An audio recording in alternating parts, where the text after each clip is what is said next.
As before people bring it up, yes, I did just set it to 5 minutes and not 9 minutes like I usually do. Why did I do that? Because I forgot. And it's now a little bit too late for me to do anything about it. Anyway, how are y'all doing? How are y'all doing? Who is ready to finish this thing? Oh my god, I am. Hi, Aiden. Are you ready for me to finish this thing too? Let's frickin' go. Ah! How are you doing? How are you doing? Always love to see you show up, Aiden. The bouncing Mochi and the exploding creeper.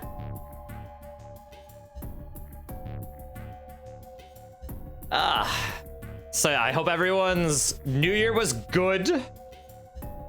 I'm good. My New Year's was great. My time between Christmas and New Year's was great too. I actually got to go up north to see a lot of family that I have not seen in 8 years. Yes, you heard that right, 8 years.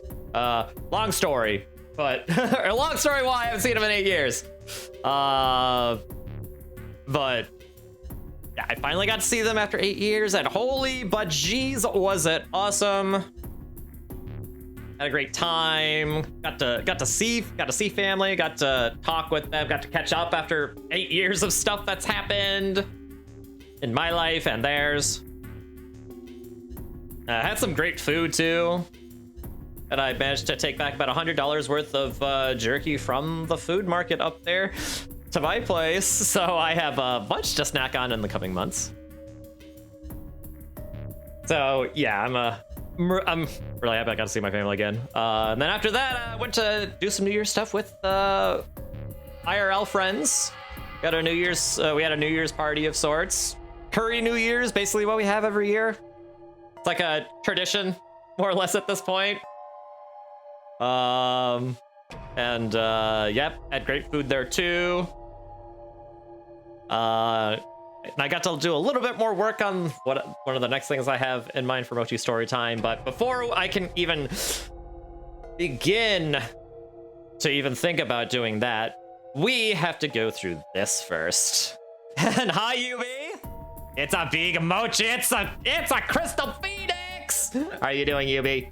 I'm doing great. Just talking about how my holidays went. I hope your holidays went well as well. Actually, how did your holidays go? I hope they went very well.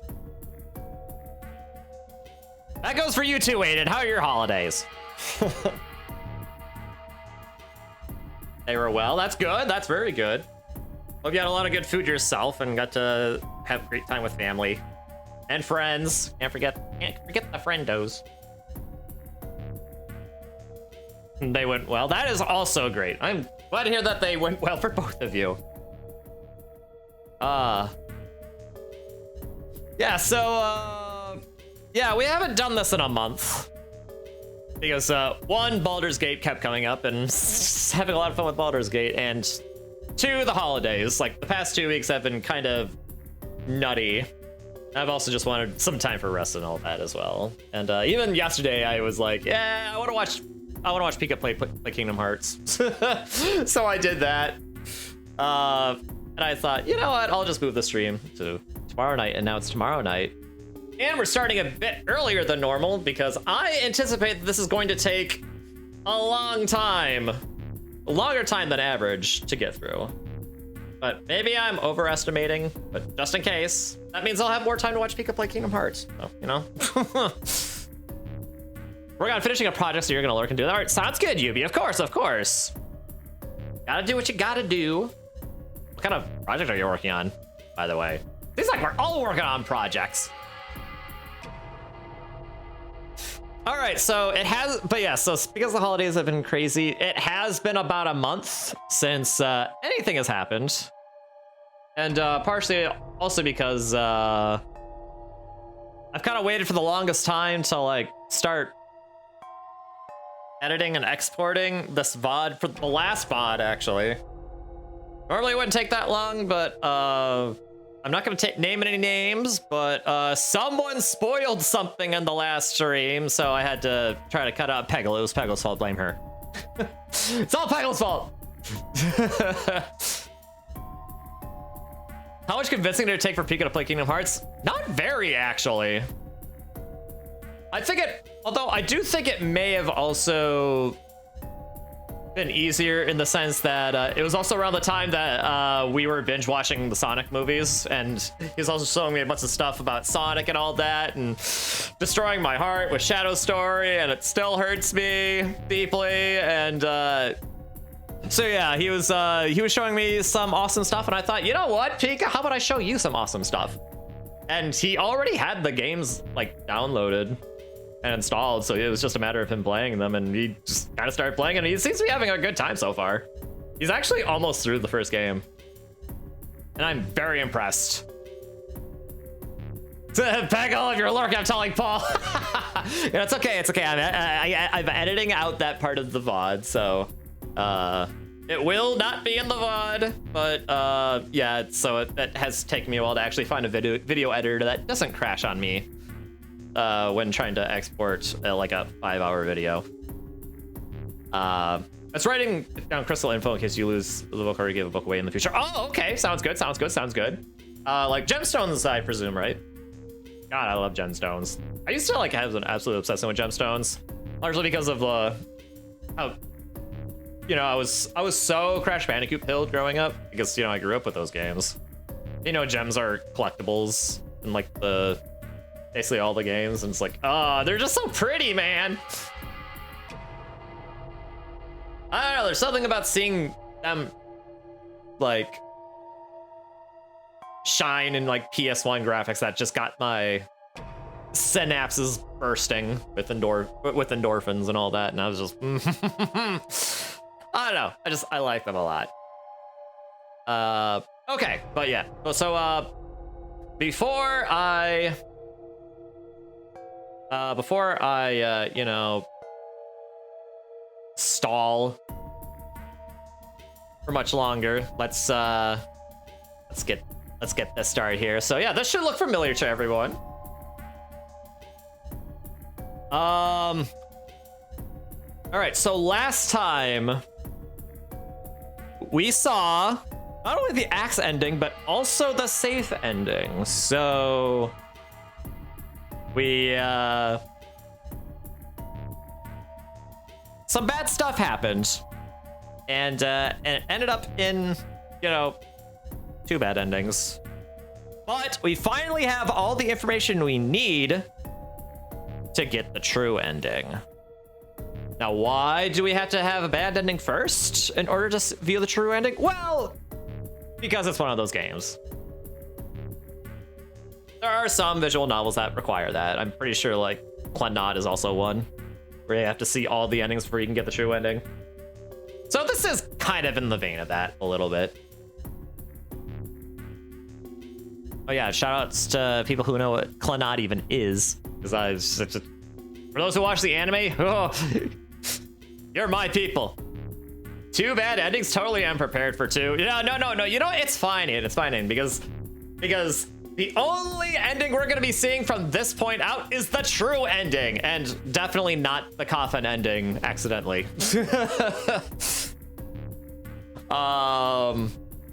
Yeah, so this is a straight shot to the true ending here. We have all that we need. So let us get started. Better Star Wars references. Things are getting out of hand. There's 2 of them. You gotta love the Star Wars references.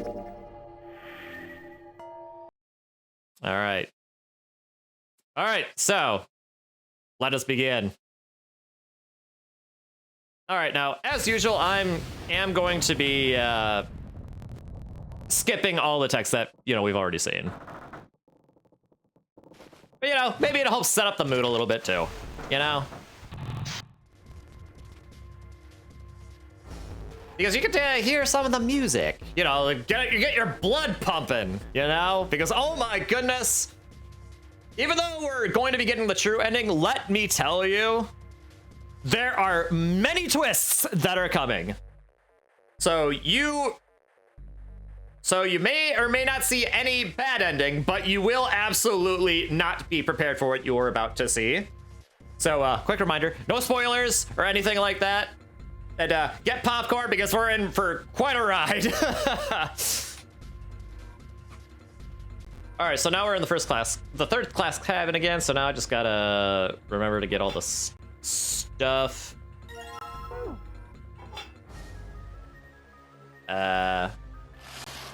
Oh wait, no, I need the key. I need the key. The second key. All right, there's another cutscene here. Just gotta do some skipping. Slap Mochi 96,000 times.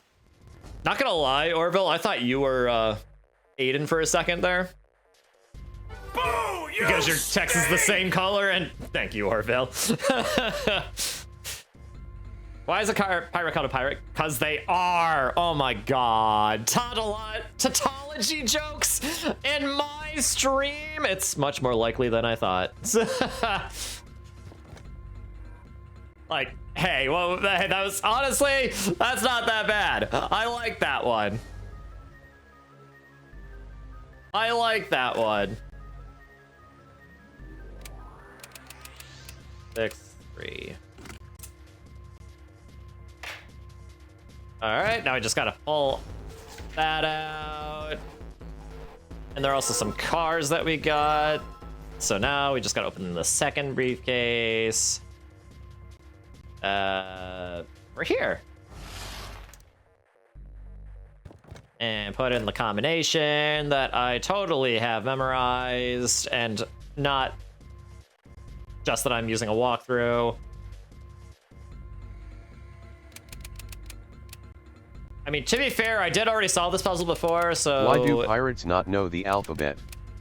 They always get stuck at sea. Oh! Okay. Okay, that's really good. That's really good. Holy cow, that's also perfect. That was also perfect, actually. A second pirate theme joke in a row. Making me think that, oh, okay, it's gonna have something to do with the letter R. Nope, it has to do with the letter C. Okay, actually top tier interaction there. Orville, you are the flippin' best. That was absolutely perfect. Like, absolutely perfect. Like, seriously. Oh, oops. Oh, no! I don't want to... I hit the wrong button.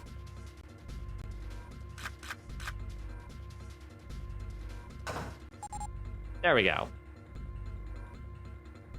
All right, now we leave and off we go. Now there's a lot of water and oh my goodness, a bunch of people. All happily alive. Well, I mean, I'd say happily, but no, they're very much not happy. They're all kidnapped on a sinking ship. And the vast majority of them don't know anything about each other.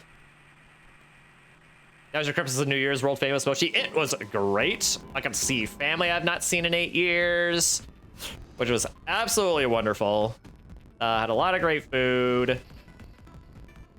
Had a curry New Year's with my IRL friends, as is tradition.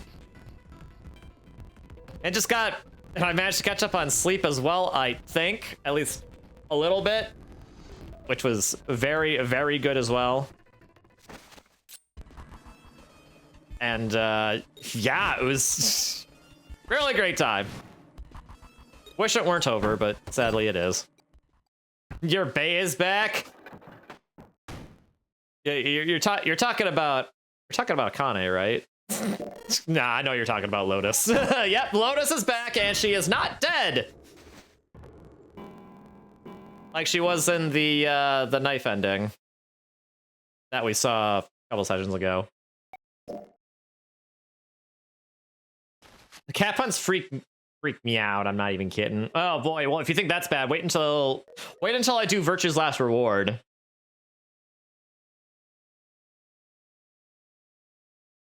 Because the main character in Virtue's Last Reward, which is the sequel to this game, has a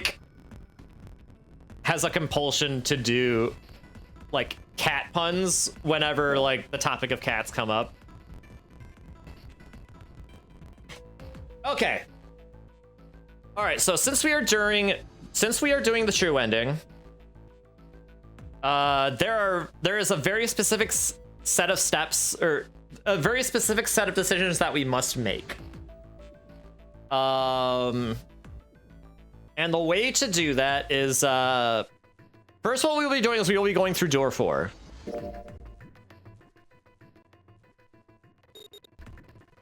So Junpei is going with Akane, Lotus, and Santa.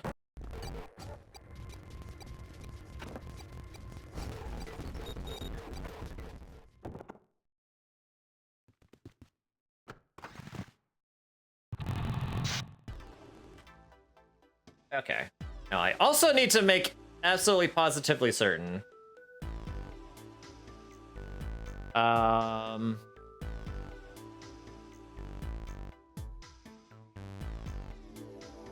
That I am actually gonna be making some more of the right decisions.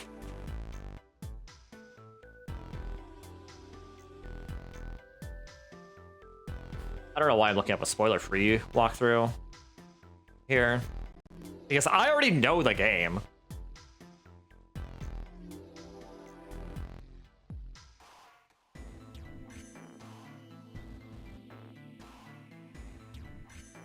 Okay, that's really easy. That's actually just 4 decisions. After, you know, besides the doors, that's only 4 decisions I have to worry about. Alright, well, there's a matchbook. Yeah, I guess I am. Yeah. Oh yeah, and here they are. They're also being cute. I probably should not have skipped any of that, because they were being cute, and I like it when they're being cute. Guess it's a double. Oh man, is there fever back? Hey, are you alright? Do you need to lay down for a minute? No, I'm fine. I think it's still a little early for that. Huh? Hey, seriously, are you really okay? Ah!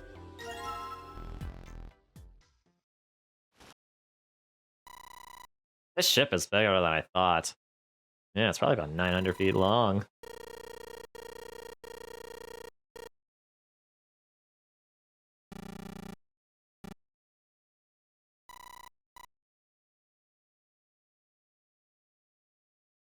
Oh yeah, actually, this decision doesn't actually matter.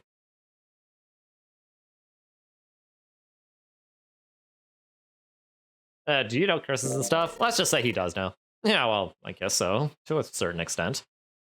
Junpei scratched his temple. Nah, I guess that's kind of a dumb. Alright, well, okay, that decision really did not matter. That mummy, the priestess, supposedly she was special. What do you mean? Oh yeah, talking about the that mummy that was apparently transported on the Titanic before it sunk.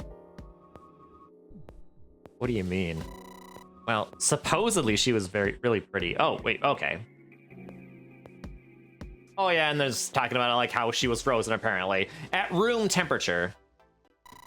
It's a bottle with water in it. This is a bedroom. They probably have it here because your throat always feels dry when you wake up, you know? My throat's dry, but I think that's because I'm a little nervous right now. Well, we did run a lot, so we're kind of sweaty. Hey, Junpei, did you want to take a shower together? Whoa! Just kidding. Too late to take it back. My brain's already working out the picture. My throat's dry already. This sure isn't helping. Ah, I love Akane, man. Oh, hey, there's a key.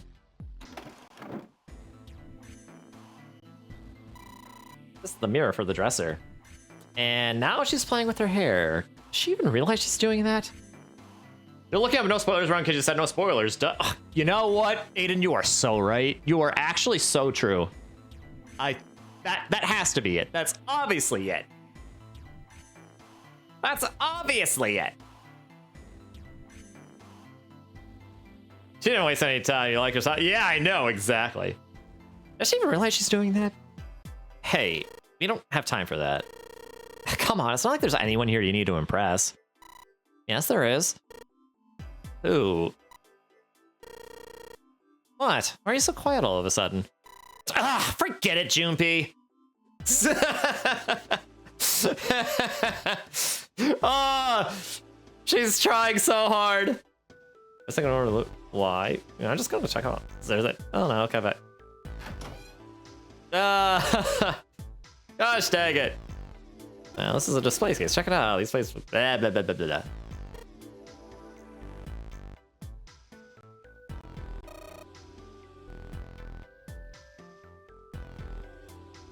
Okay, we're gonna need some light, but I can do that at least. Okay, where's the candle supposed to be? Oh yeah, there it is. Okay, so now we just combine these two. I am Junpei. I am that dense. Granted, you don't have anyone talking to me like that, but nonetheless. I mean, to be fair, I feel like only Akane would say all of that stuff. To someone that she had not seen in many years.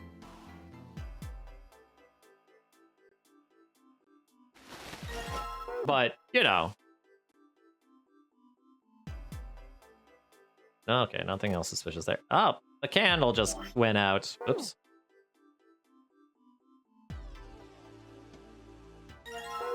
Okay, well, we need that.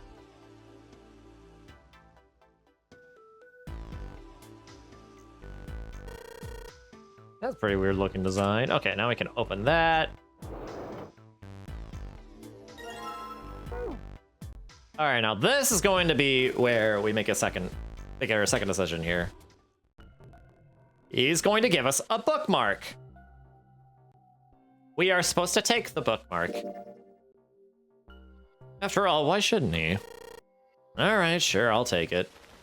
He shoved the thing into his pocket and gave Santa a last confused look. Whew. Man, I feel a lot better now. That thing was a real pain, you know? Do you really hate those 4 words that much? Yeah, well, they can all betray you, you know? Hope, faith, love, even your destiny. What had happened to Santa, Junpei wondered. How had he become such a bitter person?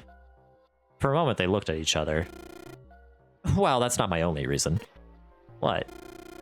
That's not the only reason I hate the 4-leaf clover. I just can't bring myself to like the number 4. What, worried about the 4 horsemen? Nah, come on, man, that's just silly. Maybe back in the Dark Ages, that kind of crap scared people, but this is the 21st century, and I'm a 21st century guy. Then why do you hate 4 so much? 'Cause it's a half-assed number. Not the best or the worst. That's why. What? 9 is a way better number. So what if it's last place, right? At least it's not some lame-ass middle number. Santa's explanation made no sense. Junpei was even more confused than before. You play? Play. You mean like the stock market? No, that's not what I mean. Why the hell would you think of that? I mean, yeah, I do stocks too, but the last statement, more or less thrown away by Santa, caught Junpei very much by surprise. You? A stockbroker? Yeah. Got a problem with that? No, you just don't look like the type. What Junpei didn't say, of course, was that he didn't think Santa looked smart enough to be a stockbroker. Man, that stuff's just like gambling, you know? All you gotta do is bet on the winning horse. Nothing that hard about it. You sure sound pretty confident. So, are you betting on winning horses? Of course I am. You remember a couple years back when the stock for Cradle Pharmaceuticals shot through the roof? Stacked a few bills over that, if I do say so myself. Uh-huh. Uh-huh was all Junpei could think of. He never even heard of Cradle Pharmaceutical. Fortunately, he was saved quickly from further embarrassment. Hey! How long are you going to stand around wasting time? Stop screwing around! The voice screaming at them from the other room was unmistakably Lotus's. Junpei and Santa looked at each other. The lady has spoken. Santa sighed. We'd better get back to work before we really piss her off. I don't want her beating me up. And with that, Santa walked off, slowly. Hey, wait! You weren't done! He started after Santa intended to catch him, but Lotus appeared from the next room, blocking his path. Her posture suggested she was not about to let him pass. There was nothing for it. He had lost. Okay, okay. I'll get back to work, damn it. Glare suggested that any other choice would not have ended pleasantly for him. Junpei mumbled to himself under his breath and went back to his search. Okay! I mean, if you think about it, technically 4 is a half number, turn 8 sideways, and it all makes sense. Oh my god, Aiden! Oh! Gosh dang it!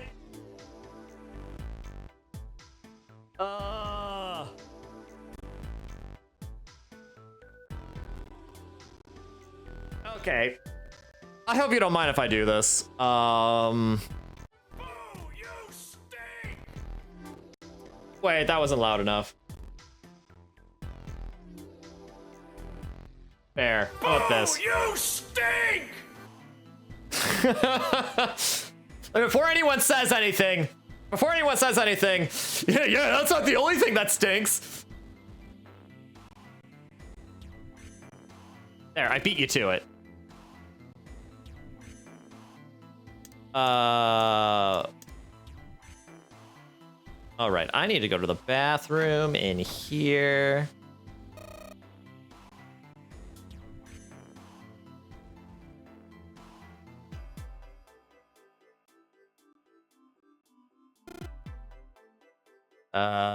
Wait, was I supposed to put this in the other shower room?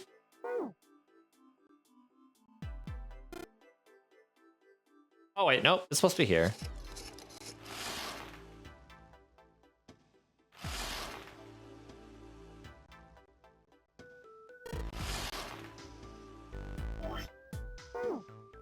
Okay, we need to look at that. Nope.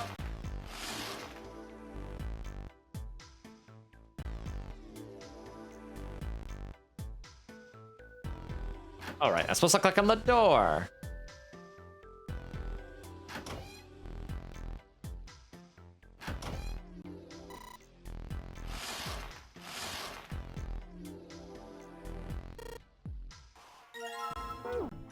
There we go.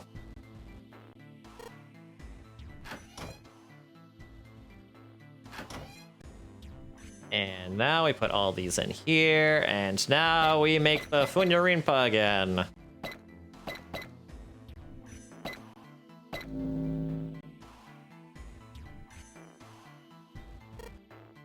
Yes, I did it!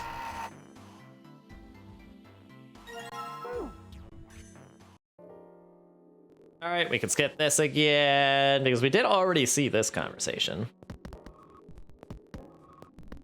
So we gotta see Funyarinpa again. A Funyarinpa? See? I mean, this totally looks like one. Here and here. Junpei indicated parts of the picture that looked exactly like the other parts. After 3 seconds of silence, Lotus looked at Junpei. What the hell is a Funyarinpa? What do you mean, what the hell is a Funyarinpa? You don't know? How the hell would I know? How could you not know? That's practically blasphemous. Say you're sorry. Apologize for the Funyarinpa. Goodness, you are such a rude woman.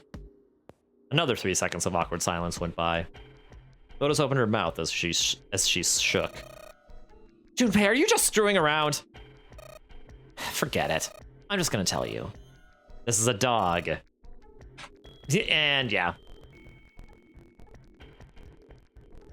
And this is when they talk about, when she talks about like orthogenetic field theory and all that, about like that survey that was done where they measured people who watched like a broadcast and those who could not have watched a broadcast, and how it seemed that statistically that there's some people who didn't see the broadcast that knew, like, ended up knowing the solution to what that picture was.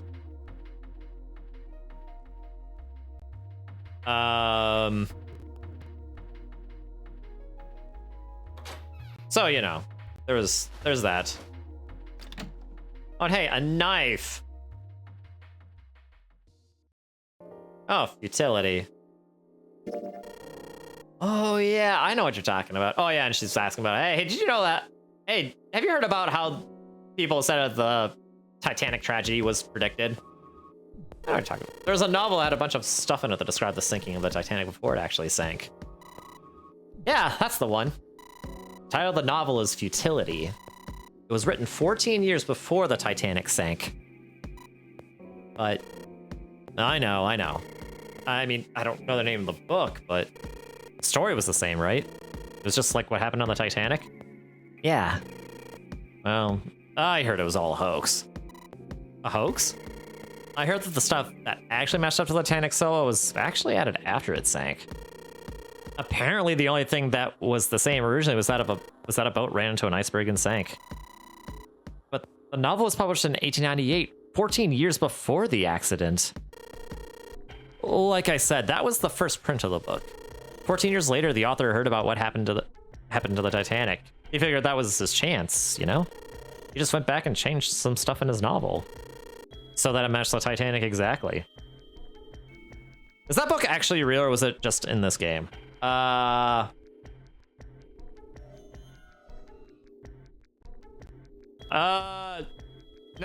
it exists.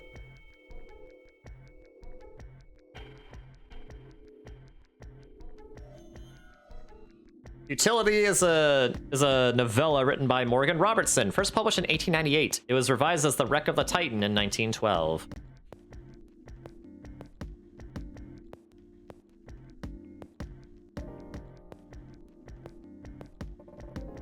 So yeah, this book actually exists.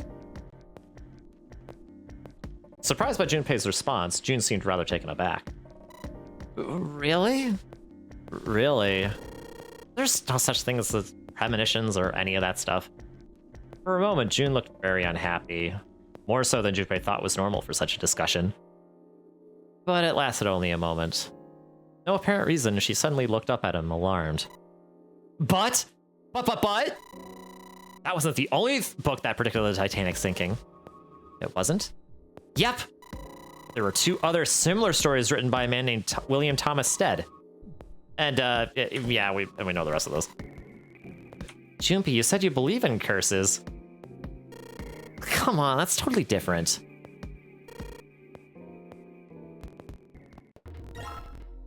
Alright, and all that for a knife.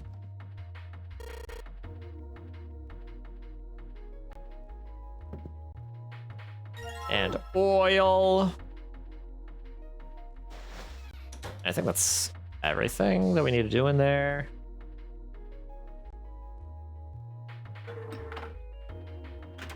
And we go into the freezer.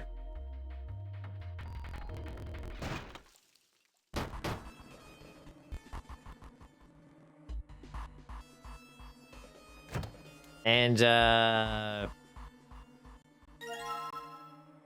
frozen chicken. Okay, now for some, this again. It's really hard. It's frozen stiff. Hey, June, could you say that again? Eh? Say it again. It's really hard. Again. It's really hard. Thanks. Something wrong, Junpei? Your face is bright red. Nothing, I'm fine. It's that hard, you could probably use it as a hammer. Yeah, good point. Maybe we can use it to break something. Junpei, it's really hard. It's like a hammer. Maybe we can use this to crush something. Junpei, your chunk of meat. It's rock solid. Junpei, it's really hard. Like a hammer. Nom nom. Don't eat it!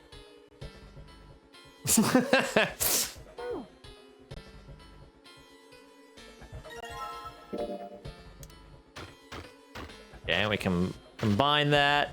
She's still thinking about the shower. No, Junpei's still thinking about the shower. We got the dry ice, and this is when we start talking about Ice 9, which means this is the thing that we need to talk about. Yeah, Ice 9 being, substance from a Kurt Vonnegut novel called Cat's Cradle. That had a melting point of like 96 degrees or something.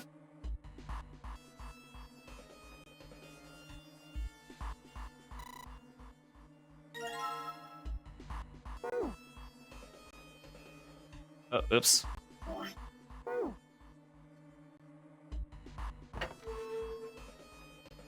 And they're talking about, you know, which is, you know, kind of relevant to, you know, like the that Egyptian money story that Akane told earlier.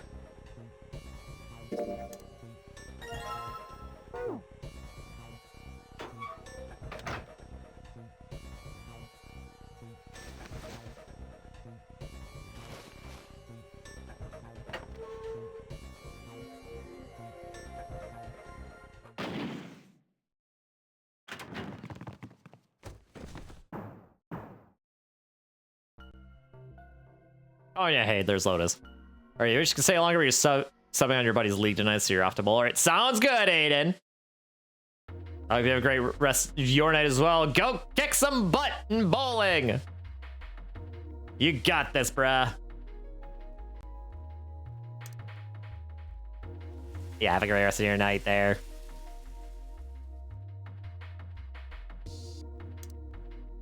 All right, so we just cut this out.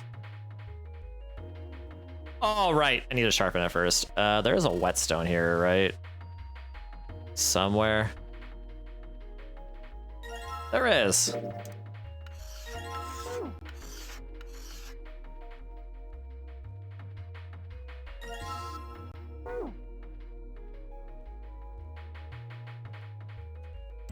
Okay, those numbers are hexadecimal. So now we go into the safe.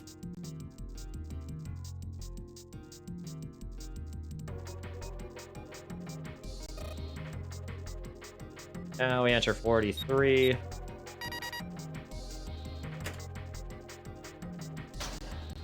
And there's a Saturn key card. And we go to this card reader over here. And we get out of here.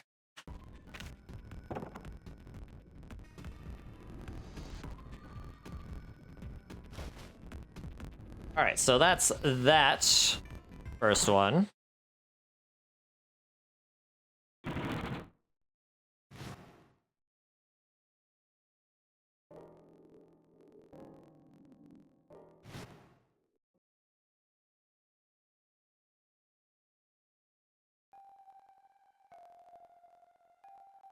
And yeah, there's some more stuff.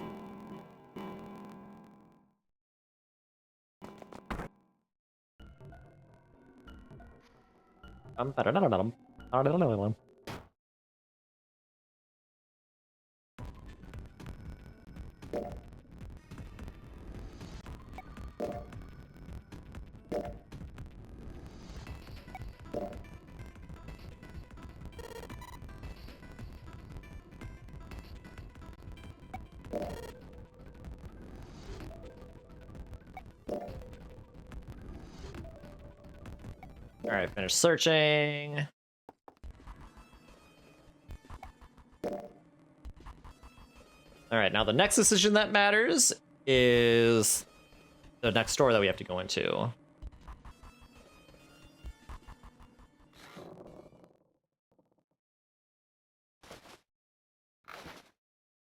Which we're not gonna choose quite yet because Ace is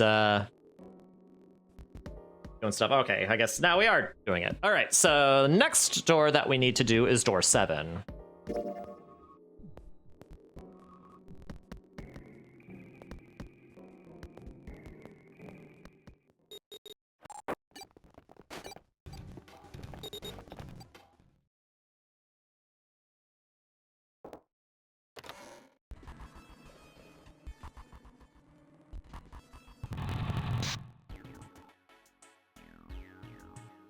All right.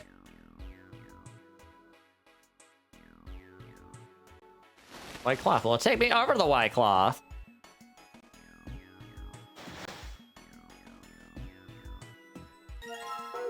All right, forceps.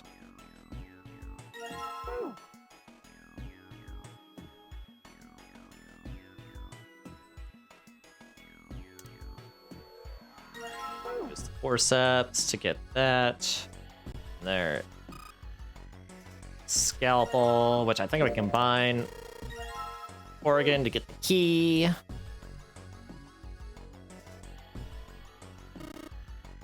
forget what's in there.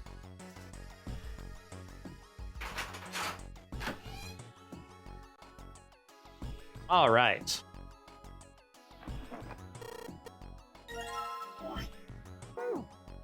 All right, so we honestly didn't really need that, but all right, let's go in here.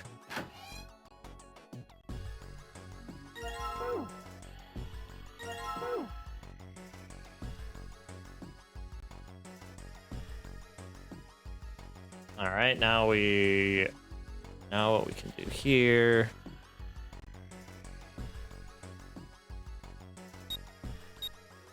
P49 is the solution for this one.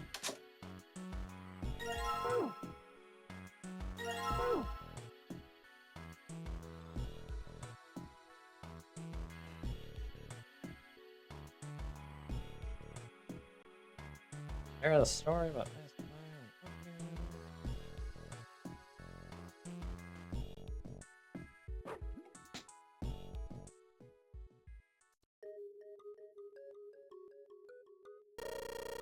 like the molecules were communicating with each other. Okay, so this is where the next important decision is being made here. So 7 is telling a story about glycerin crystals all around the world. Now crystallizing on their own. I don't know, I'm oversimplifying it quite a bit. Transmitting information in a way humans couldn't perceive. This phenomena spread throughout the world, right? Junpei looked up at 7 with half a smirk. 7 stared at him, dumbfounded. Yeah, that's it, exactly. How did you know? I heard another story kind of like that one. When? In the freezer. What? Freezer? Junpei told 7 the story he'd heard from June in the freezer in the kitchen. How one day glycerin began to crystallize. And the story of ice that wouldn't melt at room temperature. When Junpei was done, 7 looked thoughtful and absent-mindedly rubbed the scar on his chin. They said it doesn't melt at room temperature, huh? That sounds familiar? Yeah, hold up. I feel like I can remember something. It's right there. 7 squinted. His eyes stared off into space, as if he were trying to desperately focus on something far away. Do you... This is also very important. Do you know about Ice 9? Ice 9? Ice 9, Ice 9. Ice, ice, ice. Suddenly, 7's eyes shot open. That's it! I remember now! That woman! She's on this boat! That woman? Alice! Who's Alice? Come on, the woman who won't melt at room temperature! It became clear to 7 that Junpei had no idea what he was talking about. He ran his head across his face and took a deep breath. You know how the Titanic sank on April 15th, 1912, right? Yeah. More than 1,500 people died. Worst maritime accident in history. What about it? Did you hear about the boat that was sent to collect the dead bodies? I think that was the RMS Carpathia, right? It was a cruise liner, just like the Titanic. No, that was the ship that picked up the survivors. The ship that collected the dead bodies was the CS Mackay Bennett. The Mackay Bennett showed up on April 17th, 2 days after the accident. It set out from Halifax, a port in Canada, and recovered 306 bodies. The Atlantic that far north was really cold. It would have to be for there to be icebergs and stuff. Anyway, the bodies they pulled out of the water were frozen solid. This isn't a very nice story. So what happened next? Well, they say the Mackay Bennett recovered something more than just dead bodies. There were various bits of stuff floating around in the water. Things the drowned had carried with them, or stuff dislodged as the ship sank. One of the things they found was a coffin. A coffin? Yeah, a wooden one. The craftsman who made it must have been pretty skilled. It wasn't just a wooden coffin, it was all wood. There were no nails or reinforcements, and there were no gaps in the wood anywhere. It was airtight. The crew got pretty curious about what might be inside it and opened it up. They had to get a wedge and hammer it open, it was so well made. Inside, they found a woman, or I guess you should say they found the dead body of a woman. Her hair was thick and black, and her skin was deep brown and didn't show any signs of age or decomposition. They said that she looked gorgeous, like a goddess. She was obviously dead, but everyone who looked at her said she just looked like she was sleeping. Her skin was so lifelike, she looked like she might wake up any minute. She didn't, though. Like the rest of the bodies they found, she was frozen solid. Eventually, the Mackay Bennett finished the search and returned to Halifax. The 306 bodies were unloaded and taken ashore. However, it was warm enough that they began to melt. They say that the stink was horrible. But there was one body that didn't thaw. The girl in the coffin. That's right. Everybody thought for sure that she'd melt and start to rot like the rest of them eventually. But weeks passed, and nothing happened. Then a month had passed, and another, and it was summer, and she was still frozen solid. After a while, people started to say she was some sort of miracle. Rumors about the girl started to spread, and people came to visit Halifax from all over. After a while, people started to call her All Ice. Alice. Of course, those rumors didn't last long. Why? Well, she up and disappeared. One day, Alice was there, next day she wasn't. They say someone snuck into where they were keeping her and stole the body. With the body gone, the rumors followed pretty quickly. And after a while, no one remembered her. You might be able to find something about her if you could find a newspaper from back then, but that's about it. Wait, you just said that she was on this boat. Yeah, I did. Alice has got to be somewhere on this ship. Now, why the hell would you say something like that? 'Cause I know. And just what is it you know? What happened to Alice after she was stolen? Junpei gulped. All right, tell me, what happened to Alice? Seven nodded slowly and took on the look of a man recalling something long buried. Well, around that time, the word was that there was a thriving black market in New York. I mean, I'm sure there still is, but this was special. All millionaires from all over the world. I've heard that Alice went up for auction there. The person who won the auction was Lord Dashiell Gordain. You've heard that name before, right? Sir Gordain. Isn't he the guy who bought the Gigantic, the Titanic's sister ship? Yeah, that's him. Although I guess he hadn't done that yet. What do you mean? Gordain bought Alice in 1912. Then, 4 years later, in 1916, he bought the Gigantic. And he hid Alice somewhere on the Gigantic. But nobody knows where. He died in 1931. And apparently he died without ever telling anyone where Alice was hidden. However, what? Well, he did have one close friend who asked him, "Where's Alice?" And he said, "Alice sleeps in a small chamber past the Forest of Knowledge, beneath the navel of the Gigantic." What the hell is that? Some kind of riddle? Your guess is as good as mine. Seven threw his hands up in defeat. So that's it. Whatever you think, I believe it. He's like, sorry about that. She's hidden somewhere on the Gigantic. In other words, she's hidden somewhere on this ship. Or Junpei could dispute Seven's rather bizarre claim.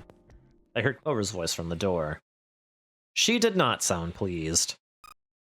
Hey, what are you two doing over there? Stop wasting time and get over here! Okay, we're coming. Seven looked at Junpei. Yeah, so anyway, that's the story. It might be useful someday. Don't forget it. With that cryptic remark, he turned and left the room. Junpei was left behind to ponder what he just heard. He tried to remember what June had told him earlier. That mummy wasn't just a normal mummy. They say that she was frozen. The story says that from the time of its discovery all the way through to when it got put on the Titanic. Even though it was carried through the desert, her body never melted. Was that Egyptian priestess Alice? Had the water her body become Ice 9? No, that's nuts. There's no way somebody like that could exist. Junpei shook his head, trying desperately to clear it, and followed Seven to the operating room where Clover was waiting.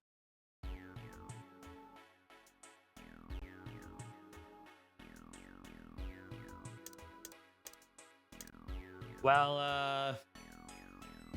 that was an interesting story, huh?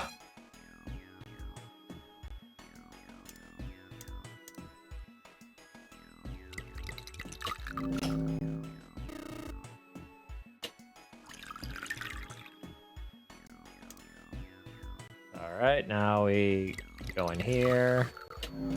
Unlock that one.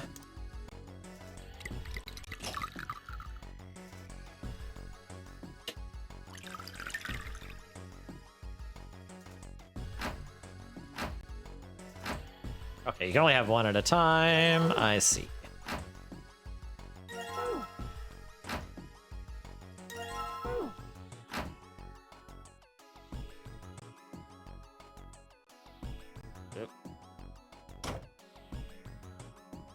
Alright, now we just gotta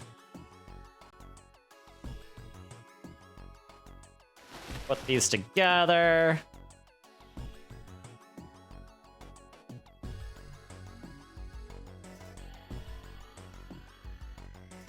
Alright, so now we just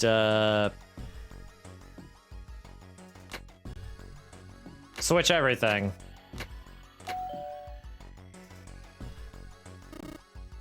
Except the heart. That's the only thing we don't switch.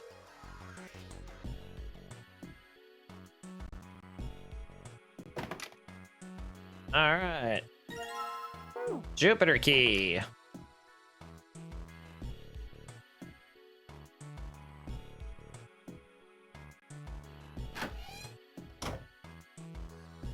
Oh wait, I was looking at the wrong one.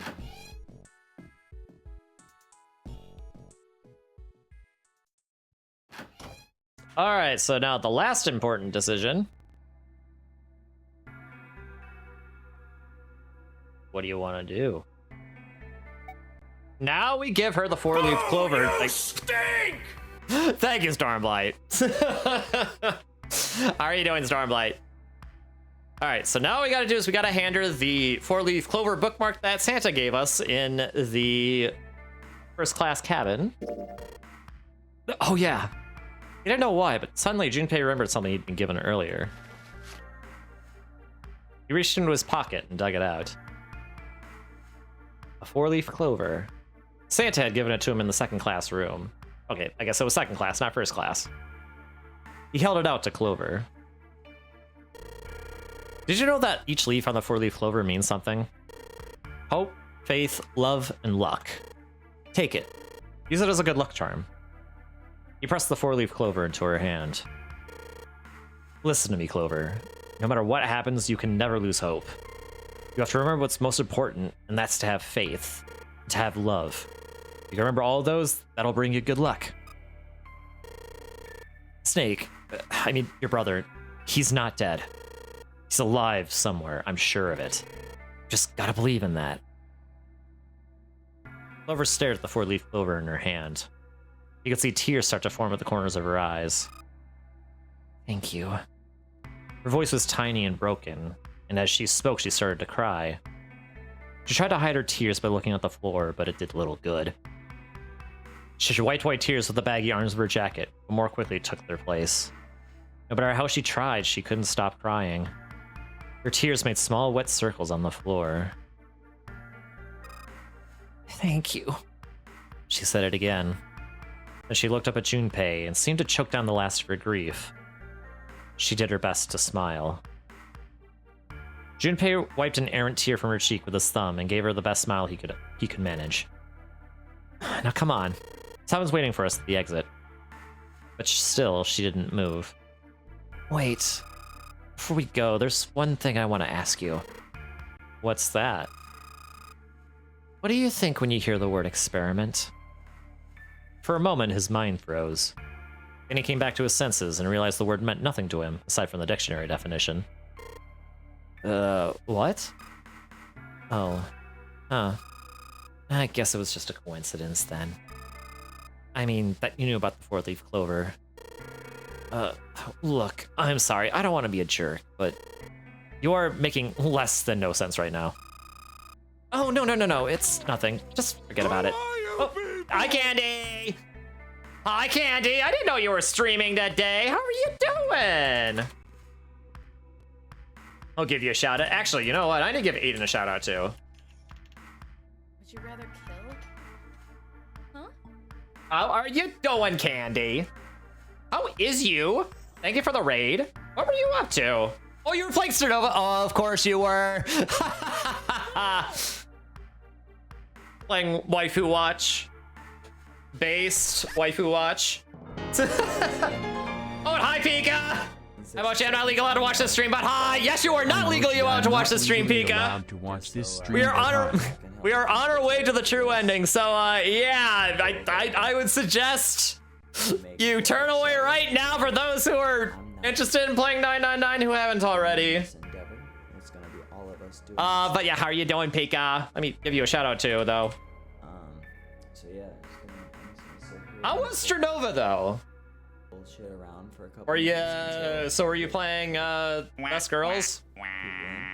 By which I mean Coconut Economy, because you know they're snipers. And hi VL, how are you doing? Dang VL, VL's here too. You love to see it. All the shoutouts are happening. It's like everyone's here right now. Hi Pika. Hi. Thank you. Of course, VL, of course. You pulled Fuchsia's legendary? Wait a minute. Oh wait, which legendary was that? I know she had a skin that you can get in the battle pass. Oh wait, is that the cowboy? No, wait, that's Ming's. Never mind. The shark one. Okay, I need to. I don't know if I've seen the shark one. But let's go, Pika. You love to see it. You love to see it.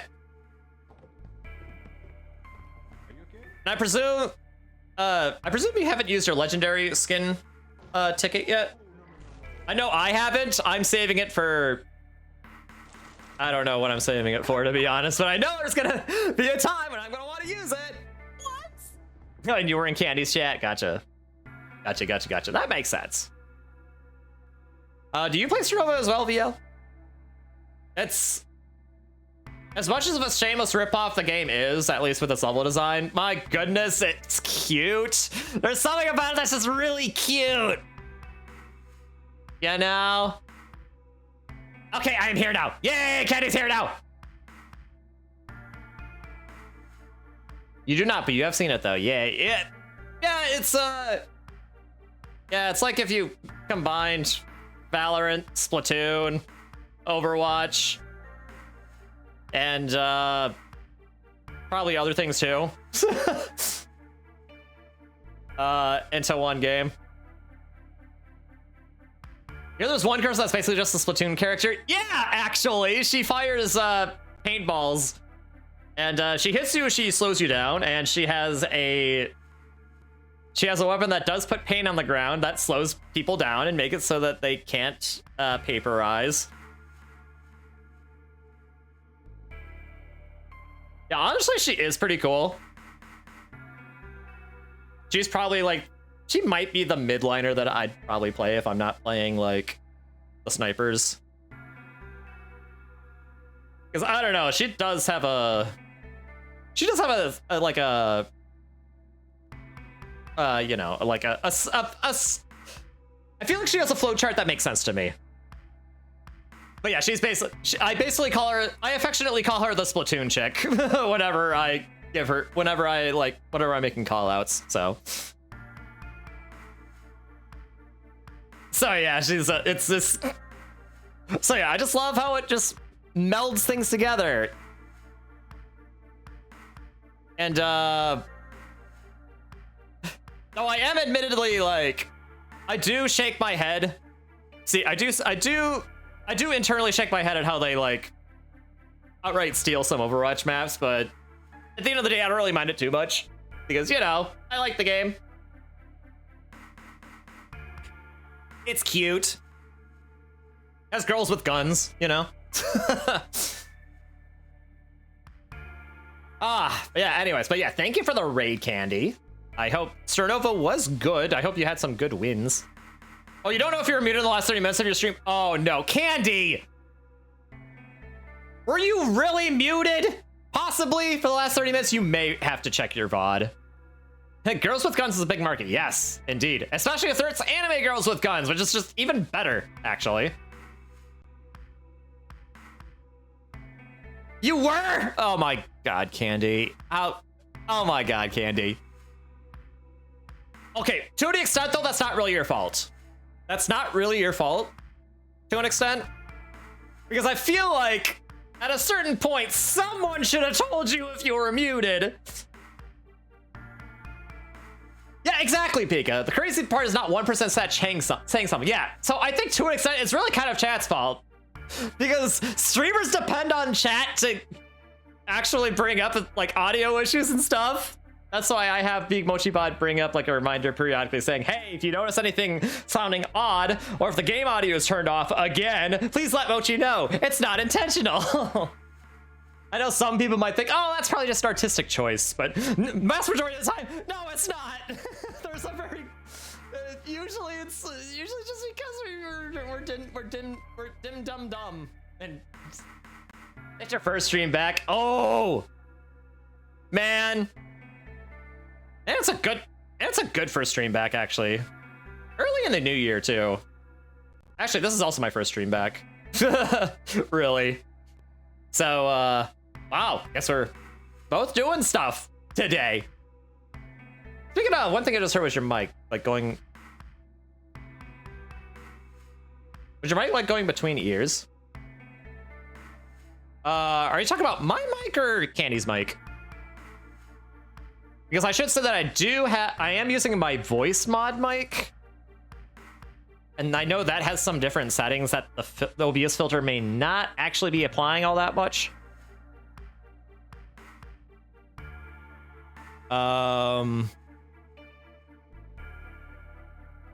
So if there is some weirdness with that, I do apologize with it. Right now it's using a clean mic voice. I have to use a workaround and not enable and disable voice mod. I have to actually switch between different voices because they made the brilliant decision to make this noise play whenever you toggle between. Oh wait, I got rid of the keybind. Hold on. Yeah, like whenever you turn that on and off, it makes those sounds. It's really stupid, and they gave no option to turn that off. So yeah, I feel like I'm kind of caught between a rock and a hard place tonight because I don't anticipate that I'm going to need to use it because I don't know if I'll have to do the zero voice, but you know, I'm doing it just in case.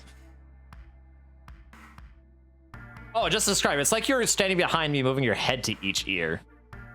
Okay, that's just strange. I'm not sure what that's about. I didn't think that my mic actually had panning capabilities. Well, that's, yeah, I don't know what's up with that. I think that's beyond explanation. And it's funny, it was Pika's, Ryoshi's, and Kale's stream for the last 30 minutes. Oh, yeah, well, I mean, you know. We do need to see more of them stream, but also we need to hear your lovely voice, Candy, because I know you have a very lovely voice. that if I'm not mistaken, you use for singing covers and all that. Yes, that is one of the things that Candy does. She does song covers. So, yeah, if you haven't checked out Candy, you should totally do that. I can't believe it's like maybe 5 minutes after the raid and I'm just now saying that. Please do that. But yeah, so yeah, sorry. Okay, sorry to have stopped streaming to talk with the raiders and all that. But yeah, so we are doing 999 right now. We're on our way to the true ending. So again, if you're interested in playing 999 in the future, Pika, or watching my playthrough of 999, which you can actually view on YouTube, I am saving the VODs to there. I'd recommend you leave the stream right now and come back out until after you have done either one of those things. Or if you don't really care, I mean, you could just keep watching, and I do appreciate you know if you keep watching. But yeah, so yeah, we're doing true ending today. This is going to be the finale, and yeah.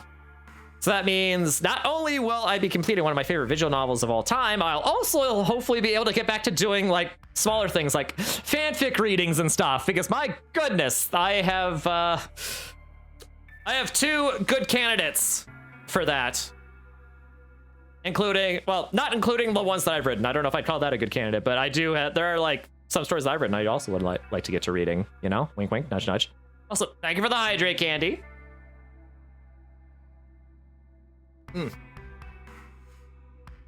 Yeah, once the pause is over, I'm dipping Sinnoh Explorers. Yeah, exactly. Yeah, fortunately, there's nothing on the screen that you see right now that is a spoiler. Right now. So like, it's not like I have to like hide the screen or anything from you. This is actually something that, you will glean no information from, just from the text here. But this is an important conversation, though, in the sense that like it is required for the true ending to happen. But yeah, so 999 is a game. It is a visual novel for the DS. That was since re-released or it has since been remade for PC, including with voice acting and all that. Why I'm doing the DS version and not the PC version is twofold, actually. Because one, I'm actually playing the Retro Achievement set for this, which I developed myself. With some credit to another Retro Achievements dev who ported it over to RA tools and fixed some issues that happened with it. But they have also since been banned from the community, so like, not sorry for taking all the credit, I guess. And two, I feel like a big portion of the story is told better through the DS. The story was actually designed with the two screens in mind, for reasons that will become apparent later, but it's an experience that the PC version I don't think captures as well, at least by default. So I want to capture that perspective. And because you know, it's kind of mind-blowing, you know. But yeah, Pika, you definitely should play this game, Pika. It is very, very good. It is a visual novel though, so it's not like much in the way of gameplay beyond like some puzzle solving and all that, but the story is fantastic. You wish that there was a version with the DS version with higher res assets and voice acting in the flowchart. I agree with that. That would actually be the definitive way to play the game. That would absolutely be the definitive way of playing the game. It's on the list. Mochi had to choose whether you played this or Kingdom Hearts first and chose Kingdom Hearts. Okay, well, yes, Kingdom Hearts first. And I do not regret that decision, Pika, at all. I really do not regret that decision. I am still very much enjoying how you are playing through the game and how you're getting through it quite quickly, too. And who knows? Maybe you'll end up playing through the entire series before going to 999, which means which actually probably wouldn't take all that long for you. I don't anticipate that taking off really long time for you. But man, yeah, I'm just really glad. I'm just really glad that you're playing Kingdom Hearts. I know part of it is probably also because you saw how I was binging Sonic and how I was really enjoying that, and you know, because I was really enjoying that. And getting all the lore, getting some more lore for that, and you know, having my heart break continuously because of Shadow Story. I'm always gonna go back to that, man. I feel like I'm obsessed over it. It's something. I have a nagging voice in my head telling me that it's not normal for me to like obsess over that, but a part of me also says, nah, you're just feeling what Sonic fans have been feeling for the past like 20 years. And that makes me feel a little bit better. Honestly, you felt you were gonna go kind of slow in Kingdom Hearts, so you're still surprised it's kind of fast. I do notice that you are enjoying the enjoying the journey, because you are doing side content too. And you do seem to be taking your sweet time with it a little bit too. But you're also like being kind of base at the game, not gonna lie. So I mean, you know, it's, I don't know. You're going at a present pace. Try Sonic fans, try Mega Man fans. Oh yeah, that's a series I haven't gotten into either. I actually own a Mega Man 3DS collection that has like a silver Mega Man amiibo. I haven't opened it yet though. So technically I do own Mega Man games, I just haven't played them. Natural Born Gamer, what can I say? Exactly, Pika. Before you know it, you'll be doing level 1 critical mode runs just like me. With effort. I still don't recommend you do that for first playthroughs though. I think you're doing the right thing by starting off on standard mode and easing your way up, and then you can become a masochist. All right, well anyway. Okay, I feel like I have droned off long enough a little bit. Sorry about that, everyone. Everyone, I imagine you just want me to get back to playing 909, so I will do that. You'll have the entirety of SA 1 and 2 memorized. Yeah, boy! And not just that, probably the fan dub too. Let's be real. Mostly through osmosis, but let's be real. But all right, yeah. So without much further ado, I will be going back to playing 999. So Pika, I am now giving you a fair warning. Now is your chance to dip out and lurk and all that. If you want to avoid spoilers. So I do appreciate you coming with a raid, and also Candy, I also appreciate you raiding me as well. You're such a sweetie.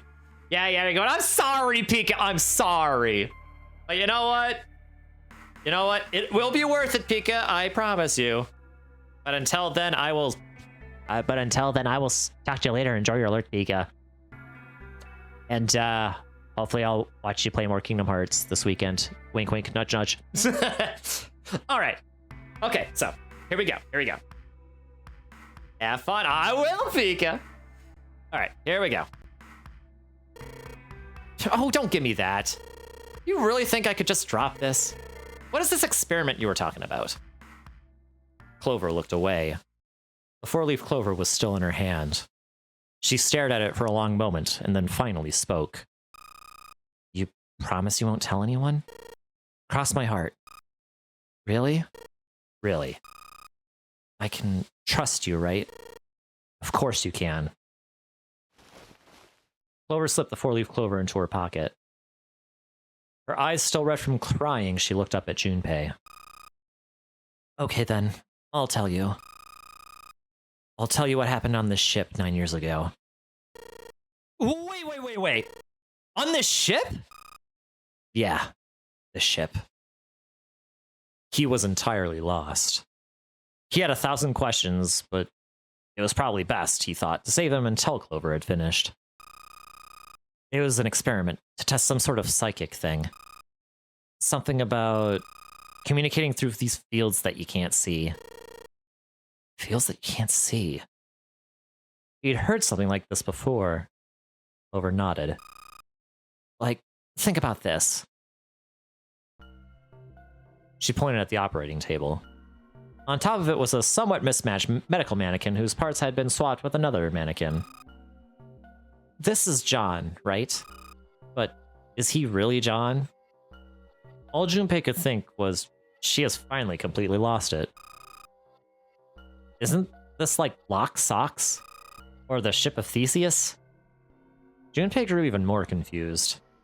He'd never heard of either of those things, although they sounded smart. You don't know? You haven't heard of these paradoxes? Junpei shook his head. Clover laughed. Okay, well, pay attention then. This is how Lock Socks works. Let's say I've got a pair of socks. They're my favorite socks. One of them gets a hole in it. What would you do if that was your sock, Junpei? Well, I guess I'd patch it up. Get some cloth and close up the hole. But what if another hole opens? I'll add another patch, I suppose. What if another hole opened after that? Another patch, I guess? Well, let's say you just keep adding new patches. Until eventually the original cloth of the sock is totally gone. Once you get to that point, can you really say they're the same socks you started with? That's tough. Junpei crossed his arms. So, that's the Lock Socks thing? Yeah. The Ship of Theseus is a lot like it. The Ship of Theseus. You keep fixing the damaged parts of the ship, eventually it ends up with none of the parts it started with. Can you really say that the ship is the Ship of Theseus that you started with? And what if you took all the old parts from the first ship and built another one somewhere else? Then which ship is the real Ship of Theseus? The one you repaired? Or the one you built with all the original parts? It was an interesting question. Clover could see Junpei was intrigued. Hey, do you think it's the same? What's the same? These guys. Is this John, or is it Lucy now? Junpei looked at the operating table again. A mannequin full of body parts from a different body. Clover had been right. It was just like Lock Socks in the Ship of Theseus. A part of the body that holds a person's identity is the head. Of course, for many hundreds of years, conventional wisdom had held that a man's identity resided in his heart, or any of a number of internal organs. John's head and heart were both his. But apart from that, in a single arm, the rest of his body had once been Lucy's. Was that mannequin really John? We're just like these mannequins. She looked at Junpei again. Think about it. The cells in our body change every day. Old ones die and new ones are born. Maybe part of my arm is made of stuff from a fish I ate once. Or maybe part of your right side is made from a cow you ate. If you take it a little further, those cows and fishes are made from something else too, right? That's how we're all connected. Through fields that can't be seen with the naked eye. The silence is broken by Seven. Hey! What the hell's taking you two so long? Seven's head appeared in the doorway. He was not happy. Aren't you gonna make me wait? We don't have time to screw around! Junpei and Clover looked at each other. Clover looked at Junpei as if to say there was more she wanted to tell him. She shook her head. Whatever she had to tell him, she didn't want to tell him in front of Seven. Seven seemed to catch on. Oh? What were you two doing? Was this some sort of secret meeting? No, it wasn't. We were just playing with the mannequins. Huh? Let's go, Junpei. Moving a little bit too fast to be entirely innocent, Clover headed toward the exit. Seven stared after her, then turned to Junpei with an amused expression. Playing with mannequins, huh? Didn't know you were into that kind of thing, Junpei. You're a dick. Junpei dashed past him and traced Clover's path out the door. With a short laugh, Seven followed. They stood looking at the door. Junpei took out the Jupiter key. Alright, I'm gonna open now. Is that cool? You don't need to keep asking. Just do it, alright? Fine then. He slid the key into the keyhole and turned it. He felt it unlock.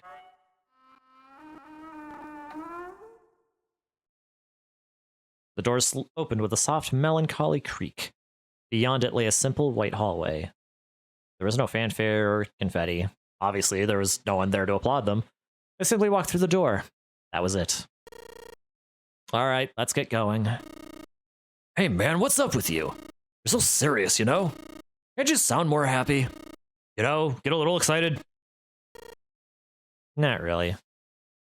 Junpei turned away from Seven and took his first step down the simple white hallway. My brother might be dead. I'm going to be next. Clover had told him only a few minutes before that her brother was probably dead and she was likely to follow him.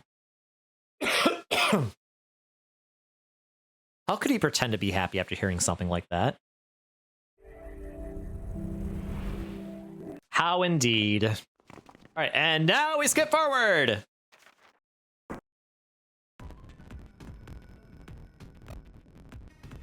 The key? Ain't that what I just said? I'm talking about the Jupiter key. Found it in the operating room. Right, Junpei? Junpei nodded. Ah, the solar system keys. Actually, you found one in the laboratory, too. Here is the Earth key. Lotus dug out a still warm key with an Earth symbol on it. I might lose it. It's probably better if you hold on to it. That way it won't be my fault if it gets lost. And with that, she pressed it into Junpei's hand. He felt slightly less than honored. As a group, they now had 3 keys that had not been used. The Jupiter key, which had been found in the operating room. The Saturn key card, which had been found in the kitchen. The Earth key, which Lotus had just handed to Junpei. Alright, and we continue!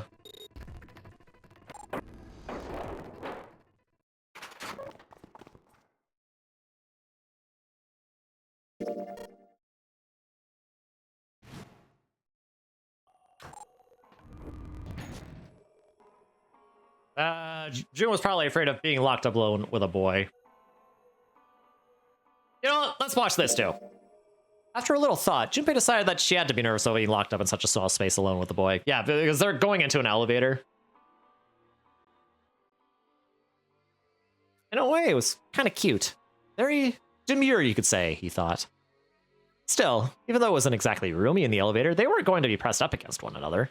At least, they didn't have to be. Still, it was making her nervous. Junpei couldn't help but think how innocent she was. Come on, let's go. Again, he stepped toward the elevator. And again, he felt himself restrained. I said, wait a minute. Why? Aren't you afraid, Junpei? Afraid of what? Well, I've never, you know... She'd never been in an elevator with a man alone before? Even so, she still seemed awfully alarmed. I might get wet.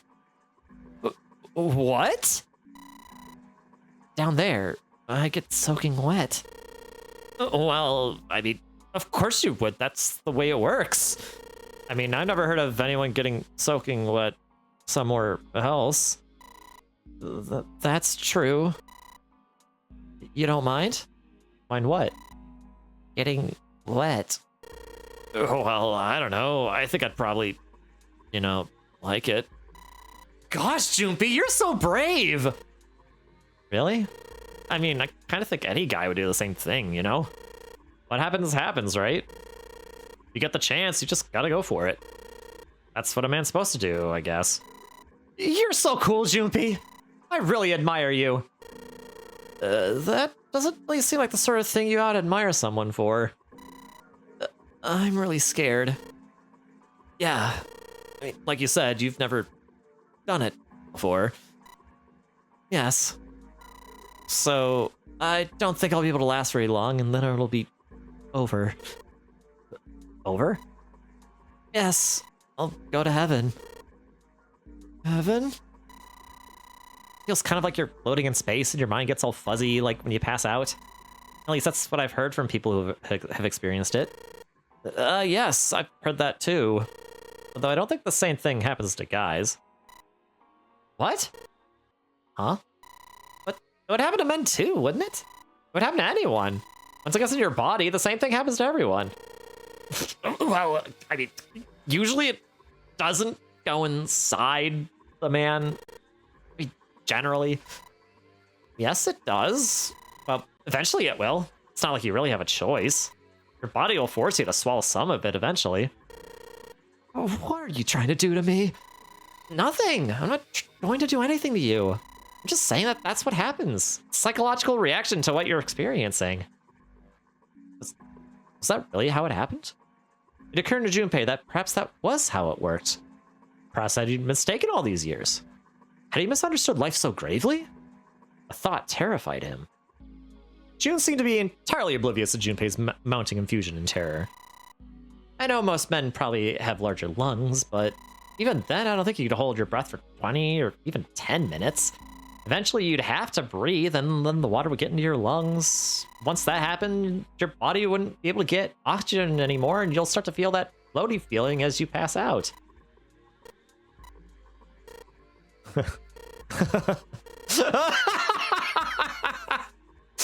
Finally, Junpei understood. He understood what Jun was trying to say and why she was so scared. Yeah, you're right. You wouldn't last very long. See? She was afraid that the only elevator button pointed down. That meant, of course, that the elevator couldn't go any higher than the floor they were on. As he thought about it, Junpei realized he hadn't seen elevators on the A or B decks near the central staircase. All of which meant that the elevator could only convey them to the lower decks. And the floor below the one they were on, D deck, should be completely submerged. All right, well, anyway, that's all I wanted to show. Oh, that's all I wanted to show. Just, you know, Jun and Junpei being cute again. And hilarious.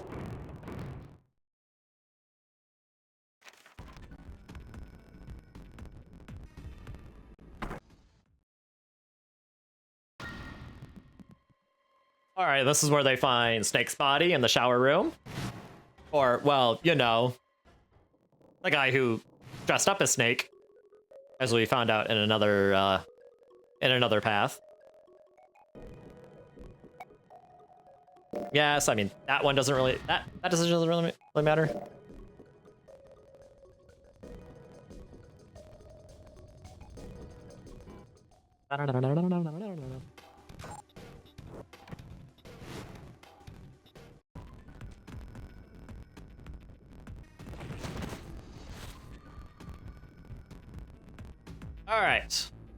All right, now the last important decision that we have to make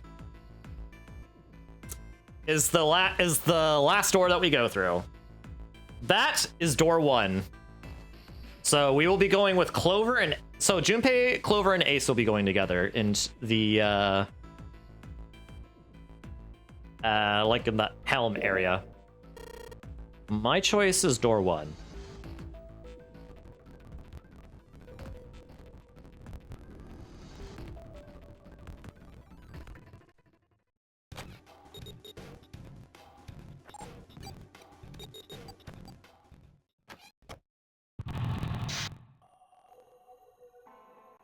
Or the chart room, I guess.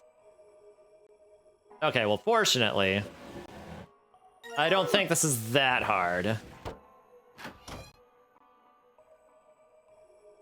This didn't really take that long.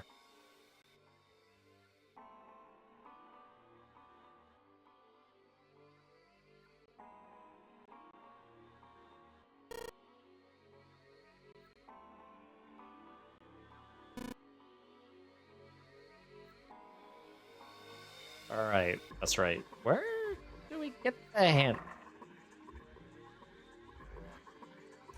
All right, okay. All right, let's do the walk through the chart room again.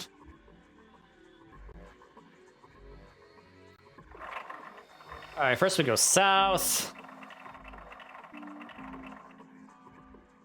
west, southwest, northwest, east, and north.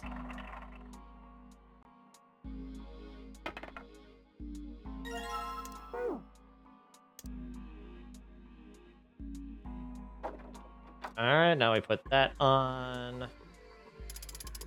Full. Half. Slow. Half. Dead slow. Stop. Wait, full. Full half.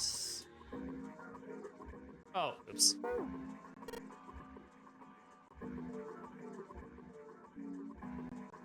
Full. Half. Slow. Full. Half. Dead slow. Stop.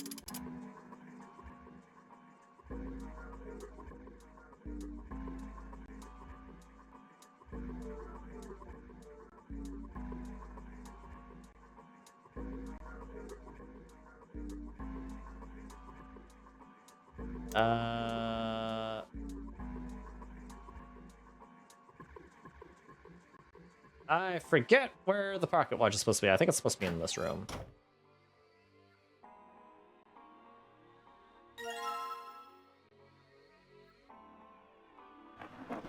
Aha, found it.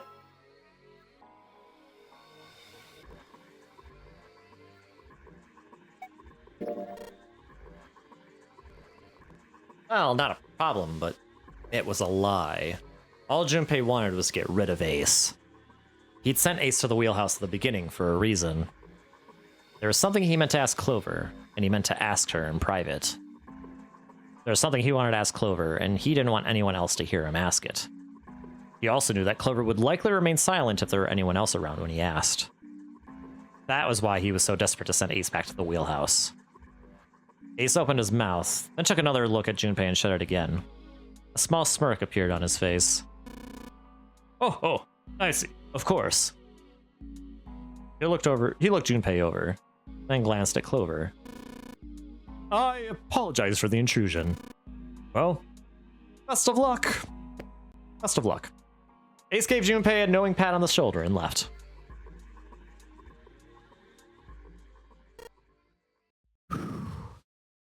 Junpei let out a sigh and brushed a few drops of sweat from his forehead. He turned and found himself looking straight into Clover's eyes. She'd heard what Ace had said. She regarded Junpei with caution. What was that about? She was clearly suspicious, and with good reason. Junpei's eyes widened, and he held up his hands in a gesture of innocence. Oh, no. It's not like that. What's it like then? I just wanted to hear the rest of that story. I didn't get a chance to ask you about it until now. What story?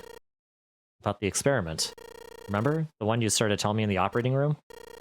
You said something about an experiment that happened to you 9 years ago. Clover bit her lip. She stared down at the floor for several long moments, and when she spoke, it was barely audible. I'm sorry, but I don't want to talk about that right now. Just not in the mood, okay? You understand, right? I'm just keep thinking about my brother.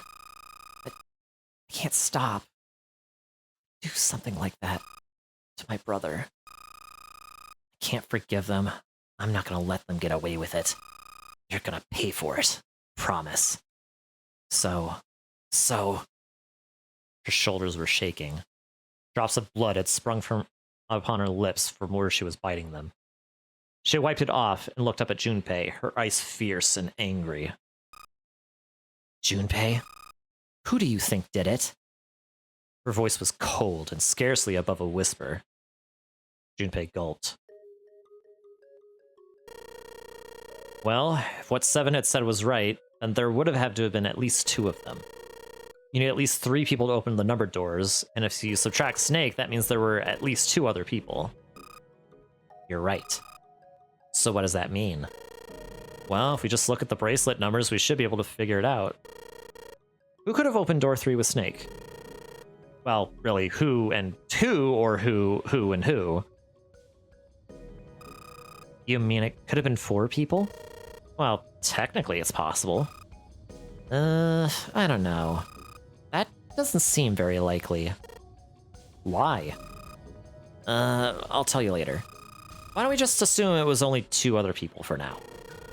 Okay, got it. Let's do that then. And who do you think it could be? Junpei crosses arms in thought. Snake's bracelet number was 2. Which two bracelet numbers added to 2 would give a digital root of 3?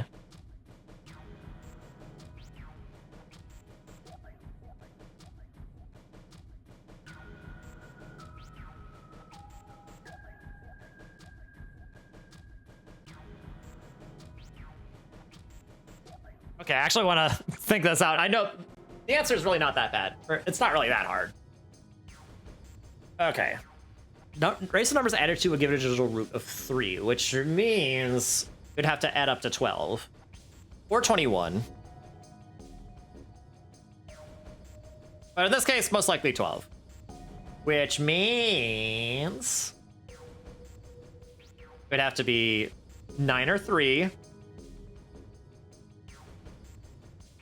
Or it would have to be 9 and 3, or 8 and 4, or 7 and 5.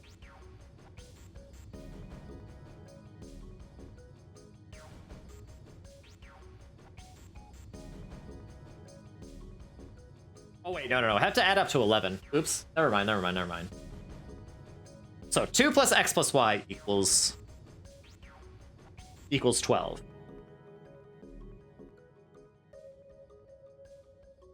Which means the two numbers would have to add up to 9.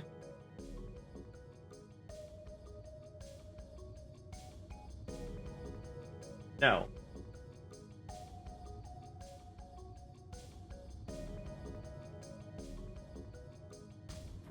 No, the digital root would have to be 1.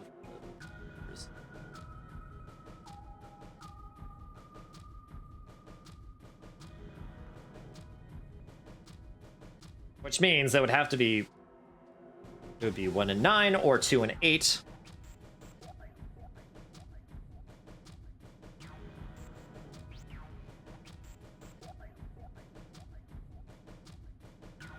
Or 3 and 7.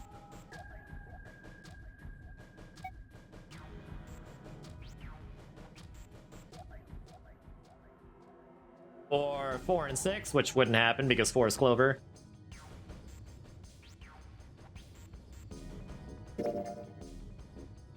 Would it be Santa and 7? 2 plus 3 plus 7 equals 12 becomes 1 plus 2 equals 3. 3? Could it be?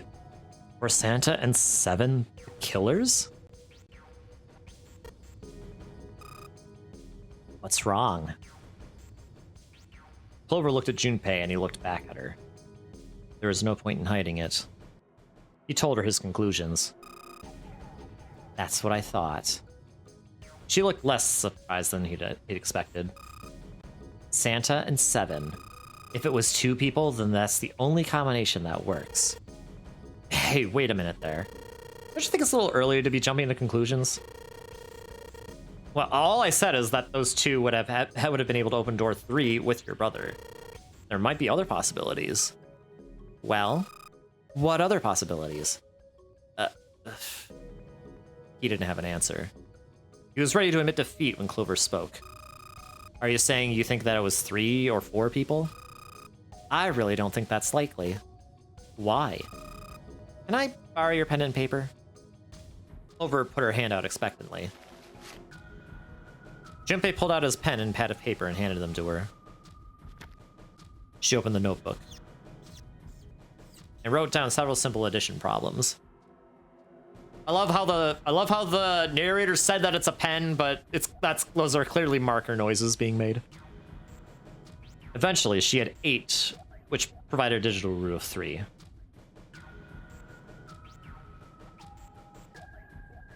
A, 2 plus 1 plus 3 plus 6 equals 12. B, 2 plus 1 plus 4 plus 5 equals 12. C, 2 plus 4 plus 7 plus 8 equals 21. D, 2 plus 5 plus 6 plus 8 equals 21. 2, 1 plus 3 plus 7 plus 8 equals 21. F, 2 plus 1 plus 4 plus 6 plus 8 equals 21. G, 2 plus 1 plus 5 plus 6 plus 7 equals 21. H, 2 plus 3 plus 4 plus 5 plus 7 equals 21. What's this? These are the combinations for 3 or 4 people. Oh, these 8 combinations are the only possible ones. I see. Junpei? Yeah? I can trust you, right? Of course. Why would you need to ask that? Really? Yeah. So then I should get rid of B, D, G, and H, right? Of course. Just cross them out. And you take off yours too, the ones with 4. So what does that leave? A and E. 2 plus 1 plus 3 plus 6 equals 12. 2, E, 2 plus 1 plus 3 plus 7 plus 8 equals 21.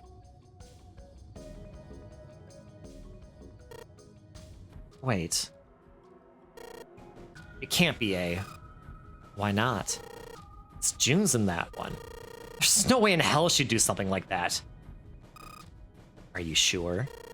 I'd bet my life on it. Okay then. Then I can cross off A too, right? Yeah. Well, what have we got left? E. 2 plus 1 plus 3 plus 7 plus 8 equals 21. Do you know what this means? Everyone besides me, you, and June would be working together. Do you think that's likely? If there were 4 people working together, they wouldn't be very cautious. I don't think they'd try that hard to hide what they were doing if they were outnumbered. Or they were doing if they outnumbered us, right? Well, you do have a point. And besides, if Ace and Seven are working together, they could have easily gotten rid of me when I went to the shower room with them. But they didn't. They didn't even try anything. If they were the killers, why wouldn't they? Her voice was calm, but Junpei had only to look her in the eye to know it was a forced calm. There were tears forming at the corners of her eyes, and she was blinking furiously to come back. Perhaps by attempting an objective analysis of who might have killed her brother, she'd been able to distance herself from the harsh reality of his death. The more she struggled to act unconcerned, the more Junpei felt his heart tighten. Okay. Yeah, well, that does make sense. It seems pretty unlikely that it was as many as 3 or 4 people. Yeah. That means there's a good chance it was Santa and Seven. That's how it looks. But why would they do it? There was a moment of silence. I think I know. What is it? He laid his hand gently on her shoulder. He was close, so close to the answer. When Ace chose the worst possible moment to return. He raised a knowing eyebrow and then spoke. Have I interrupted something? What do you want? There was something I wanted to speak with you about, Junpei. Could you come with me for a moment? He turned on his heel and walked back toward the wheelhouse. Junpei looked over at Clover, gave her a short nod, hoped that she would be willing to talk to him again later, and followed Ace. What did you want to talk about? Ace looked at Junpei and smiled, but this is when he calls him out for rigging the game that got him into that room in the first place. Perhaps more of a smirk than a smile. There's something I wanted to check. Yeah, what's that? If you'll excuse me. With no warning, Ace slipped his hand into the pocket of Junpei's vest. Hey! What the hell are you doing? He reached for Ace's arm, but it was already too late. In the older man's hand were the pieces of paper Junpei had balled up and hidden in his pocket. Just as I thought. You switched them, didn't you? When we voted. Oh, well, I can't say that I care. I managed to get through the number door I wanted, despite your mischief. But why did you... Oh, simply curiosity. I hope you won't think ill of me for it. Ace smiled, gave Junpei a friendly pat on the shoulder, and then turned on his heel and left. It was a small defeat, but it was a defeat. Junpei had lost the upper hand, and he knew it. He could feel his stomach begin to tense. Well, alright. Let's finish this escape room.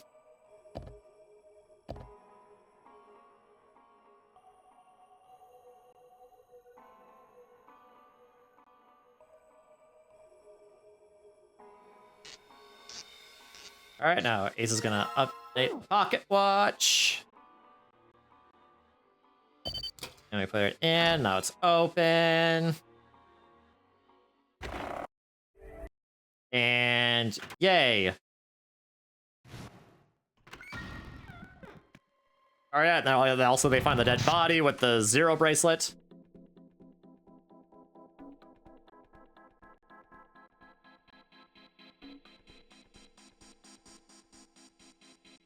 All right, we could actually probably just skip all of this, right? Actually, no, we can't. We need the key.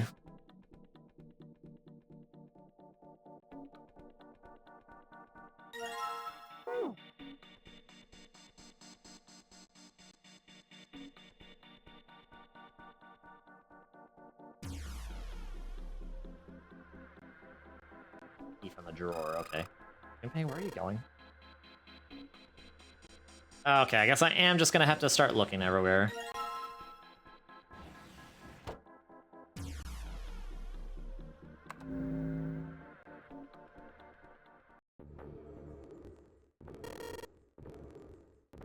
All right, now this is when Clover and Junpei have a conversation in front of this dead body. Well, even if he wasn't one of us, then there's no way that man could be 0. Don't you get it?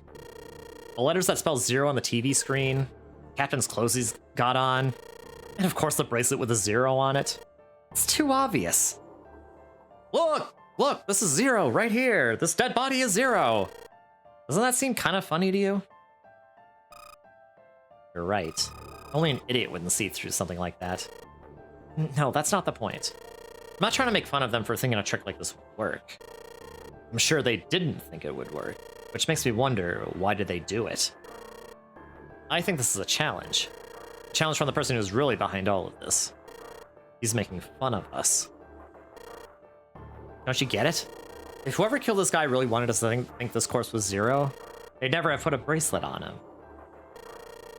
Walking about with a 0 bracelet would be like hanging a sign around your neck that said, I did it. Anyone with a brain would be able to see that this guy's supposed to look like everything 0 is supposed to be. Just like we did.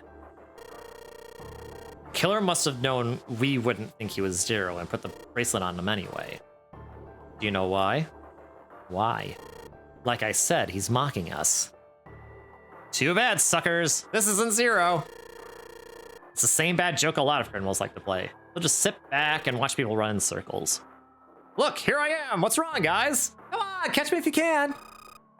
That's really twisted. But it almost seems kind of childish. Yeah, you're right. It's really childish. It's like it's just a game to whoever this person is. That's what seems funny to me. Junpei bent down next to the corpse. All right, let's get back to the point. Who killed this man? I don't know. And what's this guy's deal? Who is he? How would I know that? If I knew anything, I would have told you. You have no idea who he is? Why would I? Junpei sat back on his haunches and thought. We should check and see if he's got anything on him that might tell us who he is. Give me a hand here, Clover. What? We've got to flip him over. How else are we going to search his pockets? Clover didn't move. Junpei had no choice but to move the body on his own. He grabbed hold of an area not completely covered in blood and shoved. It took a moment, but eventually Junpei felt the man's bulk begin to shift. But just as it did, something fell from the man's left wrist. The bracelet with 0 on the face. Lastly, let us discuss how to remove the bracelets. There are only 2 ways to do so. 1, you escape from the ship.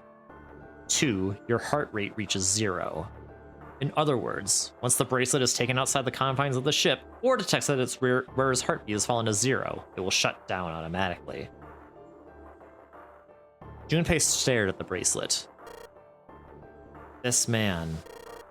He's dead, isn't he? Huh? No, it's just... I guess I didn't really think about it until right now. If his bracelet's off, that means he's dead. Well, it's pretty obvious that he's dead. You don't really need to look at his bracelet to figure out that he's dead. Yeah, I guess you're right. It is pretty obvious. Looks a lot better than the other bodies we've seen, though, you know? I mean, if there wasn't all this blood, he'd almost look like he was still alive. I mean, I know it's kind of messed up thing to say, but he kind of has it better, you know? Dying from a bomb going off inside you? I mean, that's just... Some of Snake's bones went right through his skin. I think the explosion must have thrown him against a wall or something. There was a broken bone just sticking out of his left arm. Suddenly, Junpei realized what he was saying. How could he have been so cruel? He clapped his hands over his mouth. But it was already too late. He turned to look at Clover. She was glaring at him furiously. What did you just say? Her words sounded cold. He knew an apology could hardly atone for what he'd done, but he tried anyway. Oh man, I am so sorry. I shouldn't have said that. I really don't know what I was thinking. I mean, no, that's not what I'm talking about. What did you say about his arm? Arm? Yes, his left arm. You said it, didn't you? Well, yeah, I did, but didn't you see it too? Of course not. I could barely look at him. Clover took a quick, deep breath. Are you sure it was his left arm? Junpei thought back. Yeah, I'm pretty sure it was. And he had a broken bone, right? What the hell are you getting at here? Just shut up and answer me! She shoved her face closer to his. You could see the fire in her eyes. Junpei winced and swallowed. Yeah, he did. It was pretty bad, too. The bone was sticking out of the arm. No sooner were the words out of his mouth than Clover's expression changed. Suddenly, she was crying. Junpei wasn't sure what to do. Thank you. It was close to the last thing he had expected to hear. Junpei had no idea what had just happened. He didn't think he'd done anything worthy of thanks, and he couldn't understand why she should have chosen that moment to begin crying. So he simply stood there, confused. Thank you, Junpei. She thanked him again, and then something even stranger happened. Clover threw herself into Junpei's surprised arms. Hey, what's going on with you? I'm sorry, I'm just so happy. Why? The body in the shower room. It isn't his. It isn't my brother. Huh? It's not Snake. Why on earth would you think that?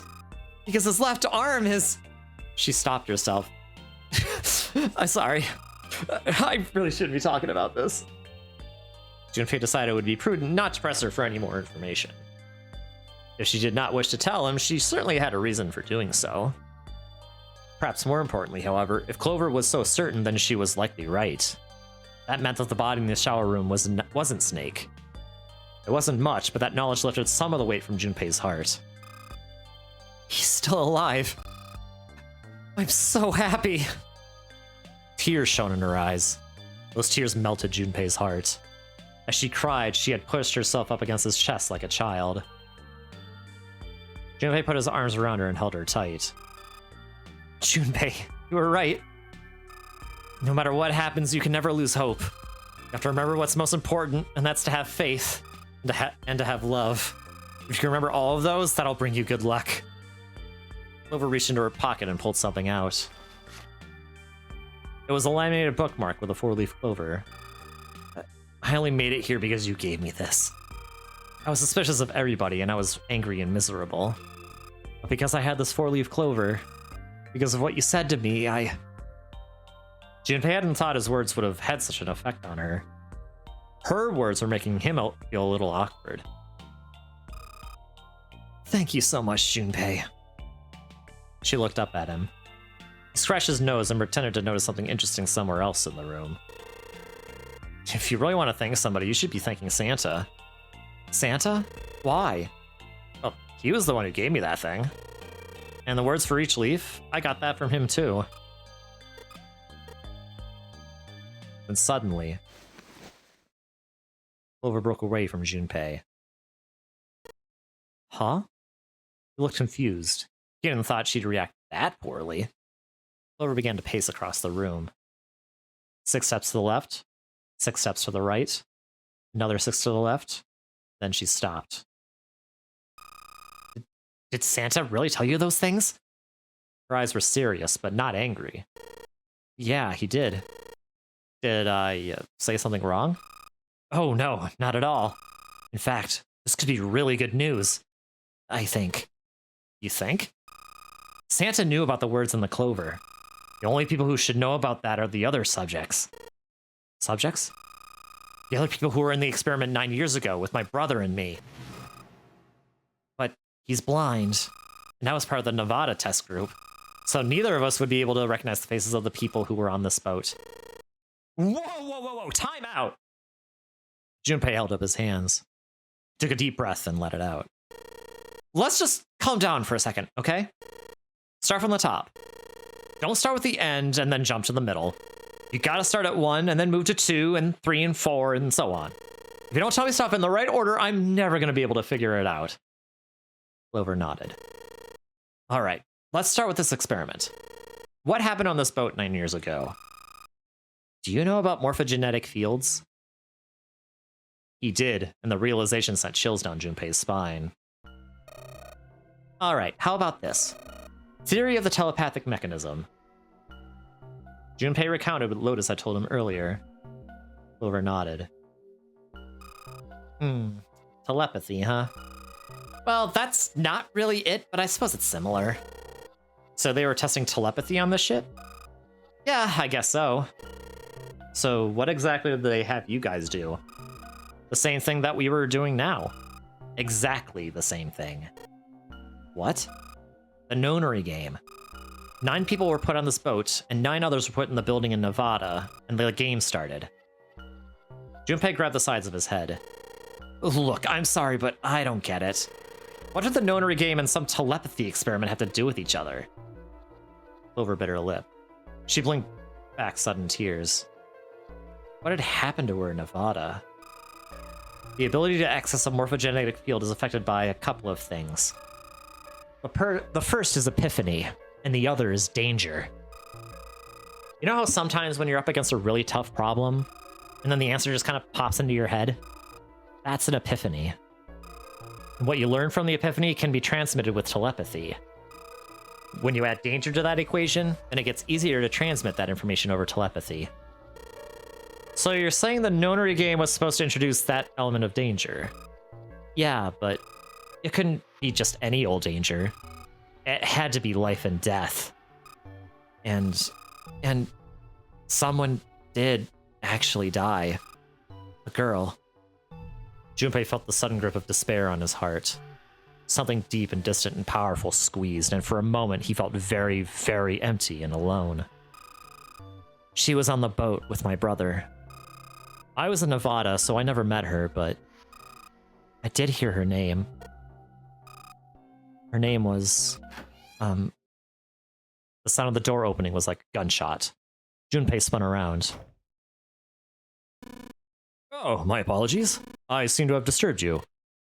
Ace. You two must have strong stomachs. I can't imagine how you could stay in this room for so long. Ace glanced down at the floor, at the corpse covered in blood. At any rate, Junpei, would you be so kind as to come help me with something? I'm having a little trouble and I could really use your assistance. Come on, it'll only take a moment. With that, he turned and walked back towards the communications office. Clover waited until he was out of sight, and then spoke in a small, quiet voice. I don't want Ace to hear us. We can talk about this later. Huh? Hey, wait! Clover ignored him. From outside, Junpei could hear Ace calling. Junpei, what are you doing in there? Hurry up! Ah! Grumbling to himself, Junpei stomped off toward the communications office. Well, gee, you're about to get some more juicy information, possibly.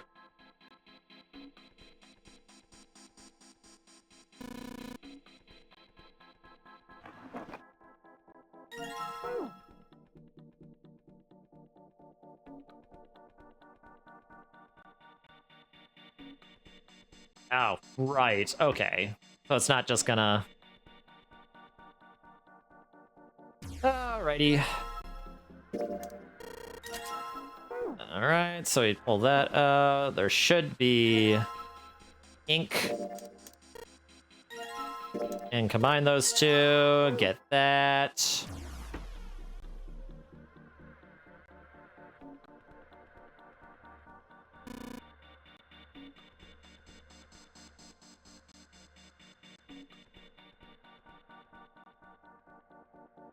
Now I point at this and give that a shot. Dit, dit, dit, dot, dot. Dit, dit, dit, dit, dit, da, dit, dit, dit, da, dot, dot, dit, dit.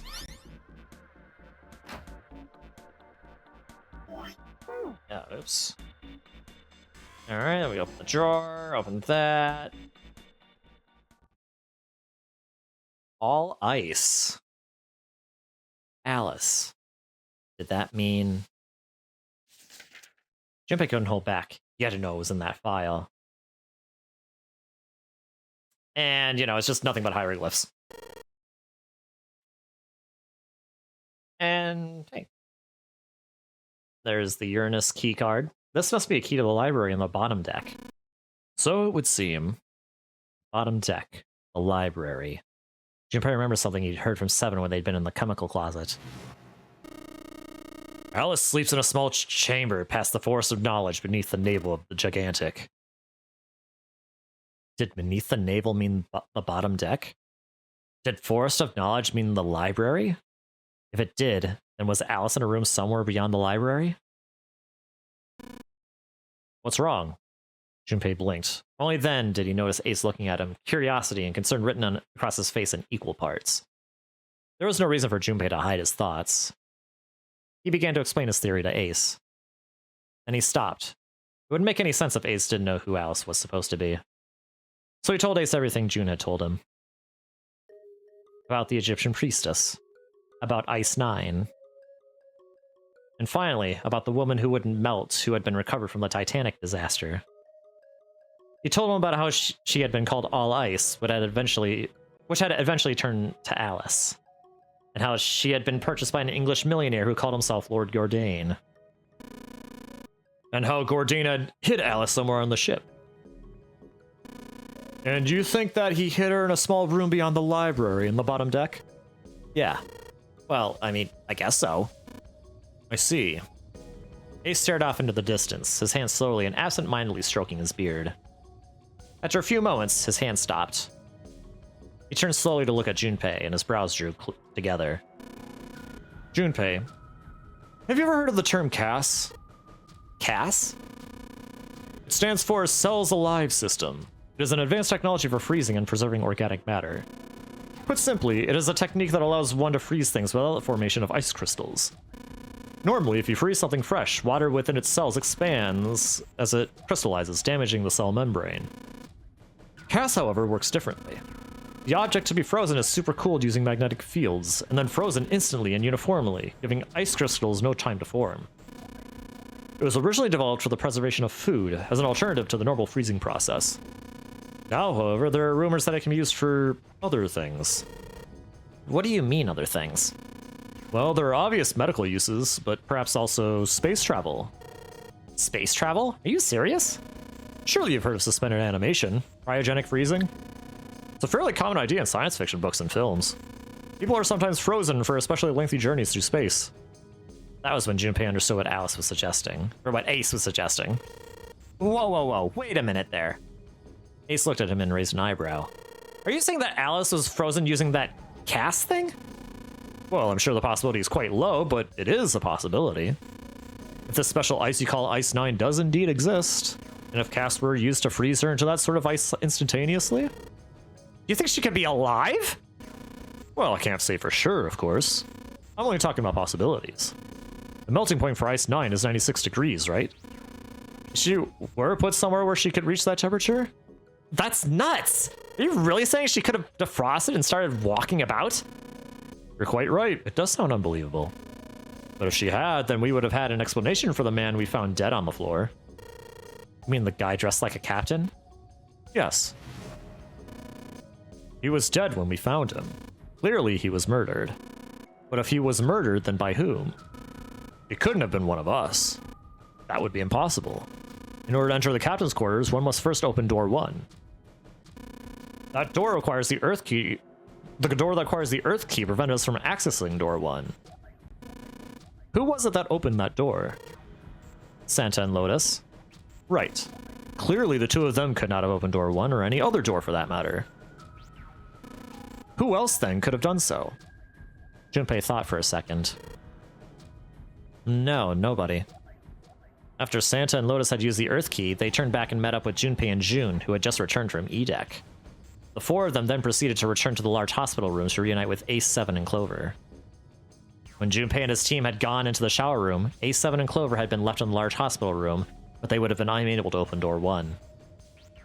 Perhaps when Junpei and June had taken the elevator to door 2, then. No, that would have been impossible. They had been gone only 5 minutes. No human being could have run to the captain's quarters, killed the man in there, and run back in 5 minutes.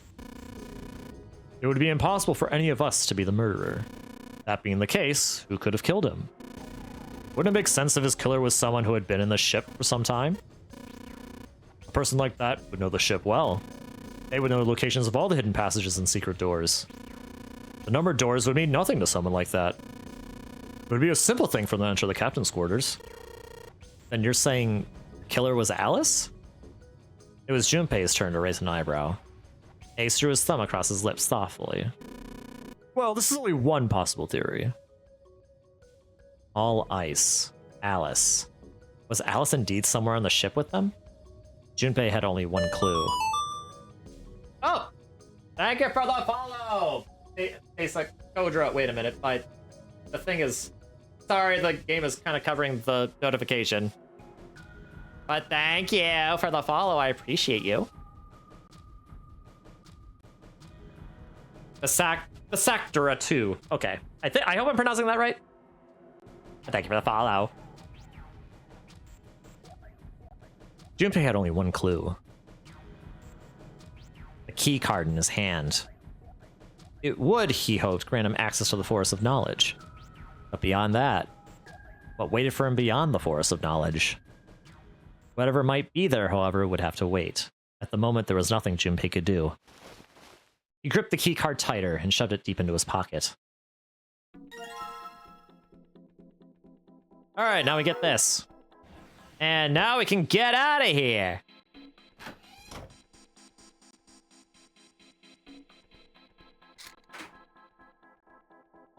And now we just put in the combination, which is 35142724. Good job, Junpei. All right. We found it.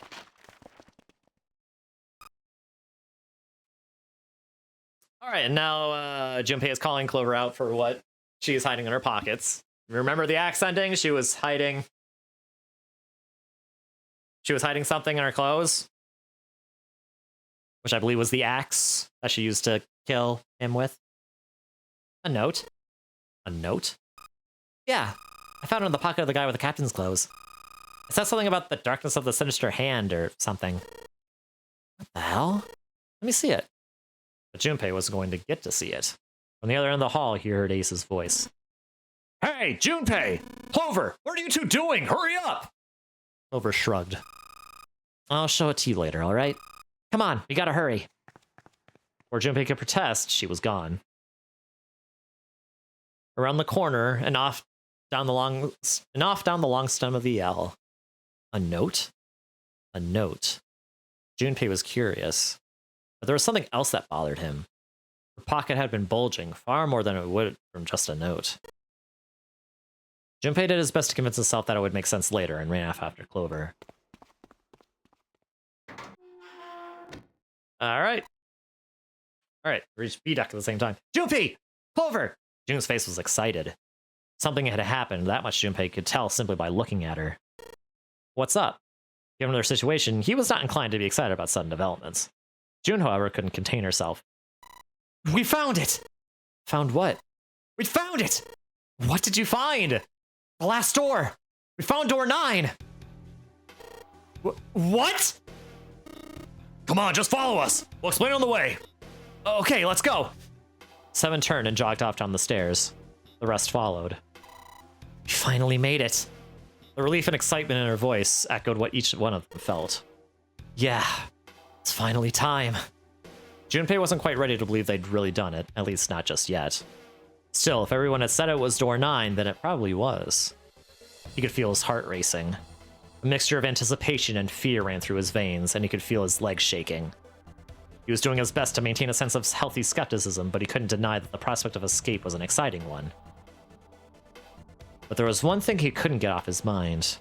The numbered door could only accommodate between 3 and 5 people. There were 7 of them on their way to door 9. That meant that even in the best case scenario, there would be 2 of them who would have to stay behind. 2 people. He didn't have any solutions to that problem yet, but he was desperately hoping one would present itself. Junpei looked over at the clock. The hands indicated that it was 4:30. They had 90 minutes before their time was up. Hey! Junpei! June, what the hell are you two doing? Hurry it up! Santa's voice jolted Junpei out of his reverie. Let's go, Junpei! June took off down the stairs, jogging as quickly as she could. Junpei followed.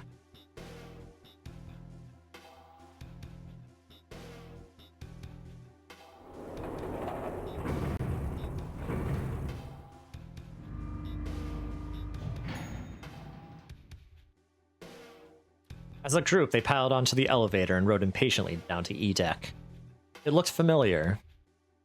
There was a metal grate between the 2 elevators. Seven grabbed a hold of it and began to talk. I know I told you I'd explain it earlier, but honestly, there ain't much to explain. After we split off from you guys, the 4 of us got onto the elevator on the left. And that took us to the other side of the grate. After that, it headed down another hallway. It took them toward the bow of the ship and eventually to the number 6 that Junpei and June had found earlier. With Floor, they'd have been able to open the door and keep going. As usual, they'd faced a locked door, but had been forced to complete 2 different areas before they could unlock it. Once they were through that door, there was another hallway that went in the other direction, towards the stern. So, on your way, you found the elevator. That's right. So, in other words, you kinda did a lap, huh? You came from that side to this side. Yeah. With that settled, Junpei looked around. So, where's the number 9 door? Over here. Follow me. Seven began walking down the hallway that led toward the stern. Junpei and the others broke into a jog to keep up with him. They had been walking for a while, June in silent step with Junpei when she spoke. You know, it's because of Santa that we're all here right now. Huh? That all 7 of us are going to door 9. You don't get it? Santa, 7, Lotus? What's their digital root? 3 plus 7 plus 8 equals 18, becomes 1 plus 8 equals 9. 9. It's 9. That's right. They could have just left me and kept going if they wanted to. But they didn't. Yes, because Santa wouldn't let them. He said, we can't leave June behind. That's why we went looking for you guys. And then you got on the elevator and went back to the central staircase. That's right. Well, I wouldn't have called that one. That Santa would be the one to stick up for you, I mean. Junpei felt his eyebrows knit as he considered that. Oh, don't get me wrong. Perhaps June had sensed Junpei's concern. I don't mean that Seven and Lotus said they wanted to leave me behind. We were just talking about it and Santa objected to it first. Junpei was about to respond when Seven suddenly stopped. In front of them stood a door. So is this... Junpei couldn't see Seven's face, but he could see him nod. There's no other place for us to go? Nope. Just look around. At the end of the hallway was a thick iron wall. To the left and right, other hallways led to the port and starboard sides of the ship, but they were both closed off by thick metal grates. It looked as though Seven was right. The door in front of them was their only choice. All right, let's get moving. He pulled open the door and walked in. Junpei took a deep breath and followed. It appeared they'd been telling the truth. The first thing Junpei saw as he entered the room was the number 9. Like all the others, it was a rough thing made of red paint. The door it decorated sat on the back wall of a rectangular room. Junpei ran up to it. It was a large double door with powerful styling. Something about it was almost majestic, and it made the red paint look especially garish. Junpei grabbed the handle and shook. It didn't budge, but then he hadn't really expected it to. The red was bolted to the wall next to the door. Its display read vacant. Finally, they'd arrived. Junpei felt a flood of emotion wash over him. He felt a chill down his back, and his chest tightened even as his blood began to boil. He was about to speak when... Junpei, look behind you. He turned around. Junpei could scarcely believe what he saw. A door, and a 9. There was another one. Hey, what the hell? What the hell is going on here? His words came slowly, and his brain struggled to understand what he'd seen. On shaky legs, he made his way to the second 9. It was a small door, set parallel to the door they'd come through, but in the other corner of the room. 9. There was no mistaking the number, and if any more proof was needed, a red was bolted to the wall near the door. He grabbed the handle and shook the door, not because he expected it to open, but because he had to make sure it was real. Why the hell are there 2 doors? It was Ace who spoke first. Do you think perhaps one is the right door and the other is the wrong one? Lotus was skeptical. I don't know about that. That seems unlikely. What makes you say so? Well, think about all the rooms we've been through so far. They're full of puzzles, but there are always hints about how to solve them. I'm pretty sure there aren't any rooms where we just had to go with our best guess and leave it to instinct to solve the puzzle. Do you really think that at the very end of the game, Zero's going to suddenly throw in something that depends entirely on luck? Then you're saying there's some sort of hint in this room? No, I don't think there's a hint anywhere in here. I searched it very well when I was in here before. I didn't find anything that might have been a hint, though. Well then that means... Yeah, both of these are the right door. I mean, if you think about it, Zero never actually said there was only one door with a 9 on it. The exit is hidden, but it is hidden, but an exit can be found. Seek a way out. Seek a door that carries a 9. Junpei began to mutter to himself. So if there are 2 number 9 doors, If we split it up right, that's not gonna work.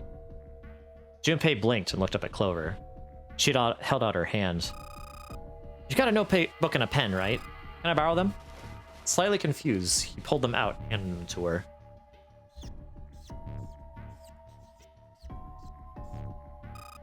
Look at this. Clover opened the notebook to a blank page and set it down on the desk. Everyone else gathered around her and watched as she wrote down a series of numbers.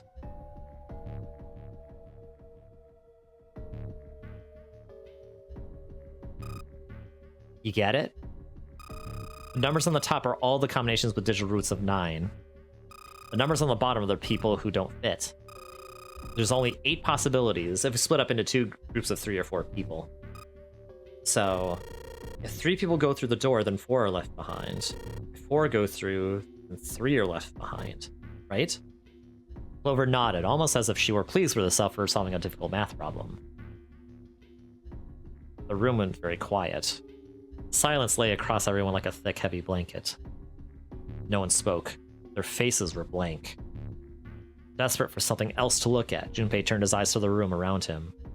As he did, he began to wonder, what was it? The walls were covered with candles. A wavering flame made the shadows of Junpei and his companions look as though they were dancing.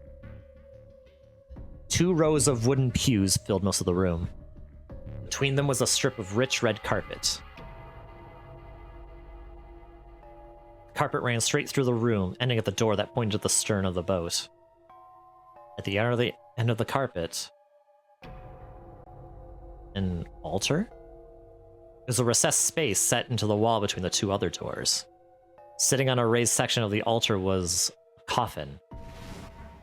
A coffin. Coffin. Coffin. No, it couldn't possibly. But if it wasn't, then whose body occupied it? That was as far as Junpei wanted to pursue that line of thought. He decided not to think about the coffin for the time being. At that moment, Seven spoke. There was an edge of humor to his voice, but it was forced. Okay, I give up. I give up. I figured if we sat around here long enough, someone would volunteer, but I guess nobody's got the guts to do it. Junpei didn't understand, and he wasn't the only one. What? You guys didn't figure it out yet? Fine, fine. Let me enlighten you. Whoever was mostly right with her little explanation earlier, but she missed something. She wasn't really wrong, she just...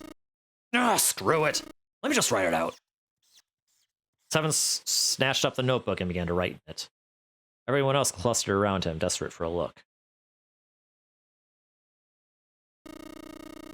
We're trying to leave it with a group of 3 and a group of 4 and get everybody out? Clover's right. But there's another way.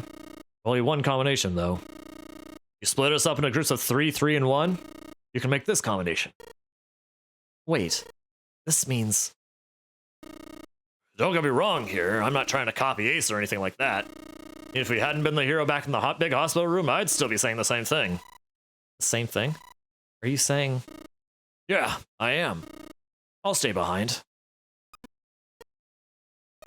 Why are you acting so heroic all of a sudden? Are you some kind of idiot? Lotus was the first to speak. That in of itself was a little strange. She'd reacted much differently when Ace had volunteered. I'm completely against this. I'll be goddamned if I'm gonna have to owe you for getting out of here. The rest of them began to speak all at once. I'm against it too. I didn't want to leave Ace behind, and I don't want to leave you either. I don't like that idea. There's gotta be other options. I disagree as well. I can't say I care much for you being the hero. Finally, they quieted down. Junpei looked at Seven. Well, there you go, Seven. Proposal denied. Clover's right. There's gotta be a better way than this. Seven made some noise that was somewhere between a derisive snort and a cough. Doesn't make any sense. He was doing his best to pretend they were making a foolish decision, but Junpei could see the twinkling of water at the corners of Seven's eyes. That was when Santa spoke. Whoa, hold on a minute. I haven't said anything yet. Until then, Junpei hadn't realized that Santa had stayed quiet for the whole discussion of Seven's fate. Something in his voice made Junpei uncomfortable. Are you agreeing? You want to leave him be here? Santa shook his head. Nah, I'm against it. I don't want to leave Seven here alone. Then I don't see how it matters. I said alone. Eh? I said I don't want to leave Seven alone. There was a dull shine in Santa's eyes. They were cold and hard. Junpei felt himself shiver. What the hell are you... What? You don't get it? I can't leave just one person. I need 2 more. 3 people, including Seven. I'll be leaving behind 3 people. That's my proposal. No. Those are my orders. What do you mean, orders? What the hell makes you think you can order us around? Who the hell's gonna listen to you? You all will. In 3 seconds, you won't have a choice. What? 3, 2, 1. Santa was so fast, Junpei could barely see him. When he moved, it was almost like watching a dance. His feet moving like lightning. He spun and... Ah! He had June. See? I told you. His lips curled into a cruel, mocking smile. A shudder traveled the length of Junpei's spine. His chest froze, and he could feel his breath go stale in his lungs. Nothing made sense. Junpei felt as though his head were about to explode. Santa's sudden change in attitude, saying that he needed 2 more. A gun in his right hand, a revolver. Santa had grabbed June from behind and pressed what Junpei's shaking brain identified as a revolver roughly against her temple. What was he doing with a gun? Where on earth had Santa possibly found a gun? Junpei's questions roared in his mind, but his mouth refused to ask them. Seven spoke, almost as though he had sensed Junpei's confusion. The gun's from the other room. What room? Well, the room's behind door 6. I should have known he was gonna do this. I should have taken the gun. Well, it's too late now, fat ass. Damn it. A mixture of fury and frustration twisted Seven's face, and he glared at Santa. Santa, for his part, didn't so much as flinch. The corner of his lip twitched into a slightly wider smile. Then the smile faded, and he began to move. He walked backward, dragging June with him. Before long, his back was resting against the door. On the wall next to him was the red. He put his hand on the scanner panel quickly, and then forced June to do the same. Now, time for you to start following my orders. Ace, Lotus, congratulations. I've chosen you to come with me. Put your hands on the red. 3 plus 6 plus 1 plus 8 equals 18. That was what Santa had meant when he had said he needed 2 more. Hey, you deaf? I gave you an order. Santa's eyes narrowed to slits. He glared at Ace and Lotus. They stayed frozen, like deer caught in the headlights of an oncoming car. Right. Fine. I didn't want to waste any bullets, but you guys just don't get it. No sooner were the words out of Santa's mouth than his hand twitched. And the gun roared. A section of the floor exploded, scattering wooden splinters across the floor. A thin plume of smoke snaked out of the hole in the floor. There could be no doubt that the gun was real and worked. But why? Santa, why are you... Clover's voice spoke of betrayal and disbelief. Santa, I thought you were one of us. I thought we were friends. What? You knew about the leaf word and the 4-leaf clover. Santa's cheek twitched almost imperceptibly. What the hell is that shit? I've got no idea. You're lying! Shut up! Just shut up, you stupid bitch! You want me to put a bullet in your fucking head? Lex's spit flew from Santa's mouth, his face twisted with rage. Clover recoiled, her eyes wide. When she spoke, her voice was very small. Santa. He snorted, then shook his head vigorously and turned to face Ace and Lotus. All right, assholes! What are you still standing there for? Get over here and scan those bracelets. I don't have all day. Oh, what's the matter? Your head starting to go? Going senile, maybe? Ace and Lotus still didn't move. It almost seemed as if they couldn't move. June's face was pale behind Santa's arm. Her eyes were wild and her chest heaved with every quick breath, like an animal cornered by a predator. Junpei's mind worked furiously. What were they going to do? Then he realized something. There was nothing they needed to do. There was nothing to debate. June's safety was the first priority. That much was obvious. Doing as Santa has commanded meant that she would be safe from at least 2 threats. She wouldn't be shot, and she would leave the ship alive along with Santa, Ace, and Lotus. There was only one thing for Junpei to do. He turned to Ace and Lotus. Please, go. Huh? But... Junpei! What are you saying? If you stay here, you're gonna be stuck, Junpei! And so will Clover and Seven! I know. But you don't need to worry about us. We'll figure something out. Right, Seven? Right!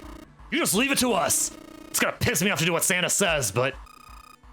Don't worry about me either. There's still something I have to take care of. But... No, you can't! Ace! Lotus, don't do it! Don't worry about me! Please! June was almost crying. Junpei walked around behind Ace and Lotus. Without a word, he had a hand on each of their backs and gently pushed them forward. They almost stumbled, then righted themselves and took another step, and another. They turned around and Junpei nodded. Ace and Lotus turned around again and walked slowly toward the door where Santa was waiting for them. After what seemed like an eternity, they stopped in front of the door marked 9. Santa smiled. All right, now let's get those hands on the scanner panel. What's the holdup? What, you think I'm fucking around here? I don't give a shit about this girl. The red doesn't need a person, you know. All I need is the bracelet. You get it? Good. Now put your fucking hands on the scanner. I'm not gonna say it again. He shoved the revolver harder against June's head and she winced. Fine. Ace sighed, defeated, and placed his hand on the scanner panel.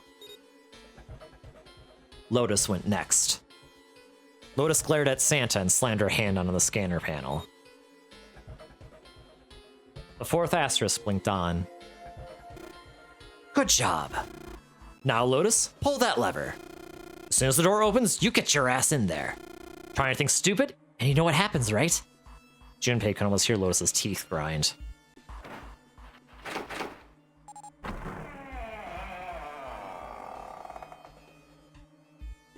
The door slid open. Door number 9 opened at last. It opened with a low, powerful rumble, a drum roll to welcome the chosen few. All right, go! Lotus and Ace walked through the door, their eyes furious but defeated. Santa waited until they were all the way inside, then hauled himself and June across the threshold as well. 6, 7, 8, 9. Later.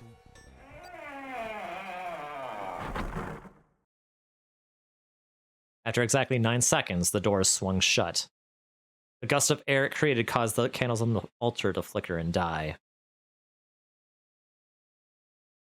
The room fell silent. Junpei, Clover, and Seven had been left behind. Clover looked down at her hand and traced her finger with the faint blue veins that crisscrossed them. Seven shoved his arms into the front of his overalls and scratched his stomach. No one spoke. Silence made the air feel thick and oppressive. Desperate for something, anything to occupy his mind, Junpei walked to the larger of the 2 9 doors. He stood in front of it and looked at the red. It read engaged. He moved to the smaller door. The red read vacant. The digital root of the remaining people was 7. 5 plus 4 plus 7 equals 16 becomes 1 plus 6 equals 7.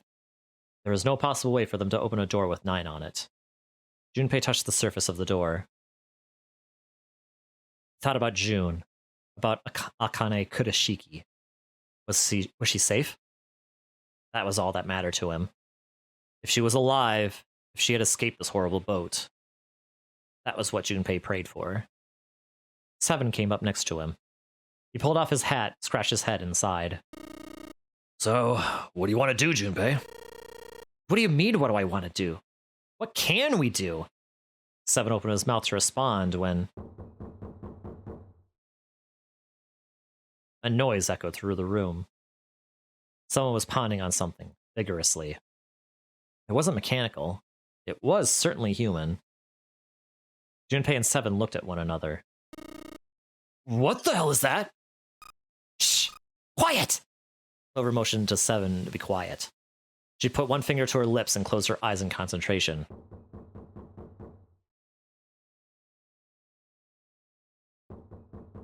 The 3 of them listened, trying to determine where the sound was coming from. Where was it coming from? Could it be?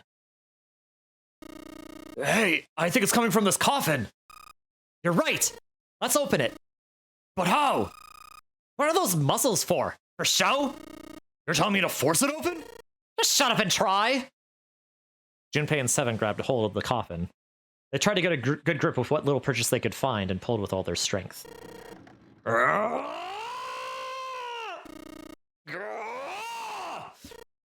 Damn it! Man, it won't even budge! There was some sort of keypad attached to the coffin. Its purpose would not have been difficult to determine. Their eyes were almost immediately drawn to it. Not another one. Yeah, looks like it. Do you think we have to put in the right password or it won't open? I think so. The noise wasn't stopping. In fact, it was getting louder. They had no idea who was in the coffin, but they wanted out, and they wanted out now. They had no idea what they were supposed to do. Without a passcode, it didn't seem like there was a lot they could do. They couldn't even tell how many numbers the passcode needed to be. Isn't there a hint somewhere? Well, let's look for one. Unfortunately, there didn't seem to be anything near the coffin. Clover ran to examine the pews, and 7 investigated the desk, but they turned up nothing. The sound still wouldn't stop. It wasn't a noise that belonged in that room.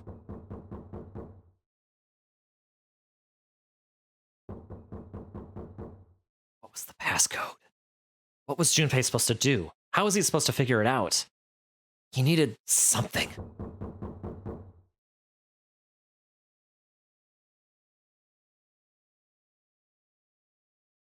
The world blinked. Suddenly, there was a voice inside of Junpei's head. Truth had gone, and truth had gone. Ah, now the truth is asleep in the darkness of the sinister hand. What the hell was that? That voice? Junpei was utterly and completely baffled. Huh? What are you talking about? What's up? 7 and Clover ran over to him, but Junpei didn't know what to tell them. If he told them he'd think he'd heard a voice, they'd laugh, or worse, think he was going insane. So all he said was, nothing. He cleared his throat a little too loud and looked pointedly down at his bracelet. There were a pair of small buttons protruding from either side of it. Junpei, All right, remember from the safe ending? Truth had gone, and truth had gone, which means right head left, and right head left. Right, left, right, left, right, left. That was it. 5, 1, 4, 3, 8, 3, 4, 2, 1. 8 numbers blinked on and off. Blinked on and then off on the bracelet display. Junpei checked one last time. 1, 4, 3, 8, 3, 4, 2, 1. 1, 4, 3, 8, 3, 4, 2, 1. Oh? Eh? Hey, what the hell were those numbers? Oh my gosh, are those? Junpei didn't answer. He simply walked straight to the coffin. He knelt down in front of the keypad, running over the numbers in his head so that he wouldn't forget. 1, 4, 3, 8, 3, 4, 2, 1. 1, 4, 3, 8, 3, 4, 2, 1. With trembling fingers, he punched them in.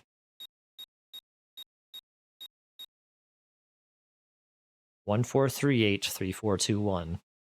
That was all of them. He punched the E button. There was a moment of complete silence.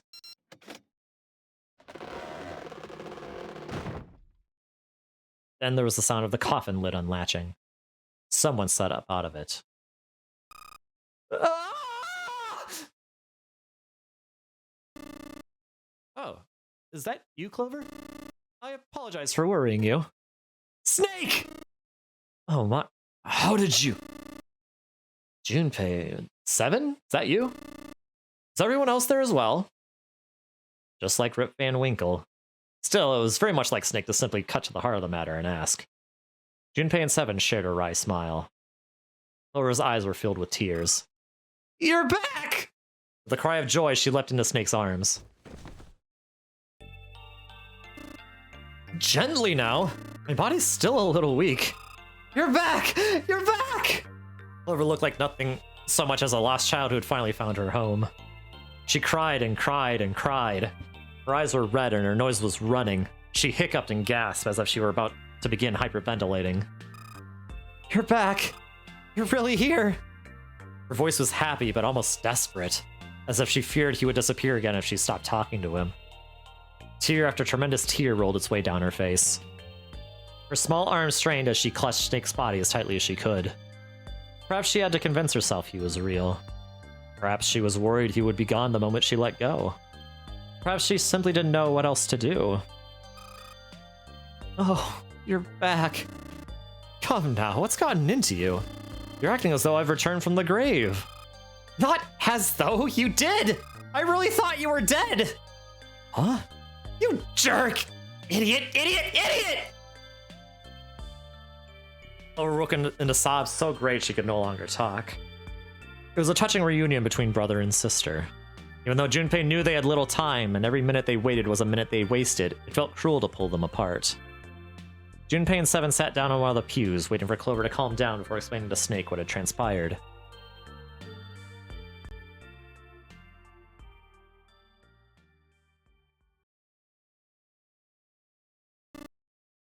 I see. I believe I understand things rather well now, thank you. In the shower room, there is a dead body wearing my clothes. Because of that, you thought that I was dead, correct? He had quickly and neatly summarized the events of several hours. Junpei nodded. You also discovered a corpse in the captain's quarters, and Santa turned on you here in this room. Do I have it straight? 7 had been rather surprised to learn of the dead body in the captain's quarters. With everything that had taken place, Junpei had simply forgotten to mention it to him. Well then, I've got a pretty decent idea of what happened while I was indisposed, but it's still something of a mystery who did all this and why. The corpse in the shower room that looked like me, and the corpse in the captain's quarters. Why were they killed in the way they were? You don't know? No, why would I? The guy in the shower room, we don't know who he is, so let's just call him Mr. X. Anyway, this Mr. X is wearing Snake's clothes, but you're wearing some kind of weird robes. That means someone took your clothes and put them on Mr. X. We need to figure out who that was. I apologize, but I have no idea who might have done this to me. I only just now woke up. I was unconscious during all the events you just described to me. They must have undressed me and changed my clothes during that time. When were you knocked out? When we split up to look for the red. Where did they get you? Do you remember? It was a small room in one of the hallways on C deck. What happened? Same thing that happened to every one of us when we were abducted. Can releasing some sort of gas was thrown into the room. I believe the gas is some sort of incapacitating agent. Then that means it was 0. Looks that way, huh? There's nothing else I have to tell you. When I woke up, I was in this coffin. Junpei crosses arms in thought. Why had 0 made Mr. X wear Snake's clothes? How had the results of that trick benefited 0? It was a mystery. Junpei couldn't make sense of it. He also didn't have a satisfactory explanation for how he discerned the key code for the coffin. It just didn't make sense. Truth had gone, and truth had gone. What did that mean? Did it mean anything? And why had Junpei felt compelled to push the buttons on the bracelet after hearing them? Seven had asked him about it while they waited for Clover to finish crying. He had no answer for them then, and he still didn't. All I could say was that it seemed to have been a subconscious reaction. His fingers simply moved of their own accord. It was the only explanation that made any sort of sense, and it almost made no sense. Junpei had no idea what any of it meant. His mind was a maelstrom of mysteries, clues, theories, and more mysteries. He could barely think. And of course, Snake and Clover had been subject to a similar experiment 9 years ago. The ability to access a morphogenetic field is affected by a couple of things. The first is epiphany, and the other is danger. And someone did actually die. A girl. Her name was... There had been another experiment conducted on the same ship 9 years ago. A girl had died during it. Morphogenetic field theory. 2 murders. Switching clothes. The Nonary Game. And whatever strange thing was happening to Junpei himself. The maelstrom in his head spat out words and ideas that disappeared back into it almost as soon as he grasped them. And as he struggled through them, Junpei began to realize something. There was something that tied all of them together. 0. He was the ringleader, the person who had trapped 9 people on a sinking ship. 0 knew everything. If they could uncover 0's identity, all of their questions would be answered. Who was 0? Junpei had the beginnings of a theory. If he could only test it. Or perhaps... At any rate, we'll have plenty of time to decipher the details later. For now, it is of utmost importance that we escape.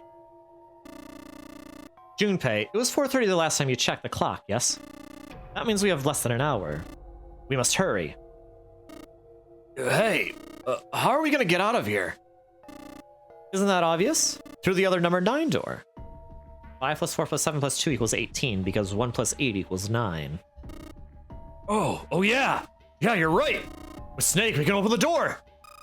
Don't tell me you hadn't figured that out. As they sniped back and forth, Junpei glanced at Snake's left hand. He was wearing a bracelet with a 2 on it. Come on, you gotta tell me these things! I assumed you'd figured it out. Forget it! Let's just get going! 7 stomped off toward the smaller number 9 door. Clover, Snake, and Junpei followed. 7 quickly laid his hand on the red. An asterisk appeared on the screen. Junpei and the others followed suit and laid their hands on the scanner panel. Soon, there were 4 asterisks on the screen. 7 glanced at them, then laid his hand on the lever of the red. Alright, you guys ready to go? Yes. Yep. Junpei paused for a moment. Not yet. Huh? Before we go in, I'd like to check something. You want to check something? Yeah, but before I do... 7, could you pull the lever? I want to make sure we can verify with just the 4 of us. What do you mean? We don't need... Just do it, alright? But if the door opens, don't go in yet, okay? Please. This is really important. I really need to check this, okay? Work with me here. Junpei looked directly into Seven's eyes. The older man looked back for a moment, and nodded. Fine.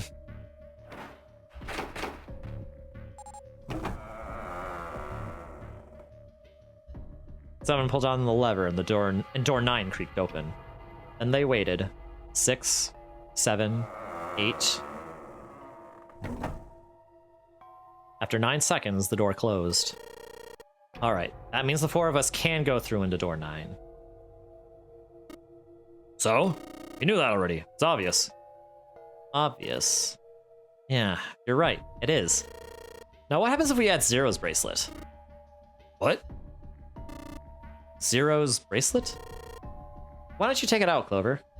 For a moment, Clover looked surprised, but she recovered quickly and stuck her tongue out at Junpei. So you did know I had it. I picked it up because I thought it might be useful sometime. She reached into one of the pockets of her voluminous jacket and produced a bracelet. Junpei took it from her and turned to Seven. This was in the left hand of the corpse in the captain's quarters. If you look at it, you can see it's got a 0 on the face. Just to make this a little easier to talk about, I'm gonna call the guy we found in the dead in the captain's quarters Cap. If Cap was really 0, then I should be able to open door 9 with just me, Clover, and his bracelet. 5 plus 4 plus 0 equals 9. But most importantly, if you were Cap and this was your game, would you really put one of these bracelets on yourself? Anyway, let's just give it a shot. Clover, give me your hand. Okay. After he and Clover scanned their bracelets, he waved Caps over the scanner panel. Then he pulled the lever. However, the door didn't open. The res display read error. I knew it. Now, what does this tell us? Maybe the bracelet has to be on your wrist in order for it to work? No, that's impossible. Did you see how the panel showed a 3rd asterisk when I scanned Cap's bracelet? Whether or not it's on your wrist doesn't matter. All you have to do is put the bracelet near the panel for it to register. Seven waved his bracelet in front of the scanner panel. Sure enough, a single red asterisk appeared on the red. Huh, looks like you're right. See? So what does that mean? There's only one possibility. That bracelet isn't the number 0. Is that what you're saying? That's right. Then what number is it? Let's find out. Junpei?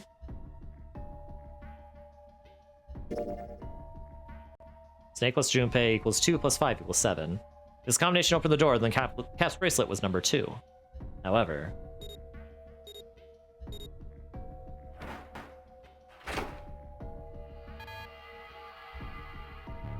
the door didn't open. Cap's number wasn't 2.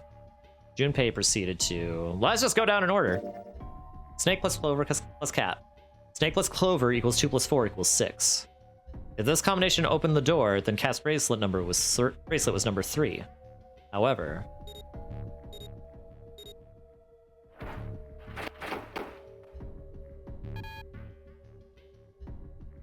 the door didn't open. Cap's number wasn't 3. Snake plus Junpei plus 7 plus Cap. Snake plus Junpei plus 7 equals 2 plus 5 plus 7 equals 14, becomes 1 plus 4 equals 5. If this combination opened the door, then Cap's bracelet number was 4. However...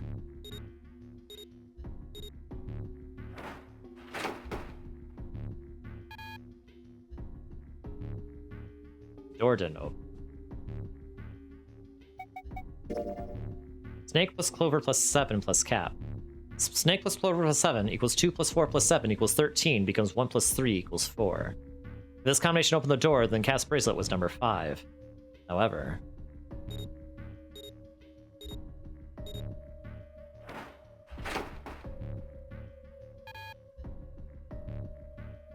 the door didn't open. 7 plus Junpei plus Cap. 7 plus Junpei equals 7 plus 5 equals 12, becomes 1 plus 2 equals 3. If this combination opened the door, then Cap's bracelet was number 6.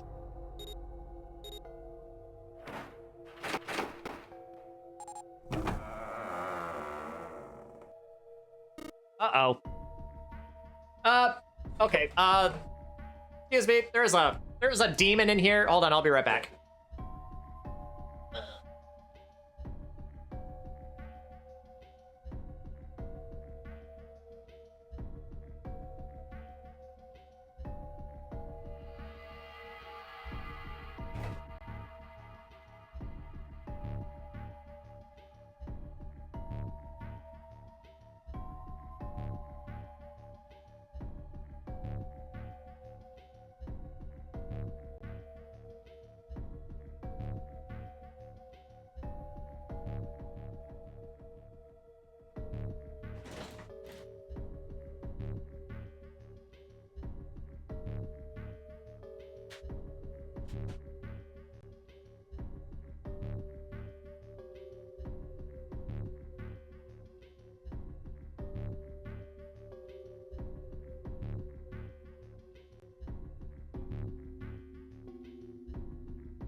Okay, crisis averted.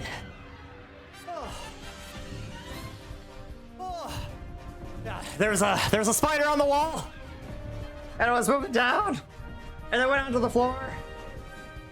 By the time I got back, it was on the floor, but I still found it, sucked it up, and now it's dead.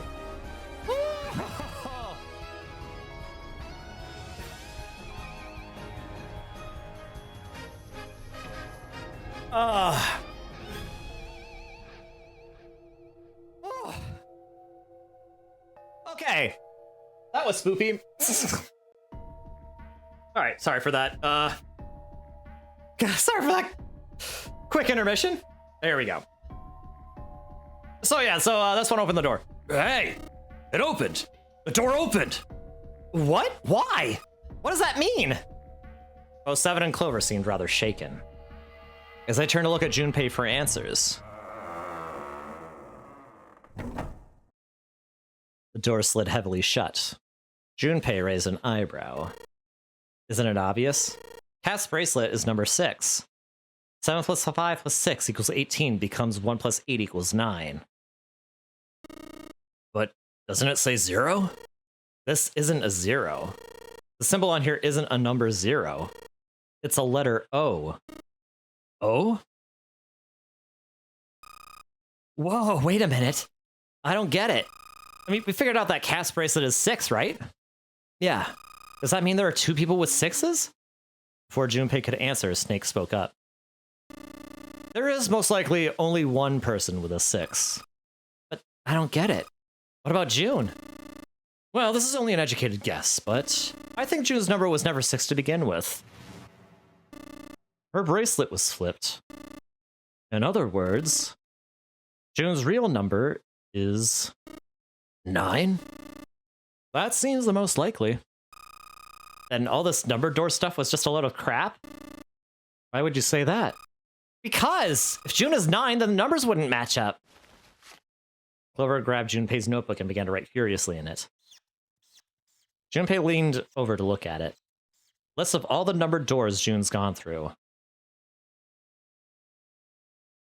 Clover read each row out loud so that Snake could follow along.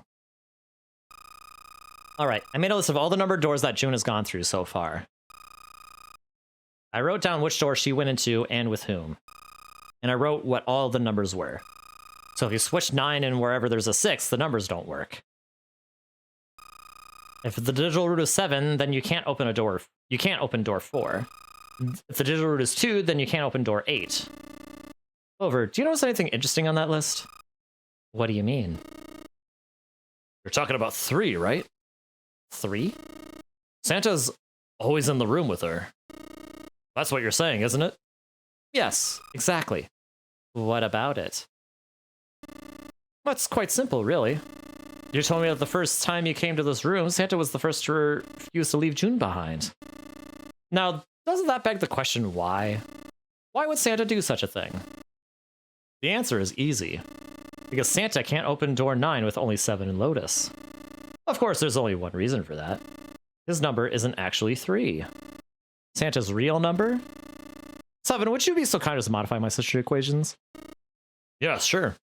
7 took the pen from a confused Clover and began to adjust her calculations. This is what you were getting at, right, Snake? He read out the changes he'd made. When he finished, he looked at Snake. Snake smiled. Thank you. That is exactly right, 7. Santa's true number wasn't 3. It was 0. No way! Santa is 0? And June was 9, not 6. On the contrary, Santa was 0, not 3. Plus 3 and negative 3? They cancel each other out. Nothing appears out of order. Then that means that even though he set the whole damn thing up, Santa was still playing by the rules of the Nonary game this whole time. Precisely. So you're saying Santa planned this whole thing? I'm not sure if he acted alone or not, but I think it is safe to conclude that he is 0. If my hypothesis is correct. Clover bit her lip. She seemed to be having some difficulty believing her brother's explanation. Junpei remained silent and thought. Snake's hypothesis didn't satisfy him. June's bracelet was flipped. Even if that were possible, then there would have been 2 number 9 bracelets. And if that were the case... Alright, that's enough talking. Let's go. It's high time we went through that door.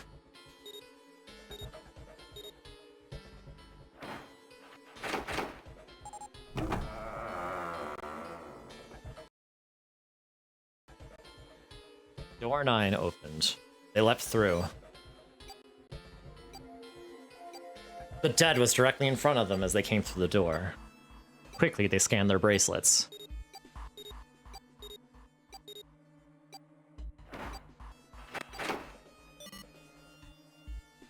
And the detonator stopped. Whew. After pausing for a moment to catch their collective breath, Junpei and his companions headed down the long hallway in front of them. At the end was a set of stairs leading down into the ship. It looked as though they all led the way to the bottom deck. They looked down. It didn't seem to be flooded. After deciding it was safe, they headed down the stairs. Before long, Junpei and his companions found themselves on the bottom deck. They turned left into another hallway, at the end of which they found another door. And of course, there was a symbol engraved over the keyhole. It looked like the sort of harpoon one would use to hunt fish, kind of 3 prongs. Snake traced the shape of it with his fingers. This is the Neptune symbol. There must be a key around here somewhere. Neptune key. All Junpei had was the Uranus key card. Not the same planet, not even the same sort of key. Clearly it wasn't going to open this door. After examining the door for a few more minutes, they gave up and headed back the way they'd come. With a little more searching, they found a metal door. To the side of it was a card reader. A symbol was engraved into it. It matched the Uranus symbol on the key card Junpei was carrying. This is the place. He muttered to himself and slid the card through the reader. It beeped once, then the light on it turned green. With a heavy metal groan, the door creaked open. Junpei, Clover, Snake, and 7 looked at one another, nodded, and stepped through. The room they found themselves in was full of books. It looked remarkably like a library. Not the sort of library where large numbers of people came to read books, more the sort of library that was simply a place to store books. He felt a little overwhelmed by the sheer number of books, but Junpei did his best to speak with authority. Alright, if we want to get through that door out there, we need the Neptune key. I say you split up and look for it. Okay. Very well. Sure thing.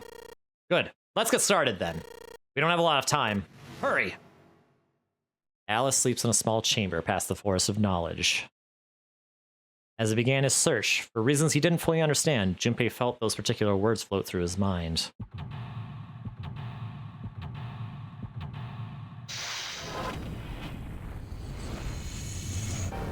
Alright, no escape room! Finally, right? There's a note on the table. Lights to the books. Huh, what does that mean? Interesting. Well, intelligence often hides itself in darkness. Ever thought about the pages of a book? Each page only sees, what, maybe 2 or 3 minutes of light before the reader is on to the next? They spend the rest of their lives locked in darkness. Rather like myself. That's horrible. Oh, don't get me wrong. I'm not complaining, not at all. I live in the darkness, yes, but that has gifted me with the ability to catch the truths others might miss. I can hear the voices hidden in the darkness, you might say. This book is called, Mind Swap. I mean, you could, like, change bodies with someone? Well, I guess I wouldn't mind switching bodies with my brother or Junpei too much, but I'd rather die than let Seven switch with me. What the hell? I don't even want to swap bodies with a little brat like... Hey, were you imagining it? You were! Shut up! Yeah, well, he wasn't the only one. Teletemperation and telepathy. What the hell is this one about? Well, I know what telepathy is, but I never heard of teletemperation. It refers to having the ability to travel through time. Kitab al-Azif. Man, they've got some weird stuff here. I can't even pronounce this one. Who's that? Some famous guy? It's not a person's name. It's the name of a fictional book created of Abdul al-Zared. Or al-Azred. It is said to be one of the sources used in the creation of the legendary Book of the Dead, the Necronomicon. Oh, so these are all cult books and stuff.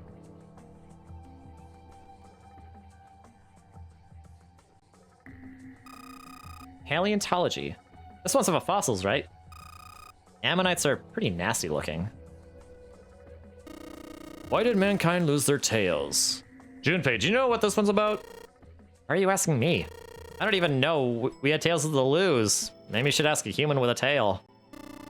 Mankind's ancestors most likely lost their tails as they were no longer useful, and the nutrients required to grow them were better put to use elsewhere. At least that's what I read. I was rather young, so I may have remembered incorrectly. Huh? Why the hell would a kid be reading a book like that? The Theory of Evolution. Heck, even I know this one. This is that Darwin guy, right? Well, yes and no. Charles Darwin wrote a book called On the Origin of Species. And he put forth his theory of evolution. Yeah, I remember that part. He called it natural selection. Exactly. This one says transition of extinct species. We need to hurry it up or we're going to end up in the pages of a book like that. Mother Nature. Is that some sort of book about hippie chicks? Probably not, except perhaps tangentially. It's most likely about the environmental protection. I was just trying to make a joke. Dude, hippie chicks? Really? Introduction to geology, huh? Thinking about the Earth, even when you're on the ocean. Kind of romantic in a way, I guess. Theories of the Cambrian explosion. Did a bomb go off near somewhere called Cambria? Wrong kind of explosion. Roughly 500 million years ago, during what is known as the Cambrian period, research suggests that the variety of living organisms increased by an order of magnitude. Why that happened is, however, still something of a mystery. There are a number of theories. This book is most likely a collection of them.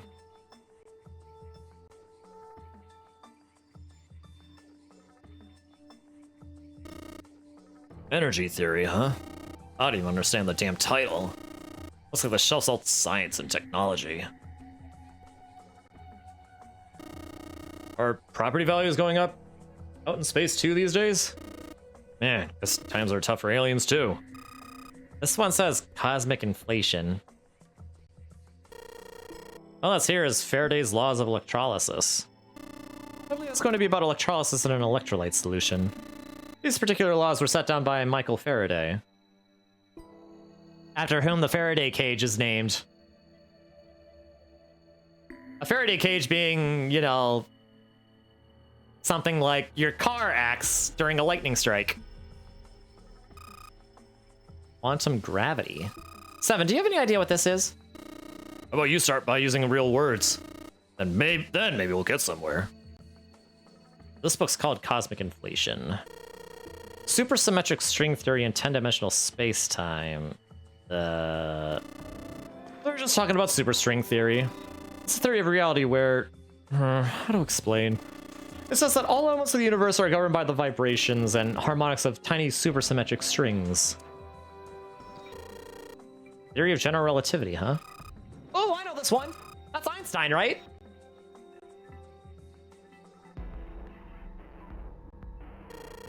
Algebraic number theory. Math, huh? There's another one like that over here. You mean something like primary number theory or analytical number theory or geometry? Oh my gosh, how did you know? Nobody said anything about those. Well, number theory is usually split into 4 chief disciplines. If there was a book named Algebraic Number Theory, I took a wild guess that the other 3 would be there as well. Looks like I was right. The Pythagorean Theorem. This is a famous one. Sounds like there are a number of math books in this section. It says Riemann hypothesis. What is there to hypothesize about with a Riemann? Isn't it pretty straightforward? Heavens no, there are many factors. Length, girth, lubrication, or lack of. It's an exciting and rapidly growing field. Oh wow. Phrasing! This one's Goldbach's conjecture. Conjecture? What's it about? Like magic or psychic stuff or something? Right, I bet it's about jewelry, isn't it? It may have an odd title, but it's actually a very respectable mathematics book. It deals with one of the unsolved problems of additive number theory. Sorry I said anything. Look, let's not get into this one now, okay? That's a weird book, Junpei. Indian mathematics. Haha, that's funny. Why is that funny? What's this? Origin of Japanese folklore? Looks like there are a bunch of books about Japanese culture here. Mostly ones about folklore, though. Well, folklore can cover a wide range of subjects. History, urban life, religious trends, environmental changes, oral traditions. Folklore can cover all of those things if you know where to look. This looks pretty deep. Agriculture and historical organizations in folklore. Modern Japanese literature, huh? Picture book here? Looks like it's an old folktale. I just think it's a little weird that this book's the only picture book. Maybe you ought to hold on to it. Got a magic wand on it. Okay. So, what's inside? Well, aren't you gonna open it? Pretty sure it's just gonna have pages inside. Smart. Whoa! SE5? What is that? Oh, when I opened it, these 4 letters popped out. Or SE-5. So I guess it's a pop-up book, huh? SE-5. I wonder what that means. Let's see what we've got here. So many books here. I wonder what this one... Whoa, what's this? Worm? Oh, sorry. No, I'm sorry. Hey, what's the deal with the sappy stuff?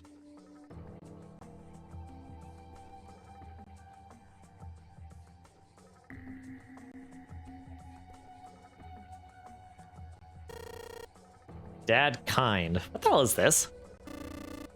Wasn't that a German mathematician? Maybe it's a compilation of his work? Owen, huh? It's probably Dadkin or something. Owen isn't enough to go on. This is about the English Revolutionary? Liebernids. This book is in German. Looks like it's the complete works of something. I've never heard of it. Well, if Snake doesn't know what it is, I don't know. I don't think we'll ever know. Sheldrake?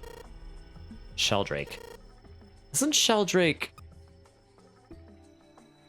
It says Sheldrake on the spine of this book. It's got a volume number written on the lower part of the spine.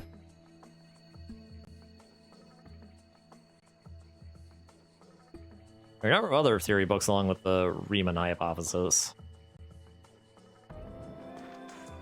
Small enclosure with 9 sides. There are 3 of these things that look kind of like music stands. Hey Junpei, you think you're supposed to put those pop-up books on the stands? And you can open it up? Oh yeah, if we do that, then they can make a shadow on the bottom there. True, but there are 3 stands, right? We don't have enough picture books. In other words, we need 3 picture books. This iron plate is bolted down. I don't think it's a door. I think it's just a wall. There are books here in all sorts of languages, but there's something suspicious about the shelf on the left. This bookshelf is sort of a glass inlay. Pretty big, but there are only 6 books on it. That seems kind of weird. Hey, it looks like there's something on the bottom. Can't really see it though. The glass is all foggy. In the middle of the glass door is a cylinder lock.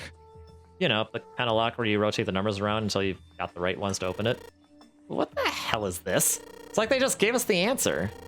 Guess I might as well give it a shot. Wait, they didn't give us the answer though.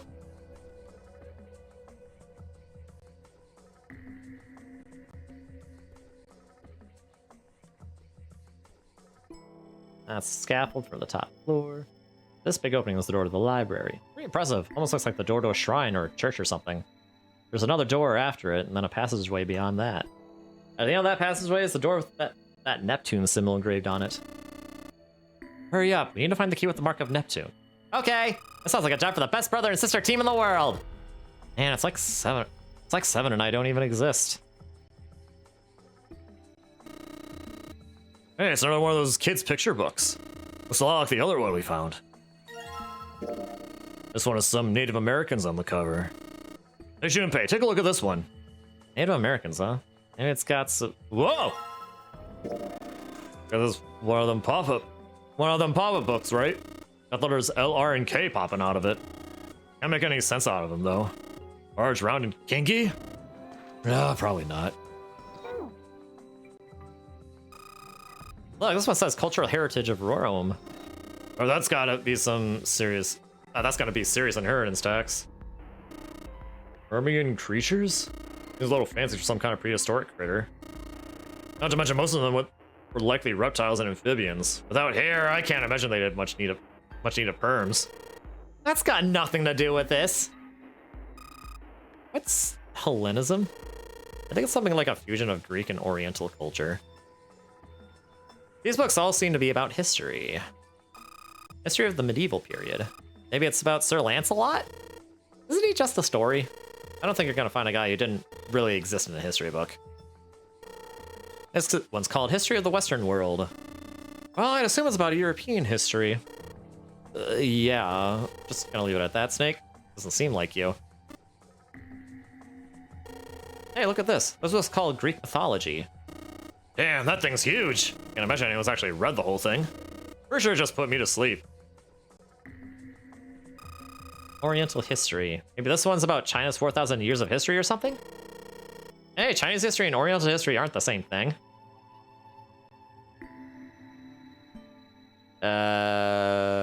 Okay. Oh, look, Seven. Here's a book that's perfect for you. It's called Correlation of Muscle, Bone Density, and Bone Strength. You're just saying that because it says muscle. Principles of monkey behavior, huh? I'd imagine that's a book describing praxeology studies on monkeys. Monkeys are very similar to humans evolutionarily, so I imagine the research was fruitful. This book is just called Dissection. This bookshelf must be all medical books. From what I can tell, it sounds as though these books have been organized by genre. This library must be massive. I'm rather impressed by how well organized it is. Functions of the human brain. Huh. I guess this is a book about the nervous system? I'd love to ask you to read it to me, but I don't think we have the time. I'm curious about it too. There's gotta be a reason why people connect with each other, you know? This one, it looks just like that picture book from earlier. The one with the pop-ups. You think they're part of a series or something? They do have the same binding. There's a baseball on this one. Come on, Junpei, let's see what's in it. I'm gonna go out on a limb here and say it's probably baseball. Ugh! This is a pop-up book. It's got the letters H-E-A-D popping out of it. Head. Ancient Gladiators. What's this book doing here? Maybe they were researching human physical limits across history? Look, this one's called Recreation of Lost Human Functions. You think they're talking about you like lose part of your body, then you could grow it back? I don't think so. Maybe they're talking about reconstructing abilities that humankind once possessed? In other words, they may be talking about cultivating a sixth sense. Human equilibrium theory. Human anatomy. Regeneration of internal organs. Dissection atlas, huh? This whole shelf is full of medical books. Okay, we actually have all three. All closure with 9 sides. There are 3 things that kind of like these. I'll try putting these pictures on the books on the stands. Then.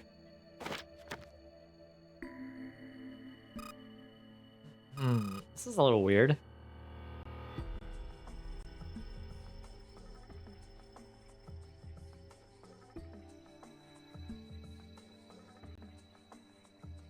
I feel like there's something I'm missing.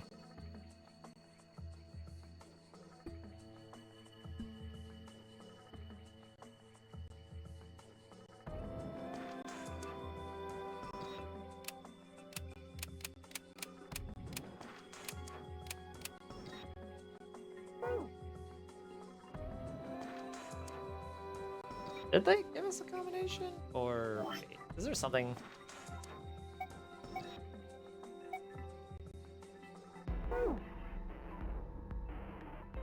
Nah, I'm just dumb, probably.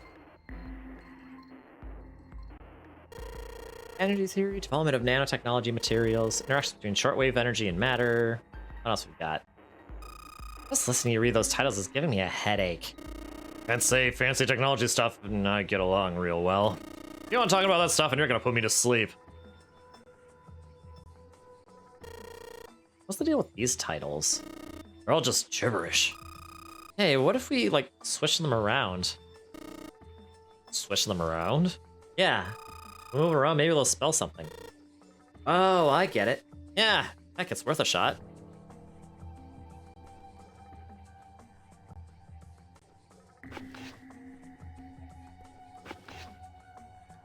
Open here, find bulb. How about this? Was I putting those books in the right order? Open this thing right up. Heh, that was a piece of cake. Hooray! You did it, Junpei! I guess that turned out well enough. So the letters from the title spell out, open here, find bulb. The light bulb looks like it's brand new. And it's really big, so it'll make a lot of light.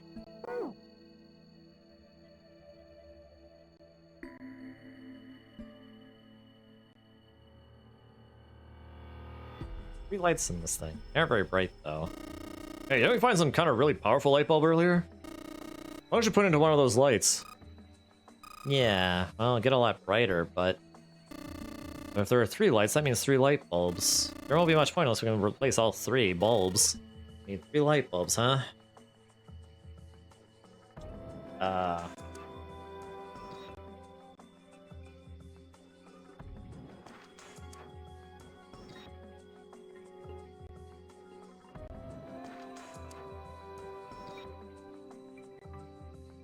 Yeah, I'm definitely missing something a little bit.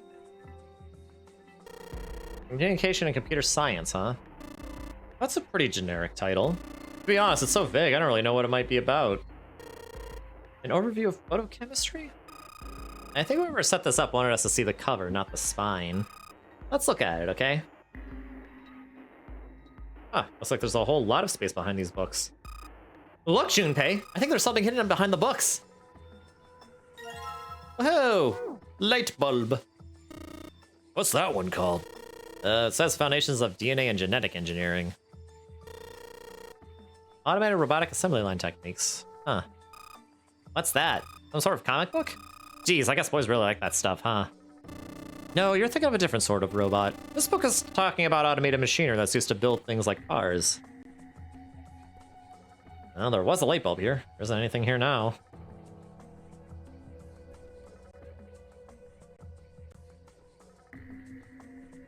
About living creatures of Mother Nature.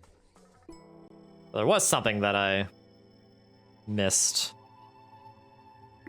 This one says the golden rabbit and the moon on it. Does that mean it's about a rabbit that lives on the moon? Rabbits are pretty cute, but what's the moon stuff about? Let's talk about the Judas tree that is said to grow on the moon according to Chinese legend.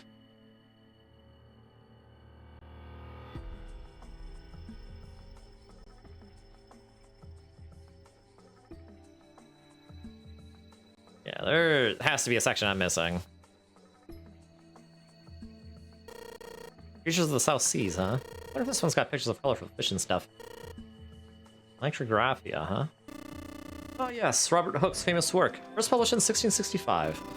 It Able to microscope and examine insects, inorganic substances, and other things too. Did I say telescope? I'm a microscope. Able to microscope and examine insects, inorganic substances, and other things too small to be seen in detail by human eyes. And he drew pictures of many of the things he'd examined and published them in a book. I'd hazard to guess this shop was concerned with natural sciences. I was like, why do mankind lose their tails?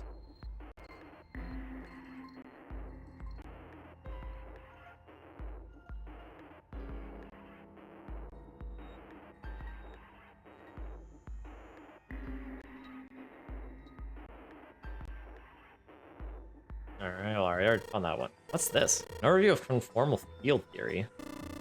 Oh, well, it's a theory that posits an invariant quantum field where conformal transformation can take place. Knock it off with this science voodoo stuff. You trying to put me to sleep? There's gotta be something I'm missing here.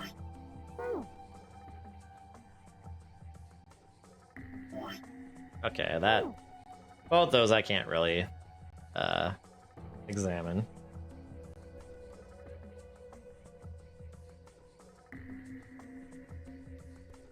I have 2 light bulbs. Where's the third one?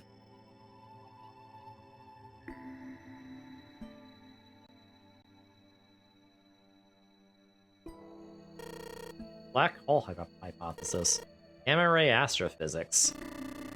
I guess this bookshelf has an astronomy theme.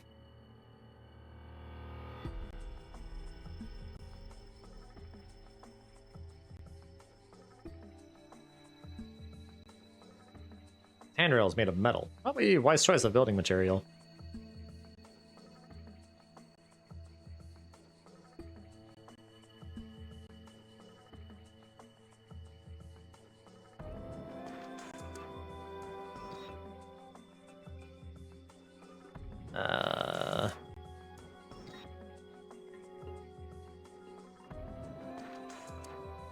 Where is this third light bulb?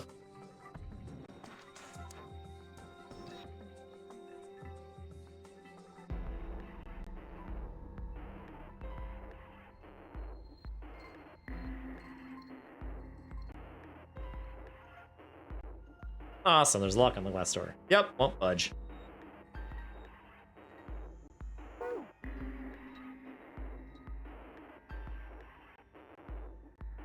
Change all those bulbs. Ah, what's the use wishing? I don't have any more light bulbs. I have 2 of them.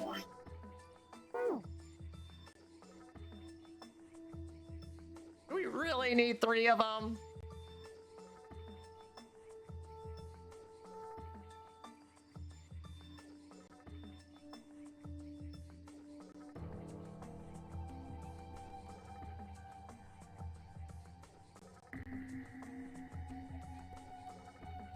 I feel like I'm missing something here.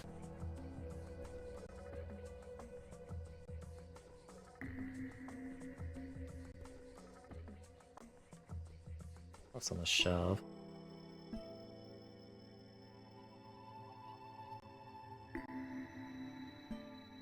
Nothing there anymore.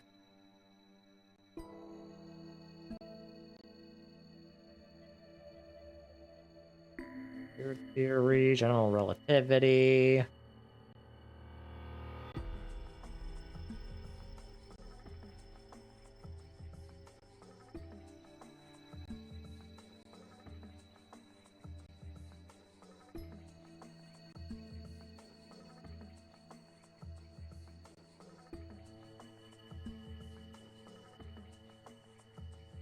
I feel like I am going insane or something?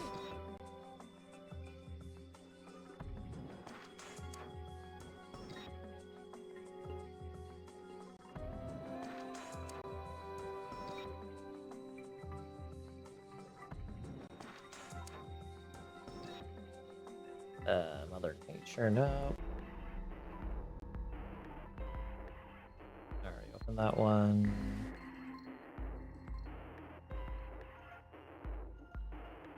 Theory.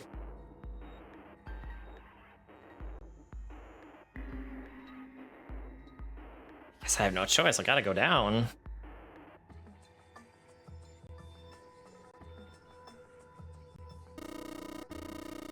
sort of see there's too dark to really tell, though. Oh, that probably means our light isn't bright enough. Yeah.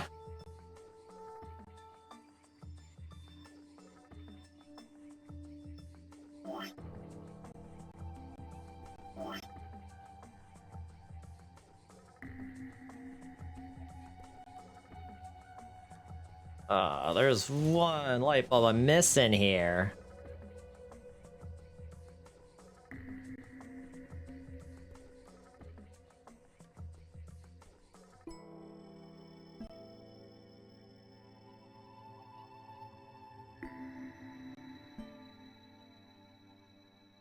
I swear, there's gotta be one thing that I'm just missing here. Unless... Hold on.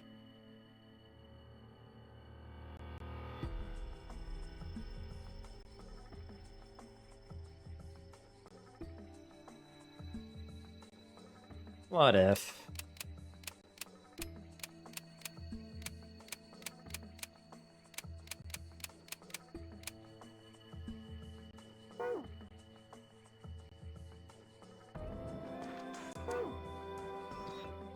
Last star's a metal frame, and that's locked up tight.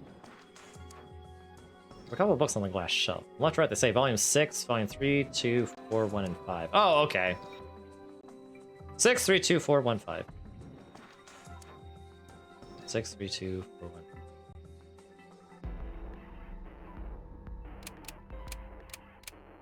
Six, 3, 2, 4, 1, 5. You did it, Junpei! Yay! I don't know why, but I don't really feel particularly happy about being praised for that. Whatever. I mean, I feel good about being praised for that! Mostly because I didn't click on the books in the window. No matter, at least the lock's open now. Let's see if we can get it open, alright?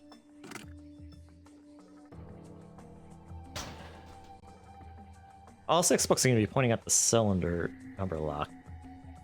Alright, light bulb! Alright, so there are 3 lights in here. I'm going to change these bulbs. No, they should. Awesome! It worked! Way to go, Junpei! Good job, buddy! There's something projecting on the bottom. These letters. They seem familiar. Sheldrake 5. Sheldrake. Junpei read the text out loud. I think I saw the rest of this collection somewhere. Yeah, I think it was somewhere around here. Let's go take a look. Okay. Seven and Clover walked off, leaving Junpei and Snake behind. Have you heard of him? Sheldrake, I mean. Junpei grinned. Yeah, Lotus told me about him. There's a British biochemist named Sheldrake. He had a rather interesting theory.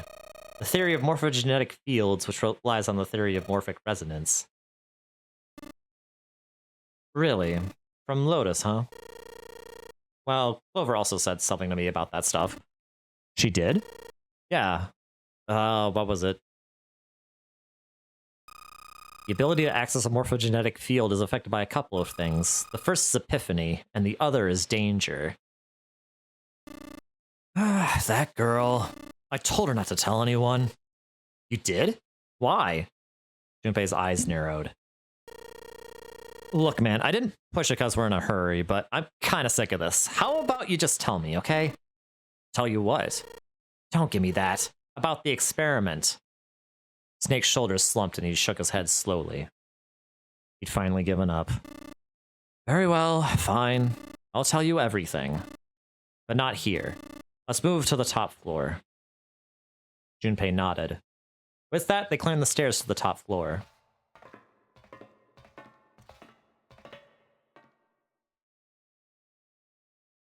Snake was silent for a moment after they arrived, then finally crossed his arms and spoke. I suppose I might as well start by telling you why I kept quiet, and why I made sure Clover did as well. To be honest, the explanation is quite simple. Zero told me not to. I had little choice. He didn't walk up and tell me, of course. He gave me a message engraved on a card. Snake reached into his sleeve and pulled out a small, stiff piece of paper. It looked like a good deal like the one he'd shown everyone on the central staircase. So you had 2 cards? No, only one. Huh? What do you mean? I thought that card just had some rules for the Nonary game on it. Yes, it did. And those were the rules I read you. However, they were not the only thing on the card. There was something I didn't read. Well, perhaps I should say there was something I couldn't read. And that was... Tell no one of the events that took place 9 years ago. Tell, and I activate your sister's detonator. Oh. Well, Snake nodded. Well, what about Clover? Did she get a message from Zero too? I don't believe she did. But doesn't it strike you as strange that Zero would shut my mouth but not hers? Yeah, that does seem a little weird. To be on the safe side, however, I told her it was best not to tell anyone. Still, apparently she told you. That girl. What's wrong with her telling me? I figured some stuff out with the thing she told me. I mean, it looks like the whole activator detonator thing was just a bluff. She's prancing around downstairs happy as a clam now that you're back. Snake glanced down at Clover and Seven, examining one of the bookshelves. That's very true. I've decided I can trust you. I decided to tell you the truth. The chance that Santa is Zero is very high. I feel I can assume Santa doesn't have the time to observe us at the moment. And at any rate, even if he were, I very much doubt he would kill us. Why not? Clover told me about the 4-leaf clover, about the words. If he knew about that, then he was in my group during the first experiment. I'm sure of it. He wouldn't kill us. No matter what the situation was. Snake paused and cocked his head as though he was listening to something very far away. His face looked dark as though something was weighing on him. Hey, Snake? Junpei wasn't quite sure what to say. Snake turned and looked at him. Yes, I know. You want to know what happened during the experiment? Yeah. How much do you know? Junpei relayed to Snake everything Clover had told him. The morphogenetic field in the experiments 9 years prior that had dealt with it. How the experiment had taken place simultaneously at 2 locations, one being the ship and the other being in a building in Nevada. How they'd played the Nonary game. How he told them everything. And finally, he told them how a girl had died during the experiment. Oh, she told you all that, did she? Snake looked down. His face was tight. A slight tremor shook his body and he tried to hide it. He was putting on a good front, but even Junpei could tell that he was holding back something deep and powerful. He made as if to brush something from his face and looked up at Junpei. At any rate, I know how much you've learned. All that remains for us to determine is who did this and why, right? Can you tell me what happened? Snake nodded slowly. The people who organized the initial experiment were from a company called Cradle Pharmaceutical. There were 4 of them running the show. Gentaro Hongo, Nagisa Nijisaki, Teru Aki Kubota, Kagechika Musashido. Hongo was the CEO of Cradle Pharmaceutical. Nijisaki was his right-hand man and did the lion's share of the planning. Kubota led the company's research and development division. Musashido was their majority stockholder. It was these 4 people who planned the initial experiment. Let me simplify it for you. Hongo designed it, and Nijisaki put it all together. Kubota developed the technology required, and Musashido provided the cash. So it's Hongo, Nijisaki, Kubota, Musashido. Junpei couldn't shake the sense that he had heard those 4 names somewhere before. Of course, more than 4 people were required to conduct an experiment of the scale. To that end, they organized a top-secret team to assist them with their research. All in all, they gathered 10 people or so. Those 10 completed their team, and they were able to begin the project. They named it the Nonary Project. The purpose of the experiment was to research the prospect of controlling a human mind through sheer will. The vessel, I suppose you could say, for this control was the morphogenetic field. Why did the glycerin suddenly begin to crystallize? Why did the crystal structure of EDT undergo a sudden change? Why did the rats improve their puzzle-solving skills with each generation? Experiments with humans produce the same results. More people who knew the answer to a question, the more people there were who could answer correctly without having seen the problem before. Why? How? The answer is that the shape of the answer has been stored in a field invisible to the naked eye. And through that field, the resident event transmits information related to that answer. That's essentially the idea behind morphogenetic fields. But that's just a theory. Can't bring yourself to believe it? Not really. Let's say someone killed another person because the devil told them to do it. Whether the devil exists or not has no relevance to the murderer. They believe the devil exists. Whether or not he does is immaterial. So what matters here is that Hongo believed in the morphogenetic field. Snake nodded. But I still don't get it. You said they wanted to figure out how to control people. Right? That is what you were saying? Yes. So how are they going to do that with a morphogenetic field? I'll keep it simple. Let's suppose 10,000 people have solved a certain problem. The chance of you knowing that answer, even if no one has told you, will go up. Let's have another example, shall we? Say 1 million people were to do a handstand right now. Tomorrow, the chances of you doing a handstand would be higher, even if you had heard nothing of this hypothetical mass handstanding. Mankind's thought process and actions are all part of a resonant event. All the resonant events encoded in the field are projected onto you. Of course, this assumes you believe in this theory. Do you follow so far? Yeah. Well, let's say, hypothetically, that there was a person who had the same effect as those millions of people. What would happen? If that one person were to do a handstand, other people would find themselves wanting to do handstands as well.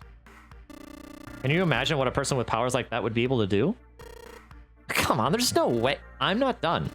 Imagine another scenario. Imagine another person. This is an ordinary person. Let's say he does a handstand. What if there was someone who could grab the resident event he created by doing that, and use it to make other people do handstands? What would happen then?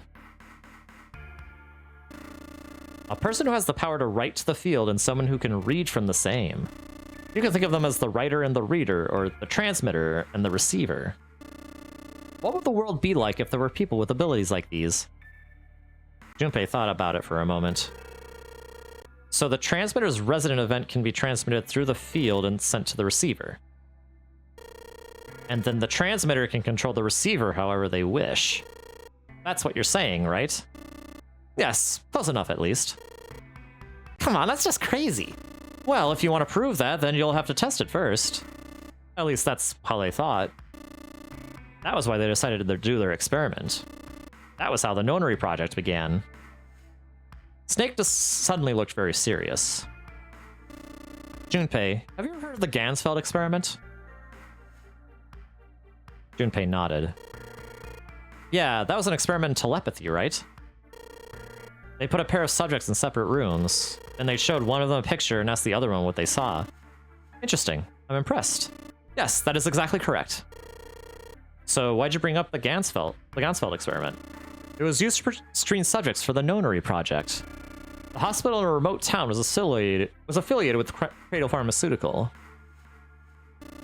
Hongo used it to conduct experiments on visiting children in secret. Some of them, he found, had potential. He began to gather children that showed promise, children that seemed as though they might be able to access the field. Of course, none of them volunteered. They were kidnapped.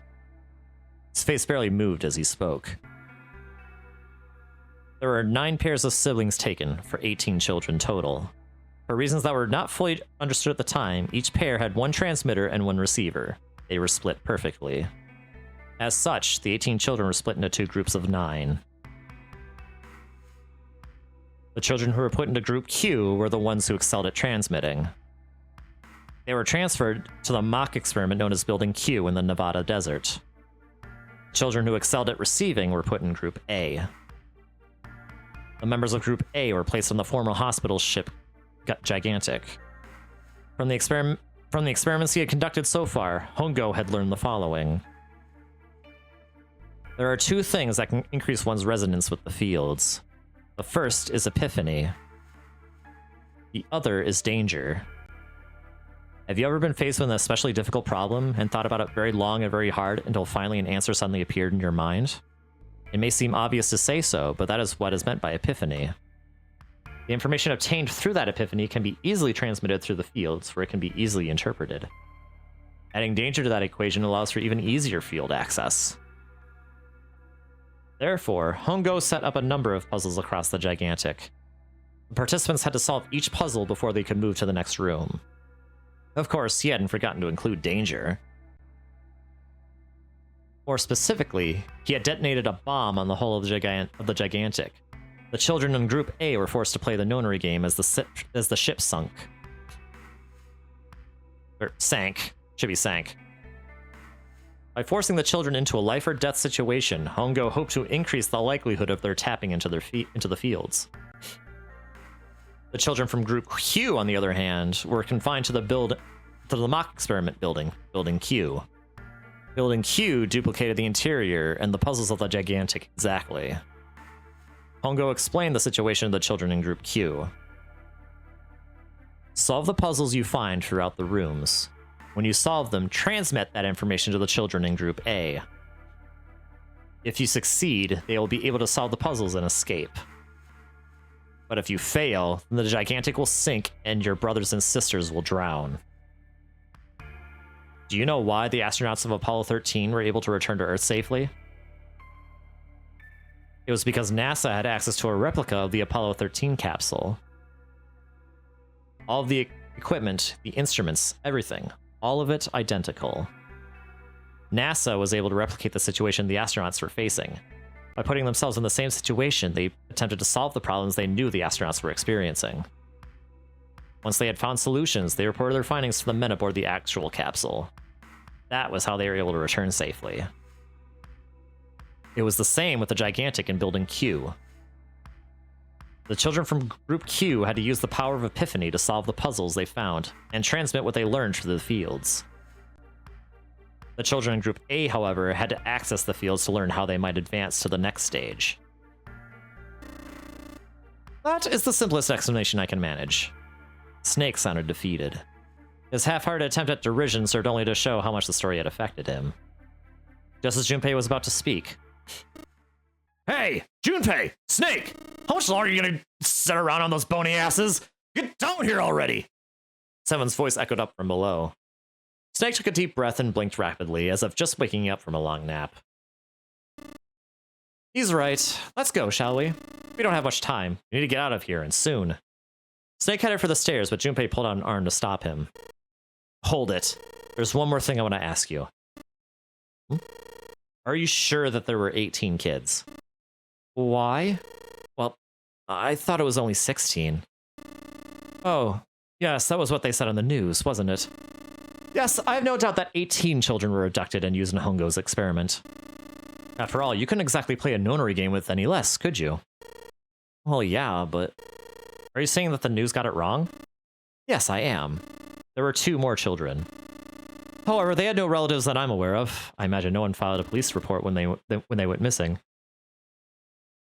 Oh! Who are you people? Hi, Wheatley! How are you doing? How are you doing? Thank you for the raid!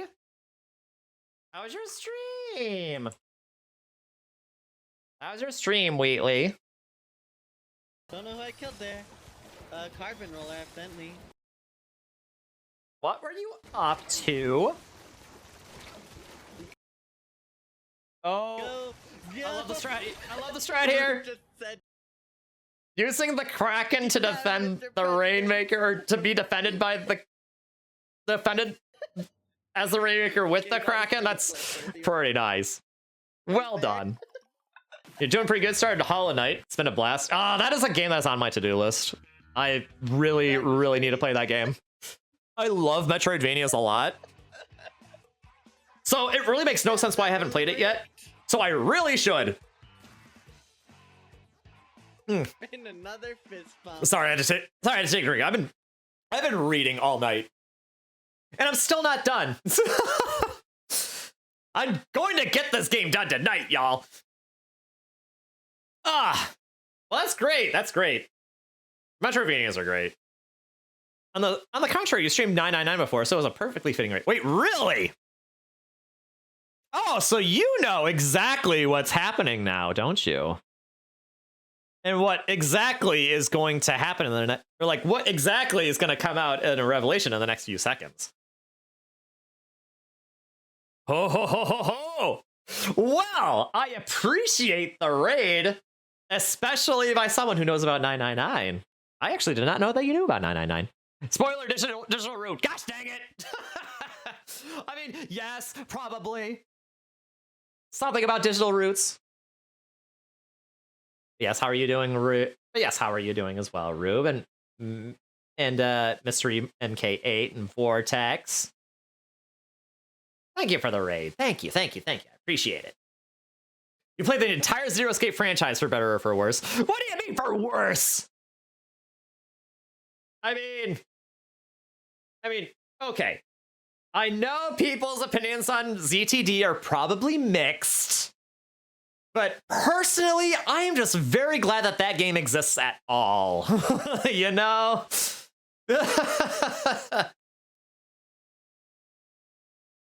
No, I don't know. I love the Zero Escape series. I'm glad that all games are out, including ZTD.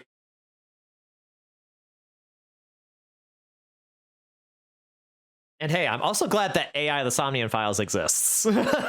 Which, hey, that's another one that I need to do sometime because, oh my god. I mean, I played that game. And my god, the story is... Oh, it's so good. I mean, hey, Uchikoshi also wrote that story, so, I mean, is that really a surprise?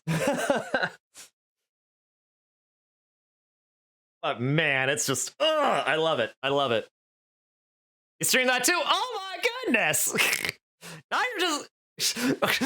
Next you're gonna tell me that you're streamed Ever 17 or something, which I think he also wrote the story for. I've not actually played that game, so I need to look into that if he did, because I do need to play that if he did, because gosh dang it, Kotaro Uchikoshi is like one of my inspirations for sure. Now you have a new game to stream. Okay. Now, granted, remember, I'm not actually sure if he did write that, but I think he may have. I need to look it up to confirm. He didn't work on Pepsi Man? Why does everything make sense? Why does everything make sense? Oh, I love that man even more now. Ah. Just when I thought I couldn't love that man even more than I already do. How small is this planet? That was you when you learned? Well, I feel like that's the only explanation. Okay, real talk, actually. So, how I actually got into Zero Escape in the first place? Well, first I did originally have the game. I was just sitting on it in my back. It was just sitting on my backlog for a long time. But then there was an anime that came out called Punchline. You probably already know where this is going. I watched a couple episodes of it, and I heard, and just from how outlandish it was, like I heard from people that apparently the writer of 999 wrote the story. And I was like, wait a minute, really? And then I was like, okay, I really have to read 999 now. Now, granted, remember, I did not actually watch all of Punchline, so I don't actually know the whole story of what happens, but I can only imagine that really messed up stuff happens. Because I knew how serious 999 was and like how much of like a very oppressive aesthetic it had. So I was thought, okay, I gotta start playing this now. And I did, and now, well, many years later, I am now streaming 999 right now. We expect nothing less. I know, right? So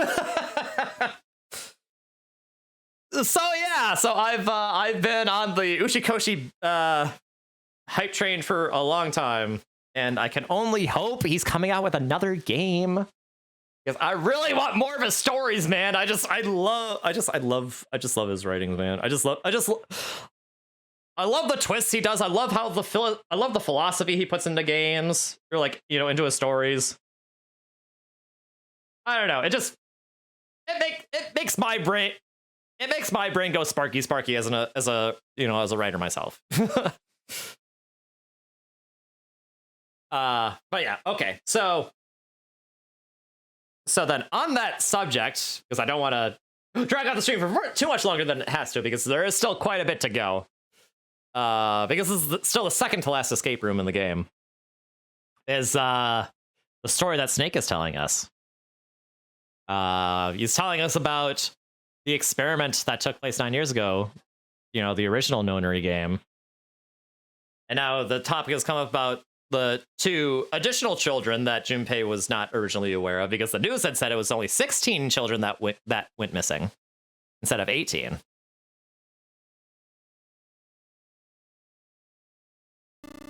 They were brother and sister like Clover and I. The brother's name was Aoi. The sister's name was... Her name was... Snake couldn't seem to bring himself to continue. He looked as if he was about to say... Look as if what he was about to say brought him great pain. Her name was Akane. That was the girl who died. Junpei felt as if he had been punched in the stomach. His vision was blurry and his head felt light. He couldn't think straight. Everything was blank. Had Akane Kudashi died 9 years ago? If she had, then who was June?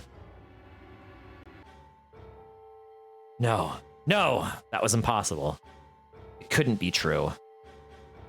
Akane wasn't an uncommon name. If Snake had known her last name, then that would have been a different matter entirely. So they shared a name. There were many other people who did as well. It meant nothing. It was a different person. Of course it was a different person. It had to be. Junpei shook his head hard and pulled himself back to reality. Is something wrong, Junpei? Your breathing sounds strange. Then Snake had noticed. Junpei cleared his throat and tried to act calm. Oh no, it's nothing. I'm fine. Let's get back down there, all right? Snake raised an eyebrow but said nothing. He headed down the stairs, Junpei bringing up the rear. He couldn't bring himself to ask. He told himself he knew the answer already, but he couldn't bring himself to ask what the girl's last name had been. With every step he took, the cold, hard sound of feet against metal dug at his heart. Oh boy! Yeah, that's kind of a possible bombshell, isn't it? Could it? Could it be? Could it be? Yes, I think we need to find the 5th volume. Oh, would you look at that? There's a big red button behind this book. I guess we should press this button. And, oh, oopsie poopsie!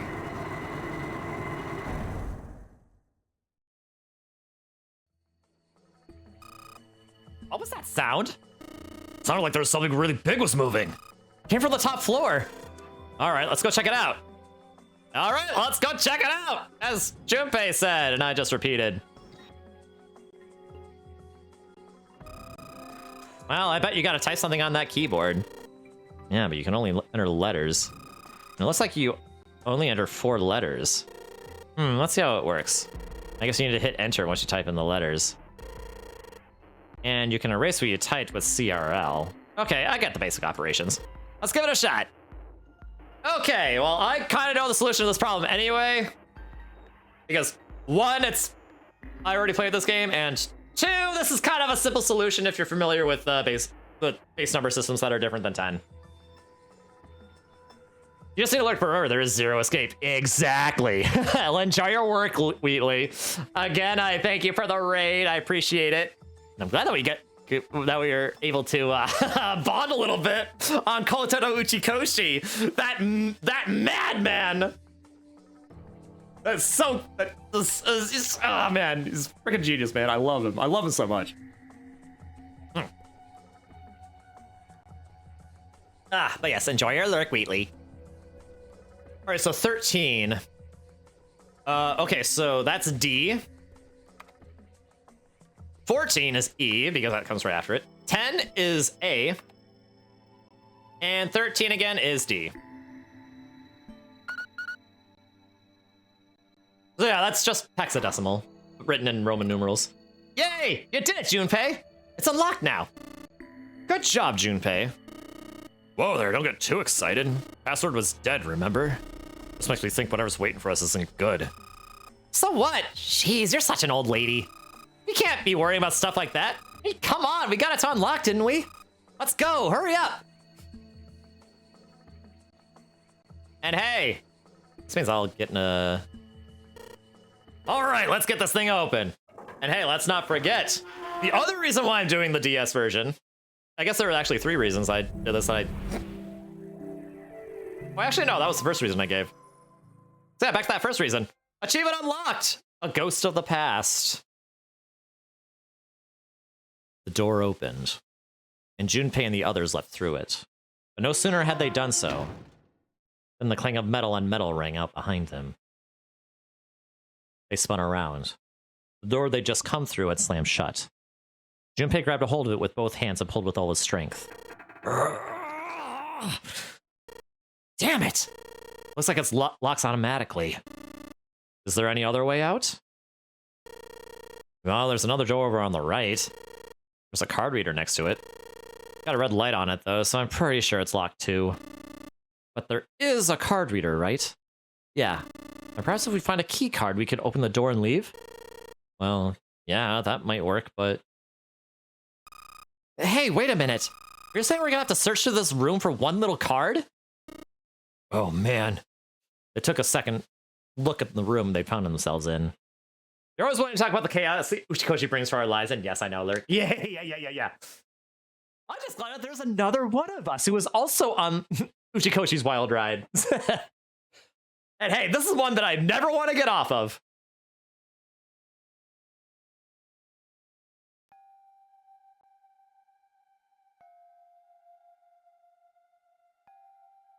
It was filled with piles upon piles of all manner of things.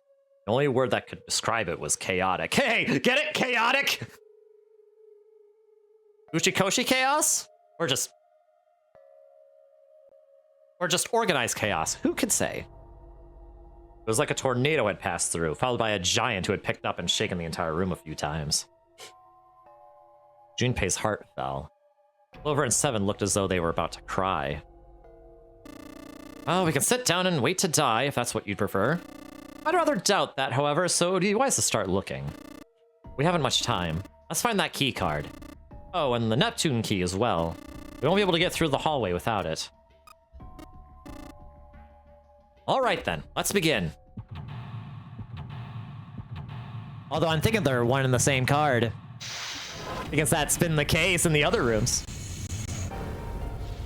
All right, this is the last secret way out we'll be seeing us. This is the last escape room. There are piles of crap everywhere. Man, this place is a mess. It's so messy. I don't know where to start.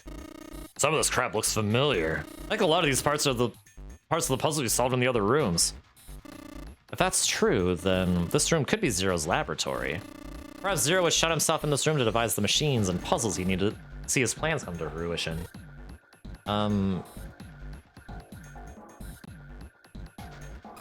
Hey, Junpei, isn't this a nautical table? Yeah, I feel like I've seen this before.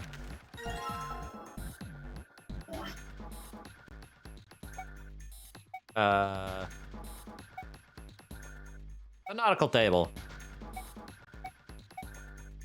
From the study. Wait. Wasn't there? Wait, where's the other nautical table? That one?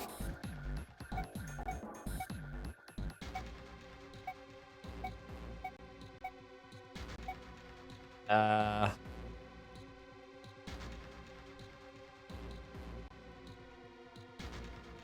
okay.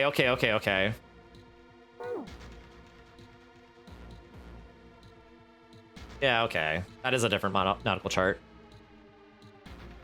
Keyboard. Let's just tap a few keys, see if we can wake this thing up. Damn. No dice. A mouse. Nothing happens when I mess with it, though. There are 4 indentations on the desk. I wonder if I'm supposed to put something into them. It's so small. I wonder what it is. I got no idea. There are 3 monitors here. The power's on, but there's nothing on any of the screens.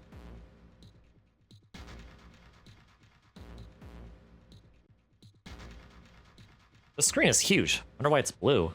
Maybe if I touch it. There's something on the screen now. What's this? There are 15 cells here with numbers and letters in them. Let me see that. Ah, I see. So whenever you touch a cell, the ones next to it turn on or off. Just gotta use that to make the all cells on the right and the bottom green. Hey, Junpei, I found this piece of paper under that thing. Want to take a look at it? You think this might have something to do with the puzzle? It's a piece of paper Clover gave me. There are a bunch of numbers and letters connected by equal signs on it. Just like he said, this is probably related to the puzzle on the screen somehow. Thanks, Clover. This really helps. Alright, let's go back and try again. There, it looks like it looks like I just need to make all the cells all green. Okay, this is just base 22. But we already knew that, right? Alright, 1 plus F plus 5. Alright, that's 15, 16, 20. B plus 6.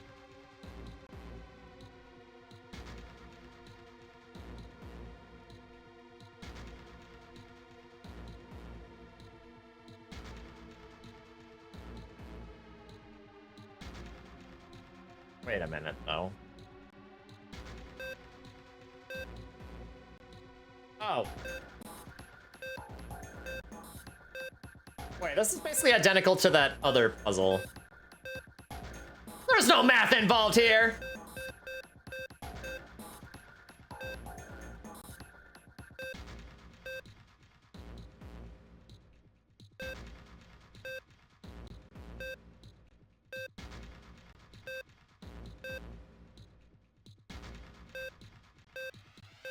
There's no math here!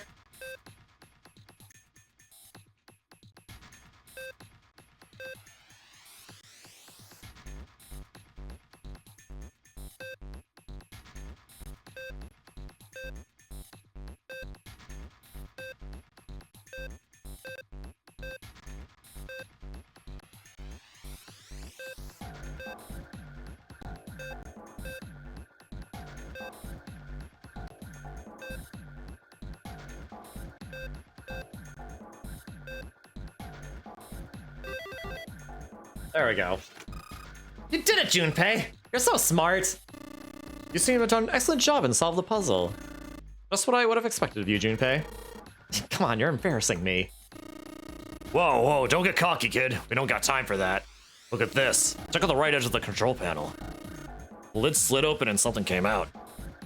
It's a badge! Metal plate shaped like a shield. With a cross engraved on it.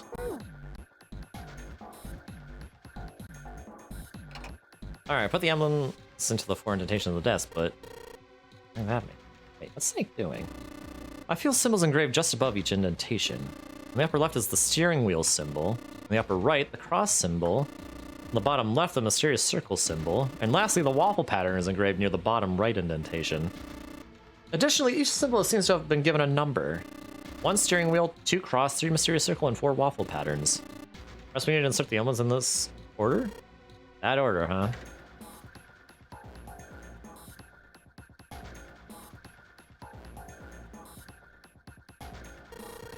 This monitor is part of this machine. It's really dim, though. It's got a map of the world on it, but I can barely see it. Sliding panel, just like the last one. There was a plate with an emblem green on it here. Junpei, looks like there's a compass in there. Ah, now I get it. What do you mean? I guess you weren't there, Clover, but I solved a puzzle like this one in the wheelhouse. I think I just need to do the same thing here. The same thing? The important part is this nautical table we just found. I just have to match up the directions on the compass with the lines on the nautical table. I used the steering wheel in the wheelhouse, but this time I think I'm gonna use the wheel attached to the side here. Okay, then show me, now! Of course. Maybe I ought to run through the instructions. I just touched the rest. Yeah. I already know how to operate this.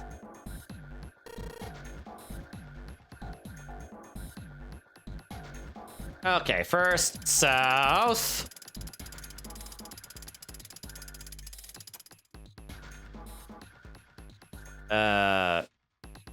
West.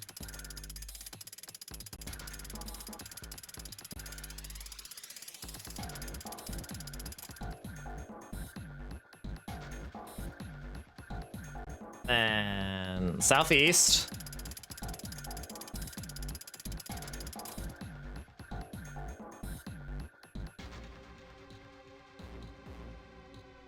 Then northeast. Oh my god, why is it backwards?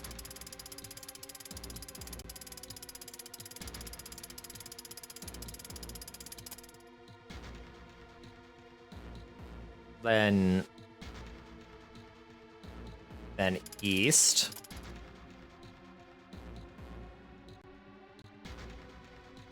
Then north.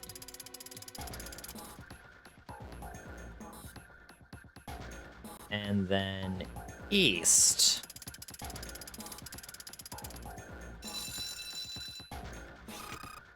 Yeah, you did it, Junpei. Good boy. Who's a good boy? Ah, knock it off. Hey, we don't have time for screwing around right now. Check out the right side of the monitor. It's kind of slid open and something came out. Oh, yeah. I heard a noise too. You know that big box in the hall by the exit? I think it made a noise. Like something unlocking, you know? A noise, huh?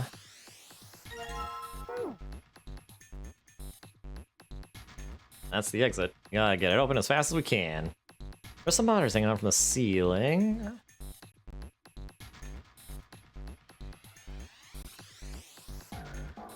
The metal shutter looks pretty sturdy. It's framed with black and yellow warning stripes.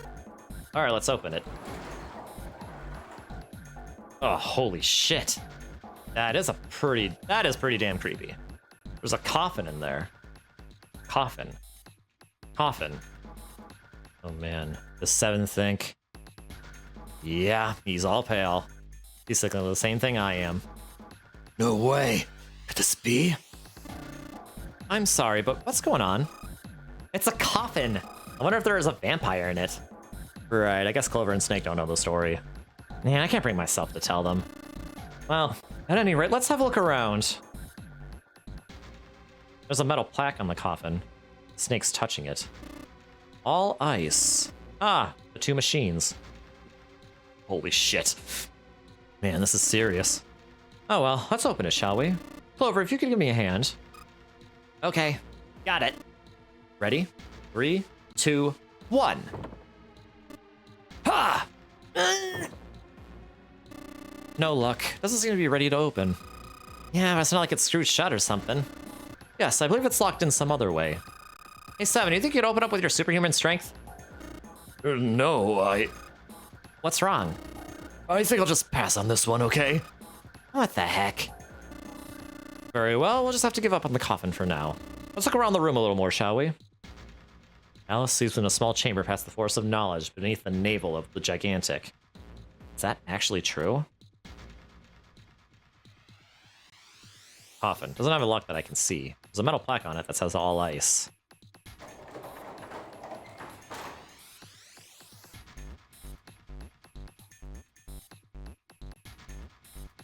Steel cabinet with a double door.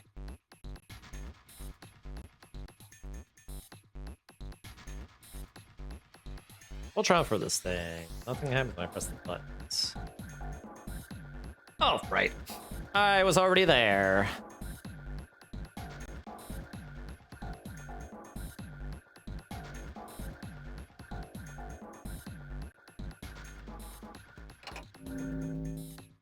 Shut the endless zoom Whoa! Wow, now we got something on the monitors at least. What's that? Looks like some kind of puzzle. I wonder if these are the rules. Okay, I'll read them to you. You touch a numbered arrow, that arrow will be selected and it will turn blue to indicate this. Pushing a numbered ball after selecting an arrow causes that ball to be moved to that area. However, you cannot move the red balls. You can only move 3 to 5 balls into a single area. Press the check button once you have moved all the balls except for the red ones, which you cannot move. Essential rule: the balls in the area must match the number for that area. That's it. That's just the Nonary game. Whatever, like they say, practice makes prefix. Let's give it a shot. What do you mean practice makes perfect? Hey, let's see you solve the next one. Then you can make fun of me. All right, well, anyway, this is just the rules to the Nonary game that we should all be well acquainted with by now. 6, 1, 8. And then 3, 2. Oh wait. 3, 2, 4, 5.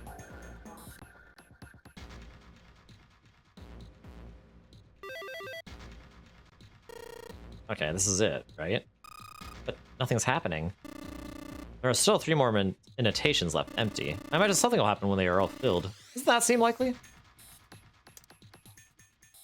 Let's put the emblem of lacrosse. Hey, Junpei, something just showed up on the screen. This puzzle sure looks a lot like the last one. Yeah, but there's more of those red balls you can't move. Numbers for each area are different, too. It looks like it's got the same rules as the last one, though. Sure you don't want to double check that? No, I'll be fine. If I'm confused, I can just look at the screen over there, right? Anyway, like I say, a picture's worth 1,000 words! Let's give it a shot. Isn't that a picture worth 1,000 words? Hey, shut it! At least I'm trying, all right? Okay, digital root of 1, huh? Well, 8 and 2 work here. And then all the remaining ones are in here. Oh, never mind then.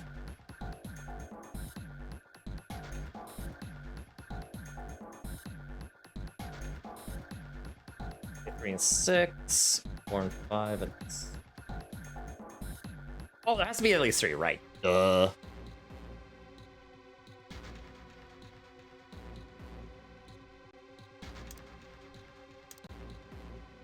And 7 and 3 should be in here. Hey, what? Oh, right. 7, 2.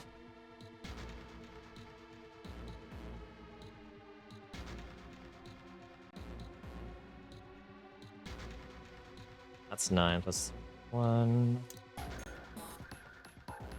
Huh. And obviously that's not gonna work because that digital root is 6.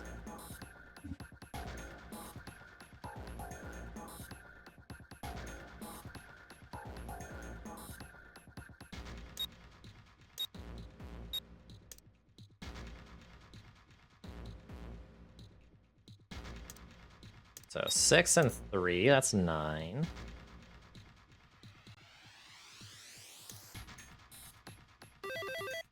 There we go. That's awesome, Junpei. There's only 2 left now. You can do it. Yeah, but I don't have any more emblems. There's something written on these pieces of paper. So I've got 3 sheets of the stuff. What is in there?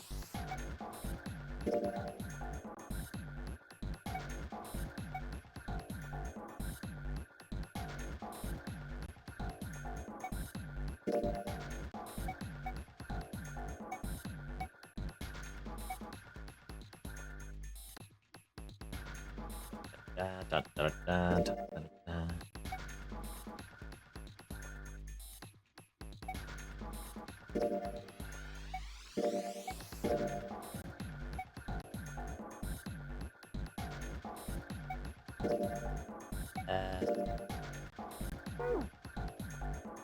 I do not know what I got from that.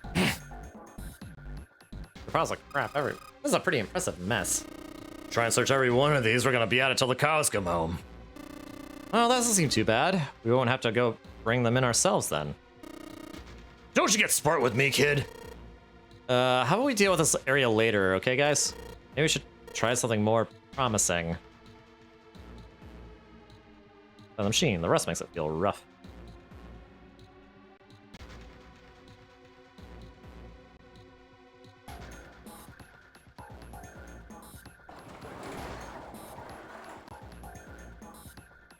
Doesn't have a lock that I can see. Okay.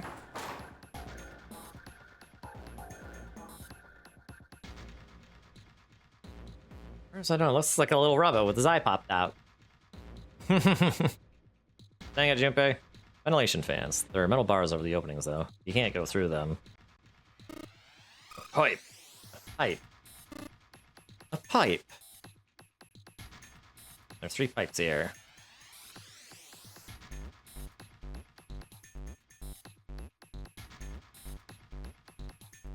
Okay, I feel like I'm definitely missing something.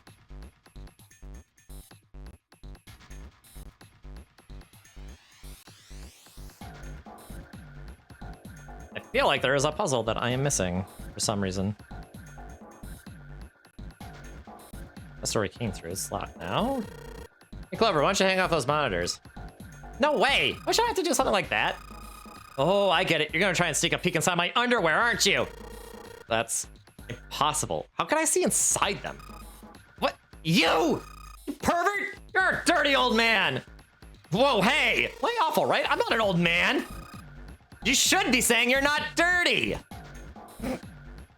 Well...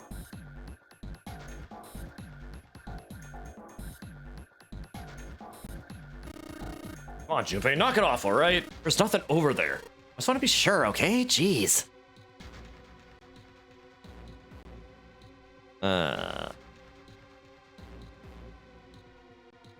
Oh, okay. Whoa! Wow, now we got something on the screen at least. What is this? Oh, wait a minute. This is something that's how I figure out that Morse code puzzle back in the communications office. Morse code? Yeah, the dots on here look like dits for Morse code. There's 2 dots on the first line, 4 on the second, and 1 in the last. I'm afraid I don't understand. Well, perhaps you should give it a shot anyway? Alright, I'll try. Before I do that, though, I ought to run through the instructions. After the button, another dot, and then held it down under a dot. Yeah. I already know how this works.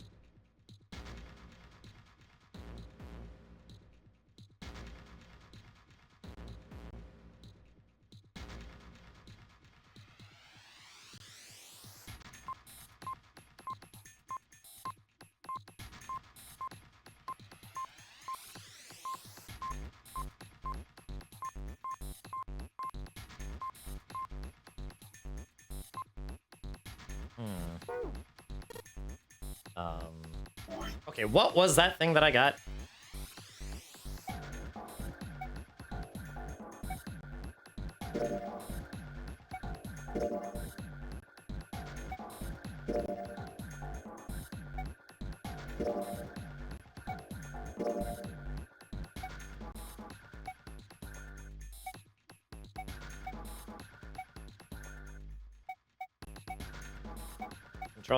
Controls.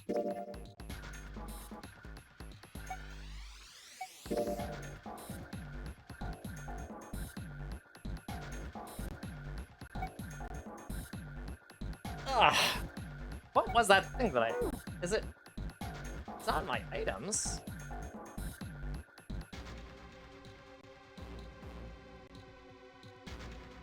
Yeah, but what was in here before? I don't see it in here.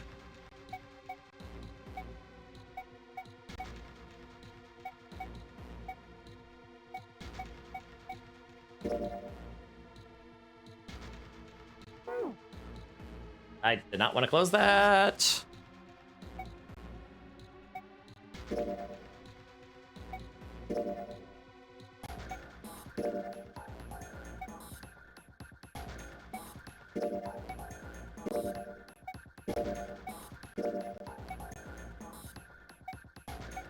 Did it even...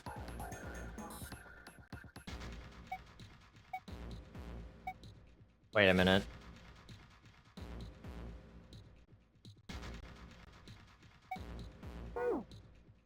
Oh, I see. It just gave me those.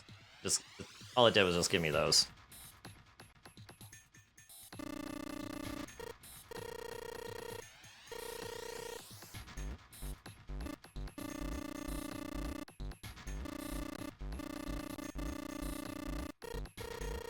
Add earlier, that's 2, 4. Yeah, I already know the controls. Okay, I know what to do.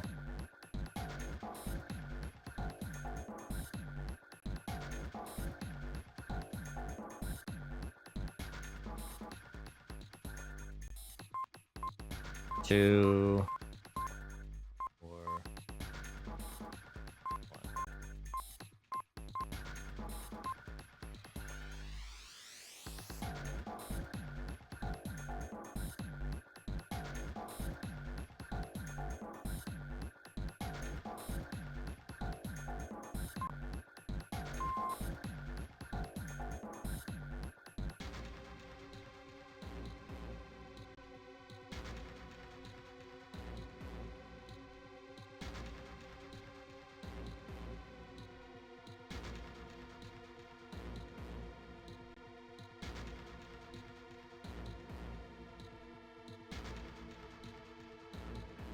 1.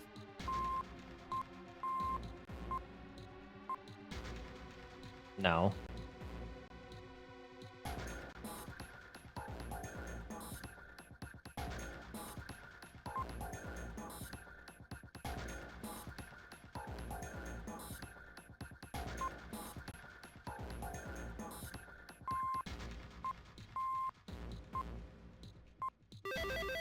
There we go. Ice! I see, it seems you have solved the puzzle, Junpei. Excellent work. The answer was ice. How did you know? All I had to do was listen to the sounds the machine made. After that, it was trivial matter to decode them. Ah, yes. I believe I heard a noise from somewhere on the right of the device after you solved the puzzle. It sounded rather like something sliding open. Do you see anything that could have made that noise? Yeah, that's true. Ah, yes, one more thing. I heard a sound from behind the shutter. Perhaps the coffin is unlocked now? What?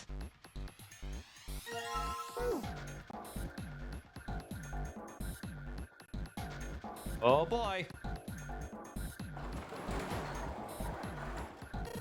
All right, fine, I'll open it. Hey, Junpei, you can do this. It's just a box. It's just a box. Oh, holy shit, this is a coffin. There's going to be something horrible in there, I just know it. Okay, okay, deep breaths. Here we go.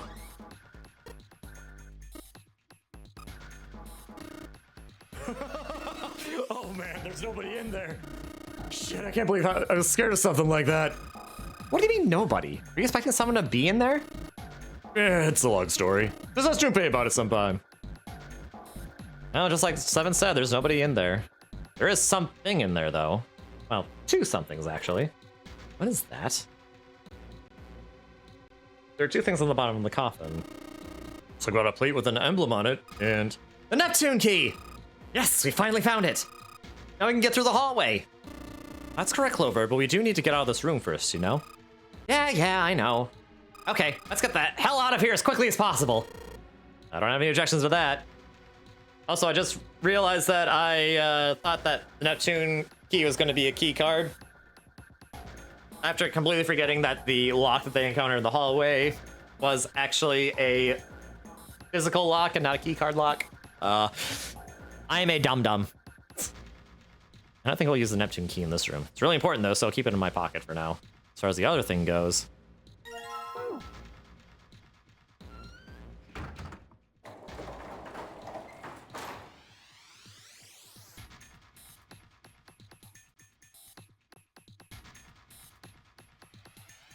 Oh wait, no, not that one. Alright, I guess nothing happens if I put that in there. Junpei, do you think maybe that's the wrong emblem? See how the symbols are engraved in each of the end of the day? Ah, yes, I know, Seven, I know. Yes, I know, Seven! I'm not dumb! Except when I was very clearly dumb, like as I mentioned like a few seconds ago. Damn, this puzzle is a lot like the last one. Looks like the rules are the same though. Don't you think you should double check it? Come on, it's the third time I've done this. I'll be fine. So this, can't think of anything clever. Please don't strain yourself. You might hurt something.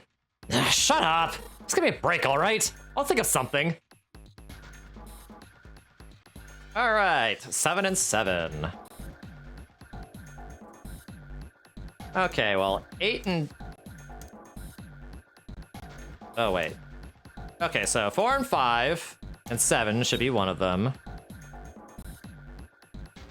Which leaves 6, 8, and 2.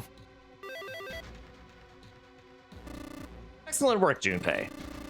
You've only got one left. I can see the light at the end of the tunnel. Let's see what happens at the end of the coffin in this indentation. This is the 4th one. This puzzle looks a lot like the last couple. I think this is probably the last one. Once we solve this puzzle, I'm sure something will happen. All right, I'll solve it in no time. I actually will, because this is probably the easiest one, ironically enough. Because, process elimination, 4, 5, and 8. And then 7 and 2.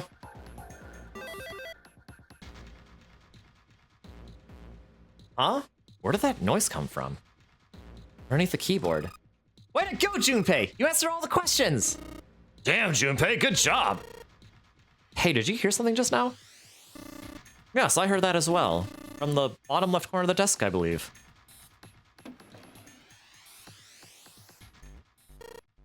A picture? In the drawer was a single picture. He picked it up. It was a photograph of 4 men. Involuntarily, Junpei's eyebrow shot up.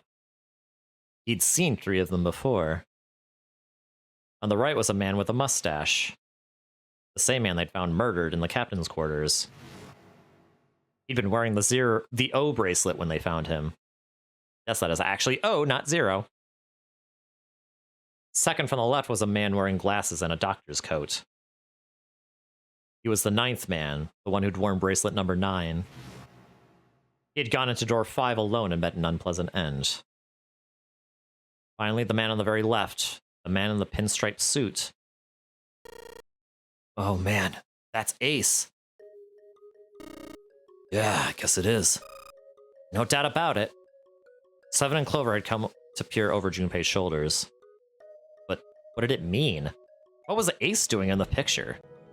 Perhaps more importantly, why were the 9th man and Cap in it as well? As Junpei looked closer, he noticed the expression on each man's face. Their smile suggested they were close, at least to some degree. But why? How? What was the relationship between these 4 men? Snake's voice broke into Junpei's thoughts. You say Ace is in that picture? Yeah. Doesn't look like it was taken recently, though. Ace, the 9th man, and Cap all look about 10 years younger. Ah, so the 9th man and the man you found murdered in the captain's quarters are also on the picture. Yeah. Is there anyone else? Or are there only 3 people in the picture? I'm afraid I can't see it. No, there's one more guy. It's got kind of long hair. Looks smart, but a little cold. He's the only one I don't recognize.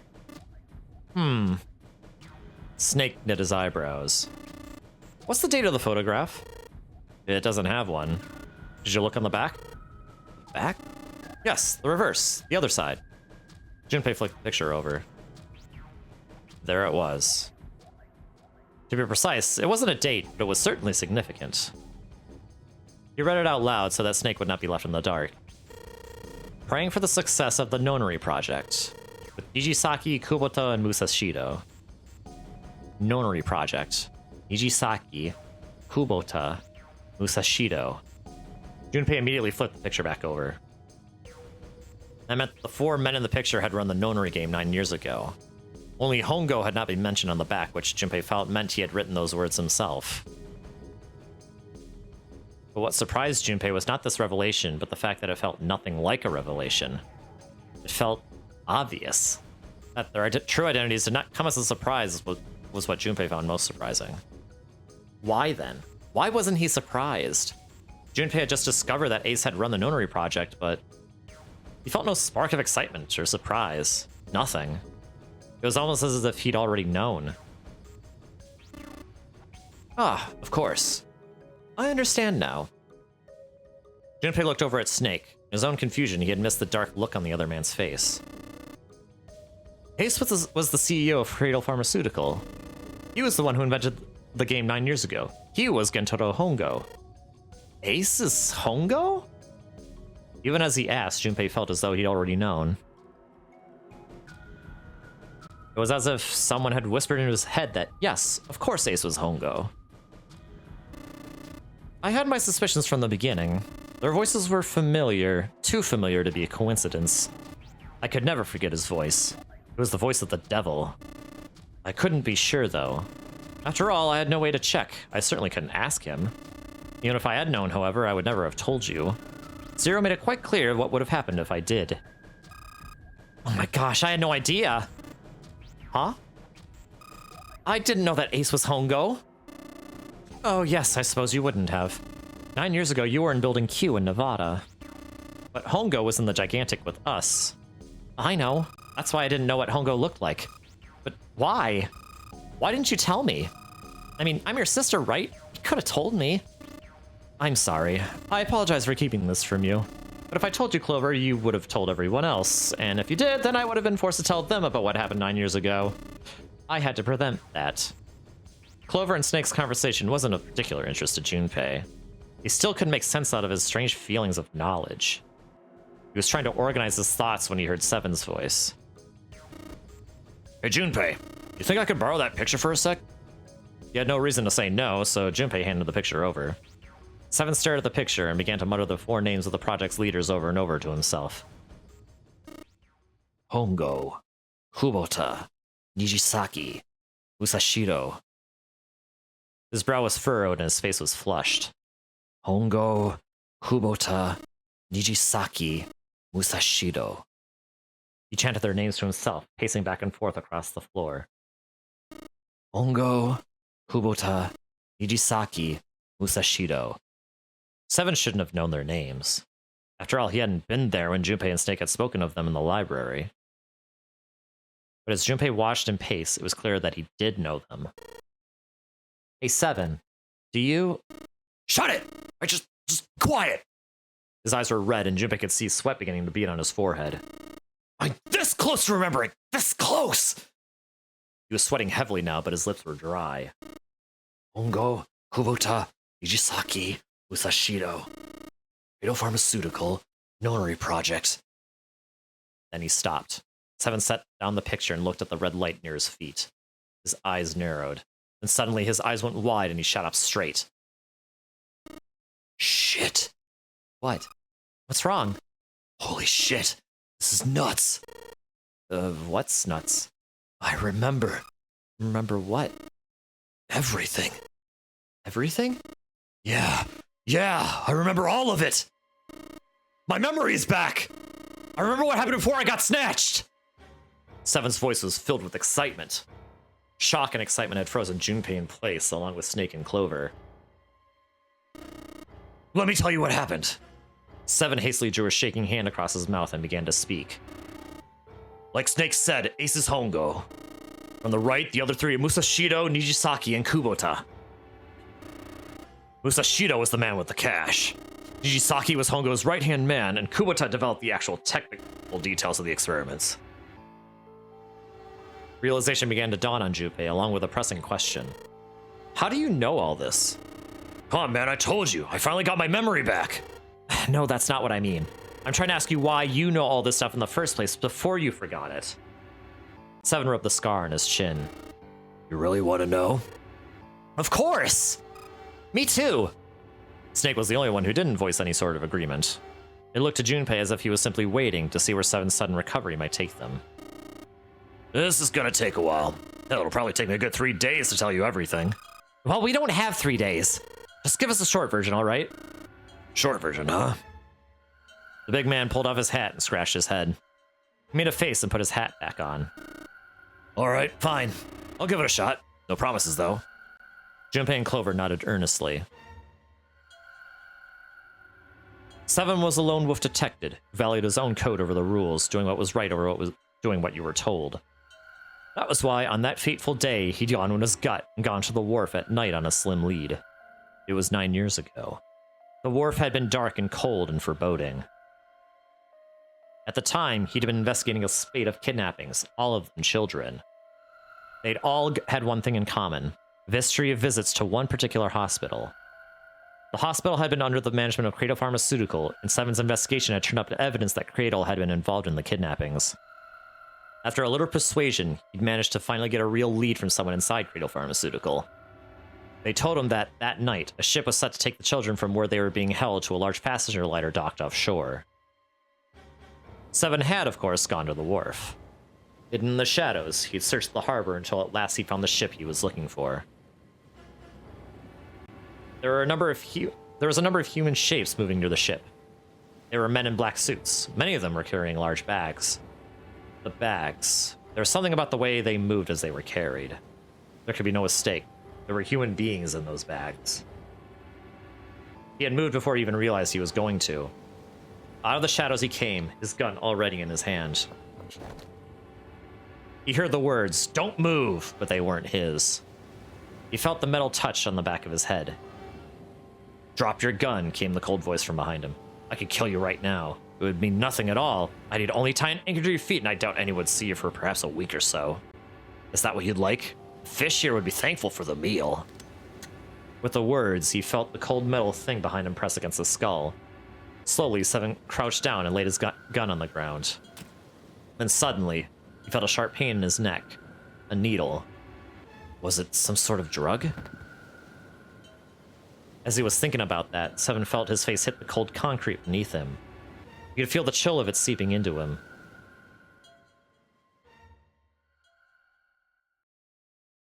Damn it! Shit, my head hurts! Seven woke to find himself lying on a hard floor. He twisted his neck to peer around the room. Where am I? There was a small shabby bed and a dirty sink. A toilet with no stall or privacy of any sort. As a cop, it was a place Seven had seen all too often. I'm in a cell, huh? Opposite the toilet was a door set into the wall. Seven struggled to his feet and hobbled toward it. He gave the door a good shove, then another, then tried pulling it. It didn't open. Well, that was about what he'd expected. It wasn't likely that someone would put him in a cell and leave it unlocked. He threw himself against the door a few times, but to no avail. I knew it. Seven groaned to himself as he moved back toward the bed. He sat down. He sat there for a very long time. Just how long, he wasn't sure. At last, he began to nod off, and had nearly fallen asleep when he was roused by a distant voice. There's over... It's 9! The voice was far away, very far away. Seven could understand what it was saying. Nonetheless, it was a voice, and a high one, most likely a child. His eyes shot open. Bird, over here! Dang! As he listened, he could pick out several different distinct voices. There were at least 5 or 6, possibly more. Where were the voices coming from? He looked around the room frantically. Perhaps the door? No, that wasn't it. What? Now? Was it coming from the left? Was it coming from under the bed? He grabbed the bed and flipped it up with ease. There it was. There was a hole for ventilation in the wall where the bed had been, covered with a metal grate. Seven lay down on his stomach and peered through the grate. He couldn't see anything. It was too dark. Now that he'd found it, however, there could be no doubt. This was the source of the voices. For a moment, he was confused. Why were there children nearby? Then he remembered what the man from Cradle Pharmaceutical had told him. How a ship would take the kidnapped children from the wharf to a waiting passenger liner out in the ocean. Was Seven on that passenger liner? It didn't matter. What mattered was that he had to find a way to the children. Seven looked at the metal grate. Did he fit through that hole? He stuck his fingers through the grate and grabbed hold of it.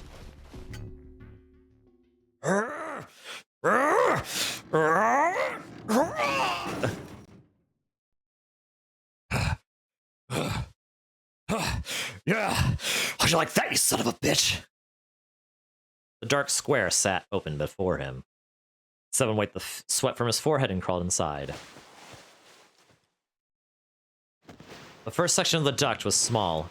Seven could do little more than wriggle along on his belly. After a time, however, it got a little larger, and even someone as large as Seven was able to crawl along on his hands and knees. He felt like he'd grown from an inchworm to an insect.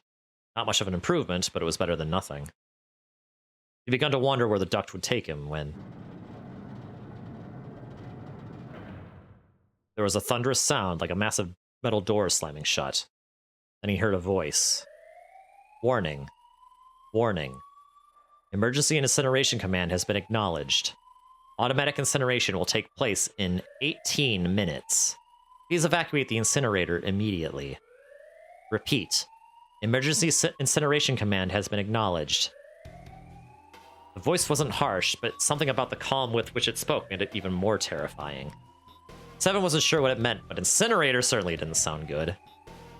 Then, almost as if to confirm his suspicions, he heard a chorus of young voices. No! Help me! Many of the voices were simply screaming in terror, mixing with one another to create a single horrifying howl. Damn it! What the hell is going on here? Seven began to crawl along the duct as fast as his arms and legs would carry him. The noise he made was tremendous, but he was long past caring. A few moments later, a metal door appeared on the left side of the duct. Seven could hear the screams of the children from the other side of it. This is it. He grabbed hold of the handle and threw the door open. The old metal gave way easily before his onslaught. What the hell is this place? The room he was looking out into had a dome for a ceiling and 9 equally sized walls. At the top of the dome was an upside-down funnel. It looked almost like a chimney. Then he looked down. There they were. The children he'd been looking for. They stared up at Seven, their cries silenced, for the moment, by surprise and fear. Whether they were scared of the room or him, Seven couldn't tell. It was certainly possible they were frightened of both. Not that I could blame them, running into a mug like this when they were already scared shitless. He heard himself a short snort of a laugh, then turned to the children again. Don't worry, kids. I'm not your enemy. I'm one of the good guys. Not a single one of them moved.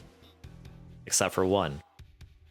He was a boy, slightly older than the others, in a private school uniform. Who the hell are you? As he spoke, he took a tentative step forward and gave Seven a suspicious look. I'm a detective. I'm here to rescue you. The moment the words were out of his mouth, he could see the children relax. How are you gonna help us? The boy in the uniform asked. Where's the exit? Seven responded. There isn't one. The doors we came in through won't open, and the door over there... He cut himself off, considered something, and then continued. Anyway, there's no point. We can't all get out of here. If we don't get out of here, we're gonna be burned to death. Burned to death? Can't you hear it? That voice of the incinerator's gonna start up soon.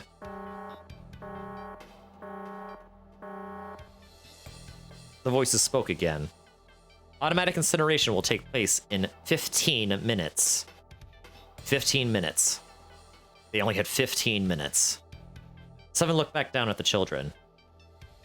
It was a good 20 or 30 feet to the floor. There was no way he could pull the children up. That was when he had an idea. Wait right there! I'm gonna be right back! What? Where's he going? Are you just gonna leave us in here? Seven did his best to smile what he felt was a reassuring smile. Don't worry, all right? I'll be back, I promise. So just stay calm and wait right there, got it? He didn't wait to hear them respond. There wasn't time. He ran as fast as a man could run on his hands and feet. Before long, he was back in his cell. He was back where he had started, but he had a plan. There was something there that he needed. As soon as he was finished, he dove back into the duct and took off toward the incinerator. Sorry to keep you waiting, guys. Being out of the door in the duct, Seven lowered the rope he brought to the floor of the incinerator. Back in the cell, he'd torn the bed sheets into strips and tied them together to make a rope. Like Seven himself, it wasn't very attractive, but it got the job done. All right, just tie that around yourself, okay? I'll pull you up one at a time. Right. Huh? Wait a sec. That was when he noticed. Oh, wait, there were more of you before. How'd the rest of you go? The boy in the uniform answered. Oh, I let them go on ahead. We opened the number 9 door and they left. What? You're telling me you opened that door? Well, that's what I said. Then what the hell are you doing here? We couldn't go with them. Why not? Look, the only people who go through the number door... Automatic incineration will take place in 5 minutes. The voice reverberated against the walls of the room. Oh, look, that can wait, all right? Just get us out of here! Right! Seven grabbed a hold of the rope. First up was a girl with a ponytail. Next was the girl with a red necktie, followed by a boy in a jacket who said he'd climb up on his own. The last up was the boy in the uniform. Like the boy in the jacket, he climbed up the rope himself. He looked scrawny from above, but his looks belied impressive strength. He scaled the rope quickly, but as he was almost to 7, they heard the sound of someone knocking. All eyes turned to the door. Cut into it was a thick, square window. On the other side, they could see a furious face. God damn it! What's going on in here? Why is the room empty? Where the hell are those fucking kids?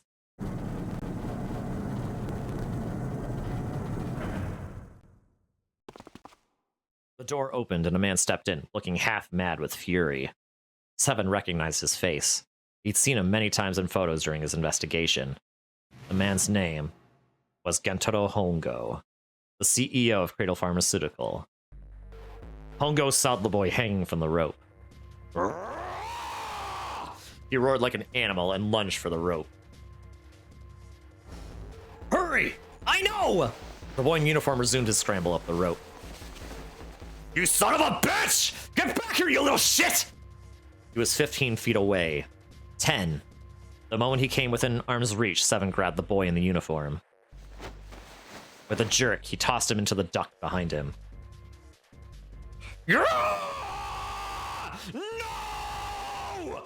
Hongo had lost any semblance of control. His face no longer looked human. It was twisted into something terrifying, the visage of a devil or a ferocious monster. 7 quickly reeled in his rope, leaving a furious Hongo on the floor of the room, and crawled back into the duct. You fucking bastard! You won't get away with this! How dare you compromise this experiment! What experiment? 7 wondered. Automatic incineration will take place in 1 minute. Hey, old man! What the hell are you doing? Hurry up! It was the boy in the uniform. 7 tossed Hongo a taunting salute and pulled the door closed. There was no point to going back to 7's cell, so they continued down the duct in the other direction. After 30 feet or so, another duct met theirs, heading down. They nodded at one another, then turned and slid down the duct. A short time later, they crawled out of the duct to find themselves in a narrow hallway. There was a door on each side of it. The one on the left was a normal double door. But the one on the right was a familiar thick metal door with black and yellow stripes and a device next to it on the wall. On the door was a plate that read incinerator. Then, that's where we were? Yeah, Hongo might still be there. It looks like it's been shut off, though. Wait, what? If he's still in there? Yeah, that's not good. Ugh. 7 grunted. Fine, the other door. Go into the other door. Hurry! The children began to run, with 7 following close behind them. On the other side of the door was a large spiral staircase. Run! 7 shouted. They didn't need to be told twice. Up and up and up they went. Their feet pounded against the steps and their arms churned the air. Round and round and round they went like a human tornado. The stairway kept going. They passed a couple of rooms that looked to be dance halls when the boy in the uniform spoke. Something's up. Akane's not catching up to us. Akane? My kid's sister. The girl with the red necktie.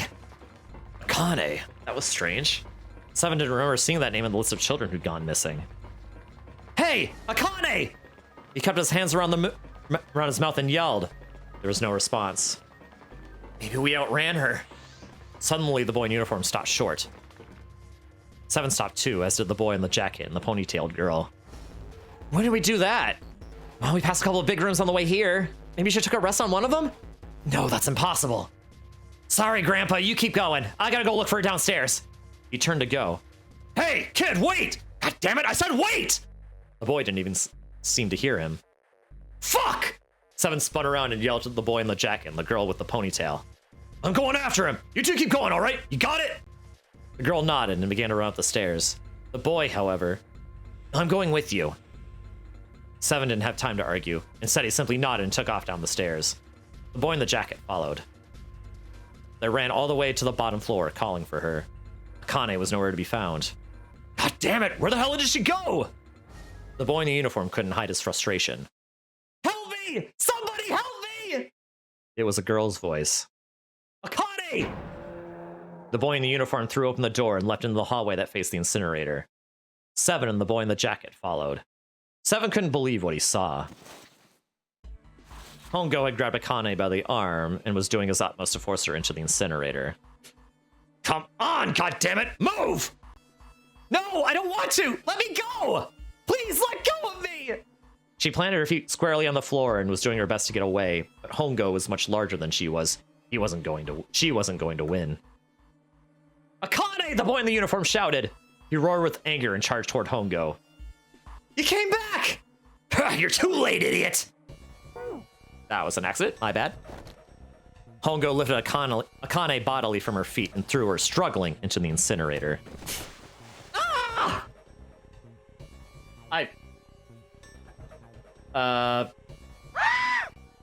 You know what? Let's just go with that one. Before Seven or the boy in the uniform could react, Hongo leapt through the door after her. They saw him land inside.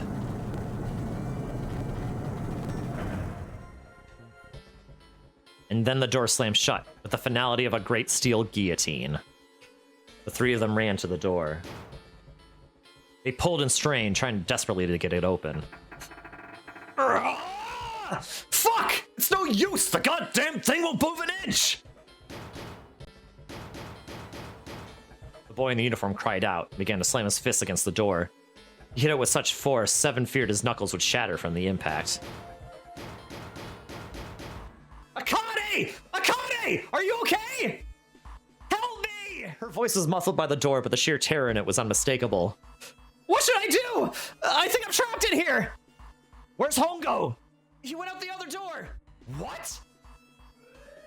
Warning. Warning. Emergency incineration command has been acknowledged. Automatic incineration will take place in 18 minutes. Please evacuate the incinerator immediately. Repeat. Emergency incineration command has been acknowledged. Are you fucking kidding me? Seven was at a loss. It's the same damn thing. Are you there? Akane's voice sounded close to tears. Yeah, we're here. Just hang on, all right? We're gonna figure out a way to save you. If she could have seen the bloodless face of the boy in the uniform, his words would have seemed like little more than a sick joke.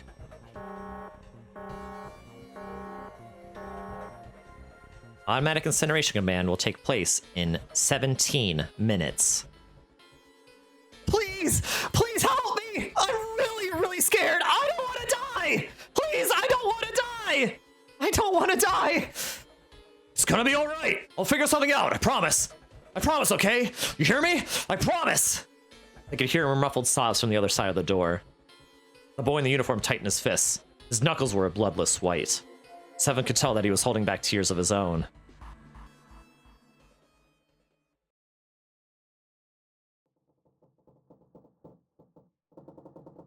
It was silent. All they could hear was the creaking of the boat as it shifted in the water. They waited. And waited. Seven didn't continue. What happened then?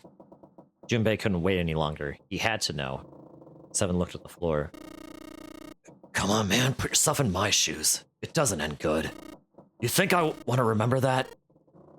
Then, yeah. Shit, I know it's gonna be like this. I almost wish I hadn't remembered.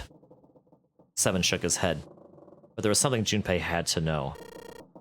Hey, are you sure? Huh? Look, I don't want to ask this either, but there's something I don't get. So if you could just tell me, did that girl Akane really...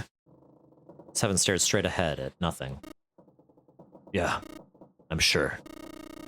There wasn't anything we could do. After a while, the countdown ended.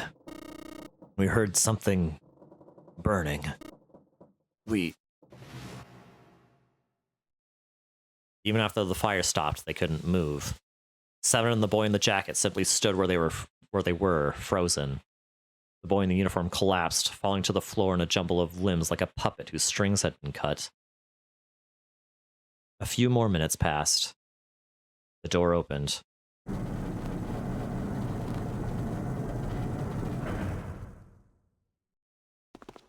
The boy in the uniform ran in, stumbling over his own feet. Seven and the boy in the jacket followed, still too numb to speak. The air in the incinerator was hot. Every breath made Seven's lungs feel like they were on fire. The air shimmered with heat. And in the middle of the room, beneath the waves of heat, there it lay. The boy in the uniform walked toward it, his legs shaking violently. Seven couldn't see his face, but his body looked somehow empty. Finally, he reached it. The boy collapsed to his knees, his legs no longer able to support him.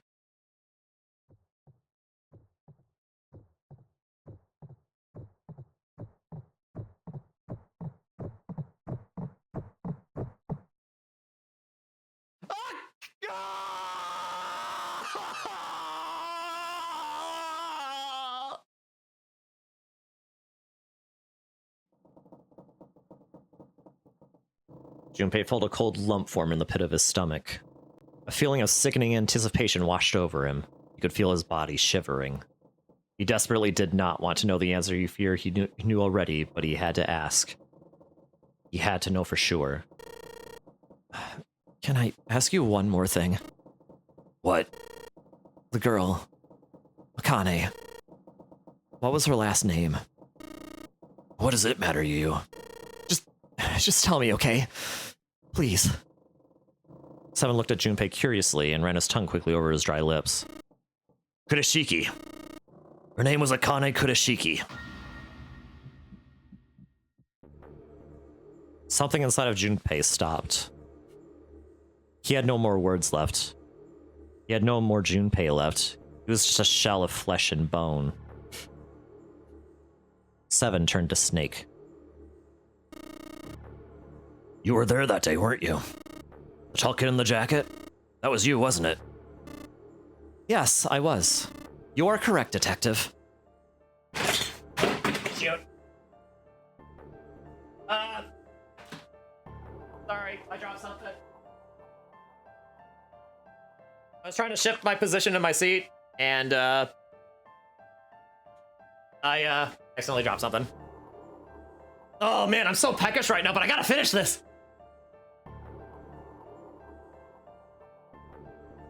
We're at the home stretch.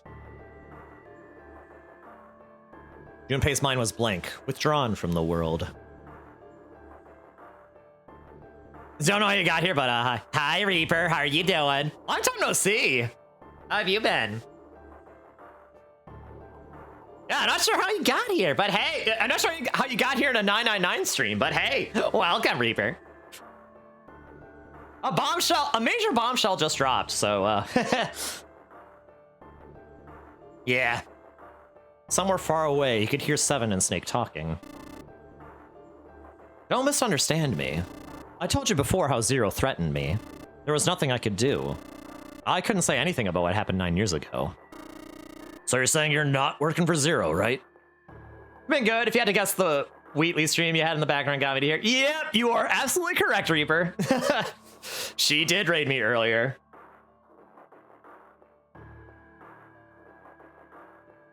So, yeah. I was working in Wheatley stream, you kind of forgot it was up. Well, I'm glad that you continued to lurk. We're actually in the home stretch to finishing this game. Like, this is, like, we are in the twilight hours of the game here. For the true ending. And boy, twists are coming. And they are continuing, they're gonna continue to come, I assure you. Of course not. Clover, what about you? Hey, come on. You really think I'm working with Zero? I told you before, you idiot. I was in Nevada in Building Q. I did hear that a detective rescued the kids on the boat, but I didn't know it was you. Your surprise seemed to be genuine. Seven regarded Clover for a moment and rubbed his chin thoughtfully. Well, I guess I believe you. Clover nodded. All right, let me ask you another question. He stuck his hands into his pockets and took a few steps. Then he stopped and turned to face them again. Santa's real name is Aoi Kurashiki. He's Akane's brother. You know that? No, I didn't. Did you? Well, yes, I know Aoi Kudashiki was her brother. But I didn't know he was Santa, at least not from the beginning. 9 years ago, he was in the middle of puberty. His voice is entirely different now. I'm ashamed to say that even my exceptional hearing wasn't able to make that connection.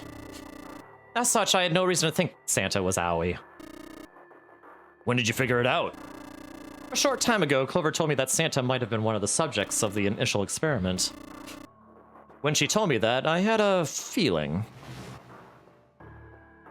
Santa is Aoi? Akane Kudashiki, June's brother? That spark caught flame in Junpei's leaden mind, and the fog began to clear.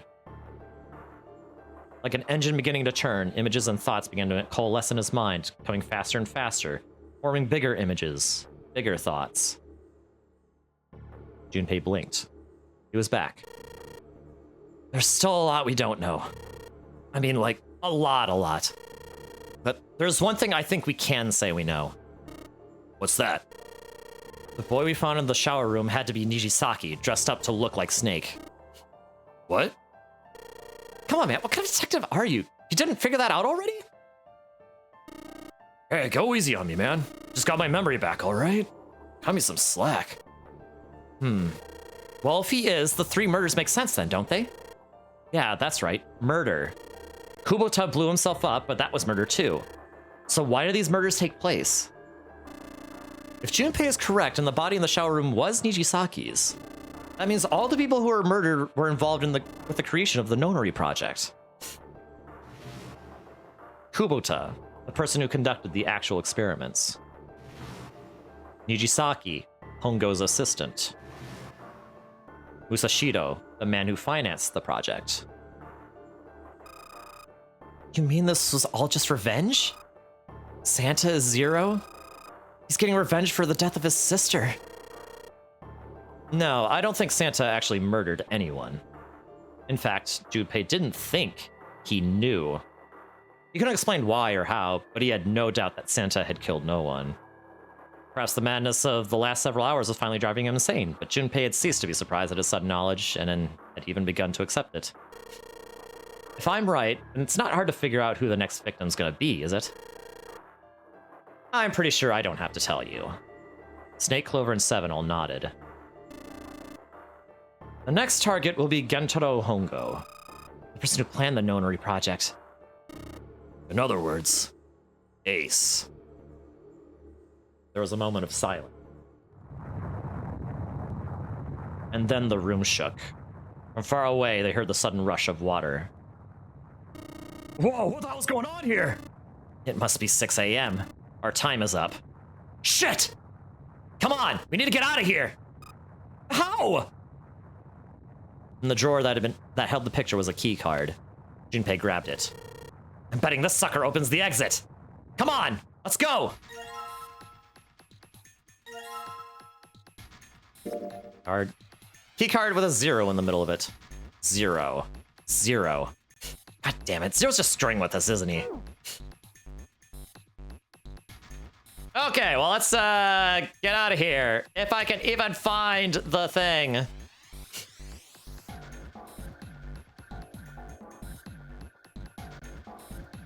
There we go. All right, let's just swipe this card. Junpei, look! It's unlocked! Yeah! I can go back to the library! Hurry up, Junpei, we don't have time. Let's go! All right, let's go! All right, that was there we go! That was the last escape room! And now, home stretch, more or less. Achievement unlocked, the Mandela effect. The door opened and they stumbled into the library. The shaking had stopped, but they knew the danger hadn't passed. They ran across the hallway straight for the large metal door. Next to the door was the Uranus card reader. They slid the key card through and the door rumbled open. Out of the library and into the hallway they ran. At the end of the hallway was a door. Junpei reached into his pocket to pull out the key as he ran toward it. The key he put into the lock was the Neptune key. He turned it. A lock clicked. As one, they shoved the door open and poured through it. In front of them was another great metal door. Above it was a metal plaque. It read incinerator. So this is the incinerator. This is the first time I've seen it from this side, but yeah, I think so. And there ought to be a lever near the door. Yeah, right here. Junpei ran up to it. Pull that and the door should open. Got it. As he spoke, he pulled the lever.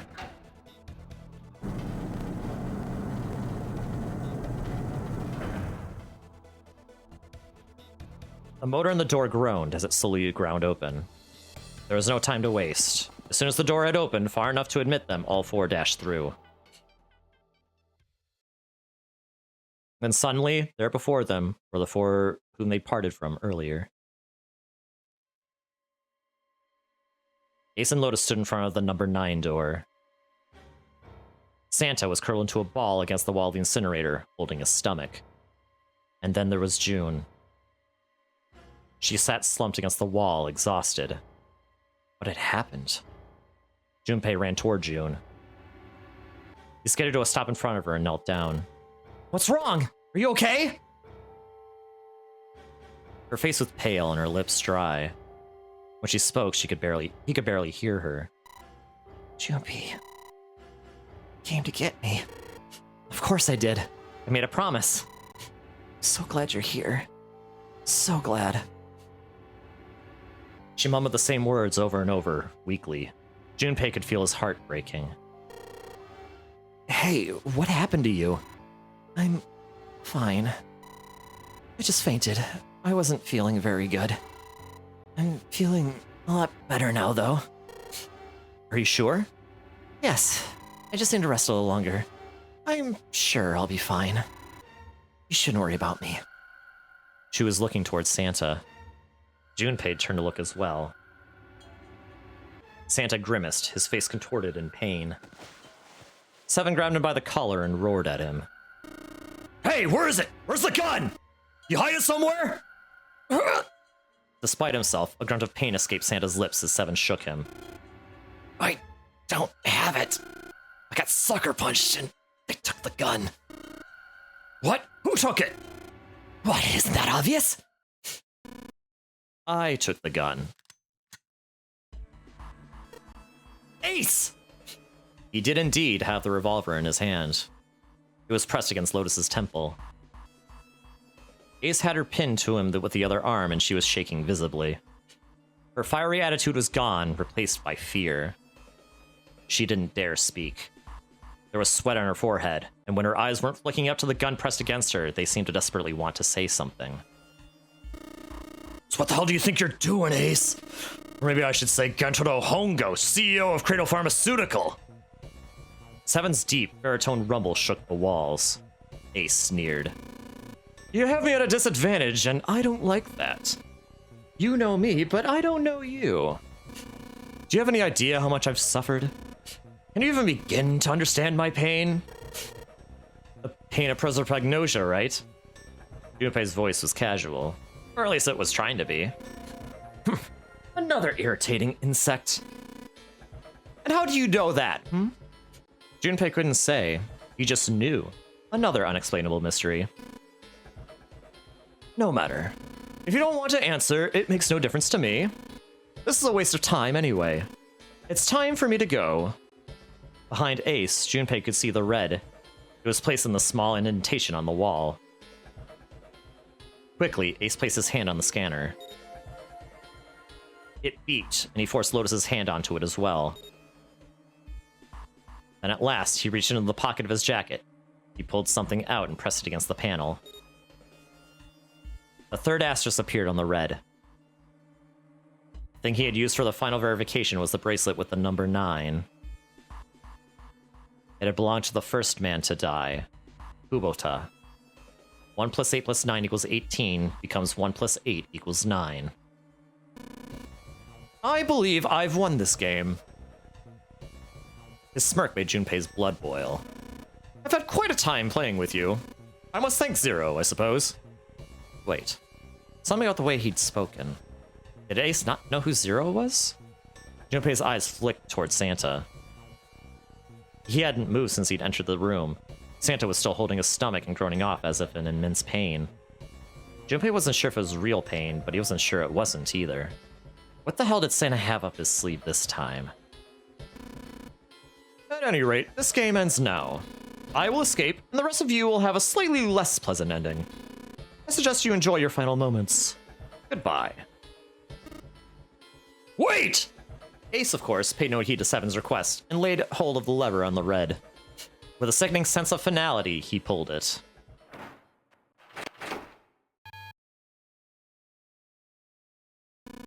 What? What?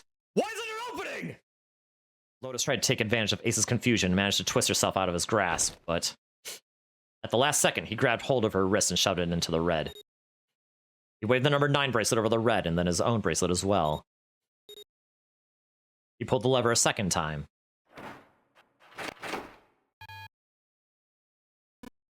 No! What is this? Why? It should be 9! It has to be 9! Then why? Why isn't it opening? Ace's fury and confusion overridden all other thoughts. He had set down the revolver. It was just below the red. Seven chose that moment to act.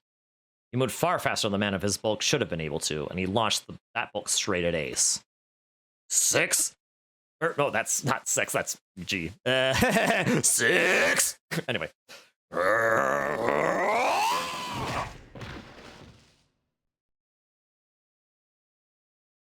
It was over before they knew it. In the blink of an eye, Ace was on the floor. He rolled onto his side, groaning in pain. Ugh. Lotus ran straight for Junpei. She darted around behind him and stuck her head out, making sure to keep Junpei between herself and Ace. Phew. That was close. Too close. Thank you, Seven.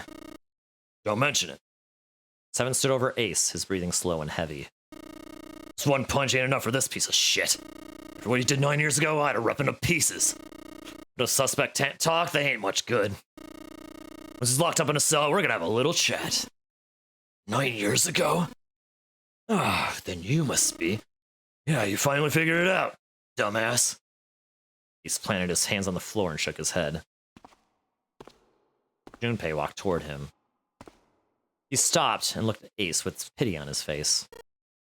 Ace, you killed Kubota, Nijisaki, and Musashito, didn't you? Wait, Nijisaki? He peered at Junpei, genuinely confused. Oh, right. You don't know yet. Alright, we'll just go through them in order then. Let's start off with Kubota.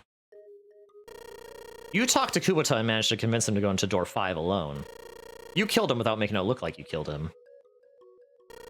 The way I figured it, you had 4 motives. 1. In the Nonary game, the number 9 was dangerous. Whoever had the number 9 bracelet could join whatever team they wanted. You could add 9 to any number and the digital root wouldn't change. 1 plus 9 plus 10 becomes 1 plus 0 equals 1. 2 plus 9 equals 11 becomes 1 plus 1 equals 2. 3 plus 9 equals 12 becomes 1 plus 2 equals 3. In other words, number 9 could do whatever they wanted. Ace had wanted to remove that threat as soon as possible. 2. Ace also wanted to have the number 9 bracelet himself so that he could make use of its power. In fact, he later made use of it in the murder of Nijisaki. 3.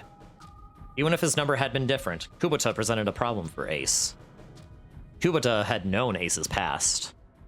He knew what had happened 9 years before. Before he told anyone, Ace had to silence him. 4. But last, and perhaps most disturbing, Ace had used Kubota as a test. He wanted to know how serious this Nonary game was. Was it truly life or death, or simply a harmless prank?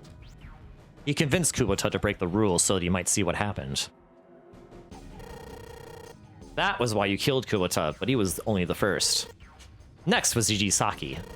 While everyone was off looking for the missing part for the red, you ran into Nijisaki near the big hospital room. However, because of your prosopagnosia, you didn't realize he was Nijisaki. Chiefly because when you met him, he was dressed like Snake. That was why you thought Nijisaki was Snake. No, that's not... That was Nijisaki? Why? How did... I'll get to that. Anyway, you thought he was Snake. Snake was one of the kids in your experiment 9 years ago. You remembered him because he was the blind kid, but his presence made you think. Snake was one of my subjects 9 years ago. He probably hates me. Or if that's true, why isn't he saying anything? Is he keeping quiet because he can't see me? Or perhaps he's working with Zero to get revenge on me. Whatever the reason, anyone who knows about my past is a threat. Before he tries anything, I need to get rid of him.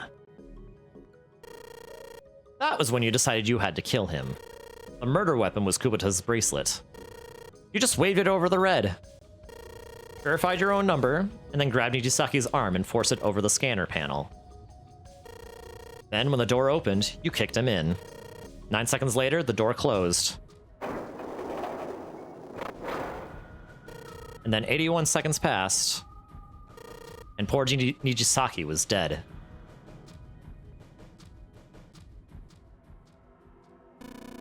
And you mean to say Snake is still alive? Sorry to disappoint you, but I am as good as new. Thanks for killing the wrong man, but I can't say I like knowing that you wanted me dead. Although, to be honest, even if you hadn't tried to kill me, I would still hate you very much. Well, I wouldn't blame you. Ace's self-derision was frustrating. But Junpei kept his emotions in check and continued. Last but not least, let's talk about Musashido's death. When Clover and I were investigating the chart room, you came over to talk to me. Do you remember what you said? Oh, a pocket watch. Might I take a look at it? I handed you the pocket watch and you left the room. Ace had been in charge of the Nonary project. He would, of course, have known the solution to every puzzle. Followed then that he knew how to get out of the wheelhouse. All Ace had to do was place the pocket watch and the indentation on the door to unlock it. With the door open, he was able to enter the captain's quarters. Musashido was there. Next to him was an axe that barely begged Ace to kill Musashido with it. He picked up the axe and swung it, burying the blade deep in the other man's chest.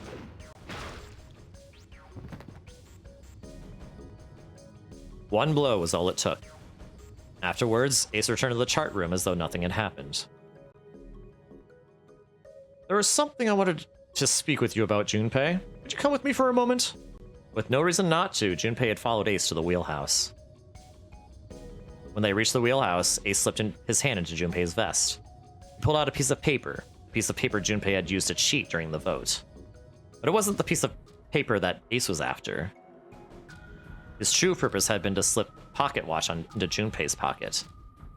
It wasn't a very good plan, and had far too many flaws, and the wrong word of discovery could easily have toppled it.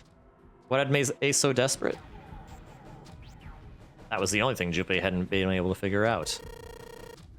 Musashido's murder is the only one I don't understand. You obviously did it, but why? Because of this. Slowly, Ace reached down and pulled something out of his pocket. It was a folded piece of paper. Junpei took it and opened it. This is what it said. Number 1. There are 2 ways you might survive this ordeal. The first is to win the Nonary game.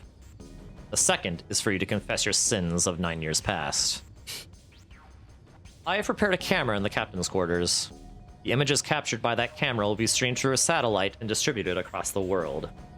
Simply look into the camera and repent. Once you have confessed everything, I will release you from this ship. To make your confession more credible, I have left you a witness in the captain's quarters. Perhaps he will confess with you. The decision is yours. Do as you please. 0. When I awoke in that room on D-Deck, I found that in my pocket. When I rolled on D-Deck, I found that in my pocket. That was why I chose door 1 when we voted. If I went through that door, I knew I could get to the captain's quarters. As you said, I knew how to enter the wheelhouse. My plan was to find the pocket watch before anyone else. If I could, then my alibi would be set. At least that was the plan. Fortunately for me, you got to it first. That sleight of hand was the best I could manage on short notice. You meant to kill him from the beginning, then? Musashido, I mean. I only knew Musashido was the witness after I reached the captain's quarters. I asked him, and he answered. He seemed groggy, perhaps he had only just awoken from sedation. I suppose Nijisaki was in much the same state. He seemed confused and disoriented when I encountered him. But yes, you are correct. I intended to kill him from the beginning, even though I didn't know who he was. I proceeded to the captain's quarters in order to remove this so-called witness. Ace had confessed everything. What energy had left him with the truth? What energy had left? He had left him with the truth, and he sagged on his knees. Although he had confessed, his sins were not forgiven. Junpei felt revulsion for the pathetic man on the floor near his feet. But among the revulsion was a hint of pity.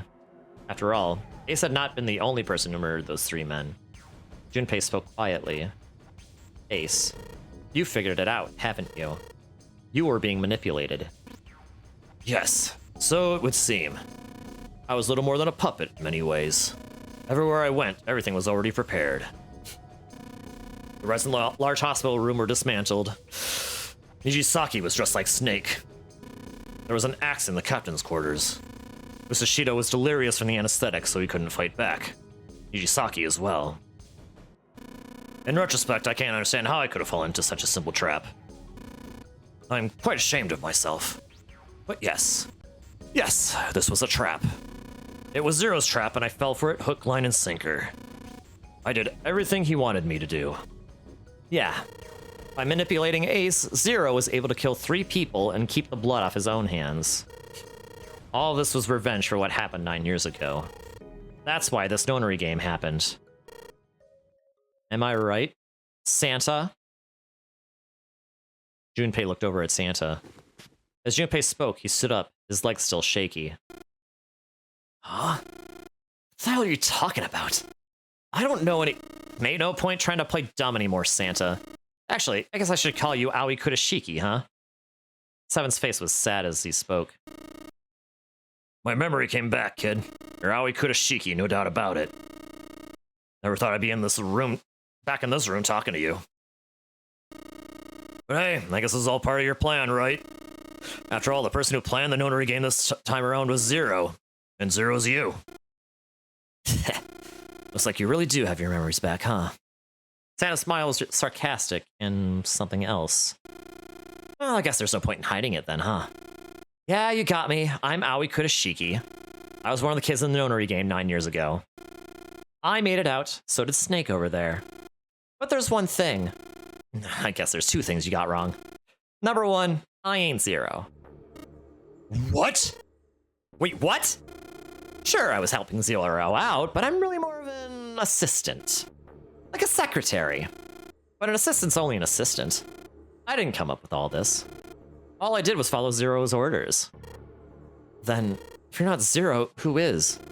Calm down there, Junpei. Didn't I say 2 things? You made one more mistake.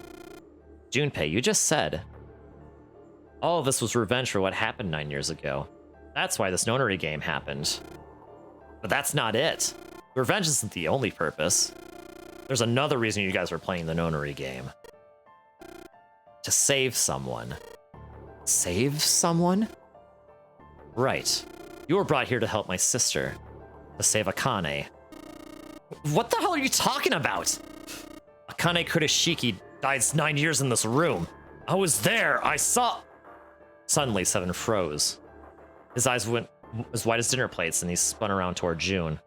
Junpei followed his gaze. She was gone. Where June had been, there was nothing. What the hell? Where's Akane Kurashiki? Seven began to mumble to himself, a strange series of words strung together as if his mind wasn't functioning properly. His face was twisted with effort, as though he were struggling with something they couldn't see. He gritted his teeth and pressed his hands against the side of his head. My head! My head! Looks like it's gonna pop! He groaned and fell to his knees. Seven! What the hell is going on? I don't know. I just swear to God, my head feels like it's about to explode! From somewhere far away, they all heard a deep, heavy noise. It sounded like a tremendous wheel slowly beginning to turn. Santa seemed to have entered an almost trance-like state. His words were calm and measured. What was the Nonary Project? I'm sure you know already, but I'll tell you one more time. It was a project designed to test a particular phenomenon. And what was that phenomenon? For 2 organisms to communicate with one another in the absence of physical contact. the morphogenetic field theory. Could human beings use these invisible fields to exchange information? That was what this experiment was conducted to determine. There were two separate locations. One was the Gigantic, and the other was a building in Nevada called Building Q. Building Q had been built to replicate exactly the interior of the Gigantic. The 9 children trapped in Building Q were faced with numerous puzzles, copies of identical ones on the Gigantic. They were told to send their answers into the morphic field set and transmit them to their brothers and sisters on the Gigantic. The transmitters were put in Building Q and the receivers were put on the Gigantic. Each sibling pair was supposed to be split up, but there was a mistake. Akane was a transmitter. She should have been in Building Q. However, for some reason she was placed on the Gigantic, the receivers like me. Perhaps she was mistaken for someone who was supposed to be in Group A. Whatever the case, Akane ended up on the Gigantic. I think I've told you enough. You get it, don't you? I'm pretty sure you know where this is going, Junpei. Where what is going? Don't play dumb. You know things you shouldn't. Things you couldn't. How did you know Ace had prosopagnosia? How did you know why Ace wanted to kill Kubota and how Nijisaki was killed? Were you surprised when you found out Ace was Hongo? And what about the coffin Snake was trapped in? How the hell did you open it?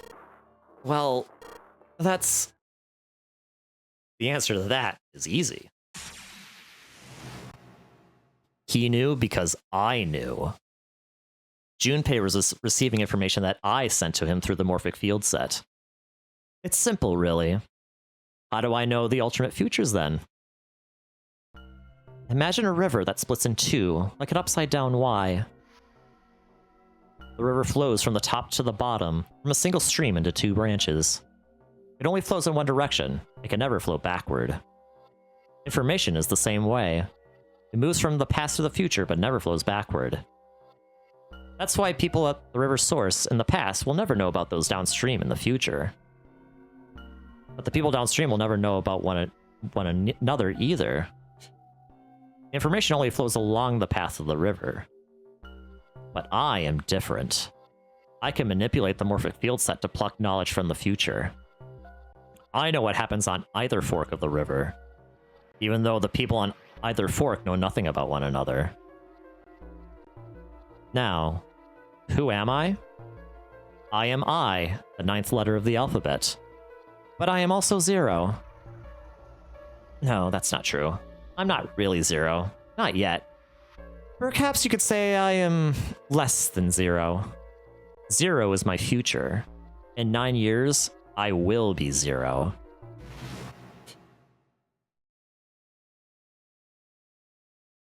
Where did she go? June. No, Kane. Where did you go? Santa! Why is Clover... Oh, shit. Freeze. Santa's got the gun. Guess he picked it up when we weren't watching. Looks like he's turned the tables on Ace, though. Wonder how he likes having a gun to his head. Get up. Sure isn't about to take that gun off him for a minute, is he? Ace isn't putting up any kind of fight. I mean, I don't think I would either, but he just looks drained. I guess he's going for the door, huh? He doesn't need to verify to go through that door, but... What's your plan, Santa? What are you doing? You can't get through any numbered doors with just 2 people. What the hell is he thinking? Didn't I tell you? I'm Santa Claus. It's time for me to go make a wish come true. That's it? That's all he's gonna give us? What the hell does that even mean? Shit, they're out.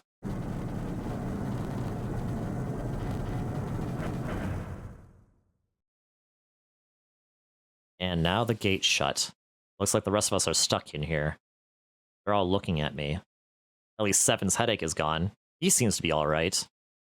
Well, I guess there's no harm in trying. Let's see if the store still opens. Damn. Well, looks like the store isn't opening anytime soon. You mean we're trapped?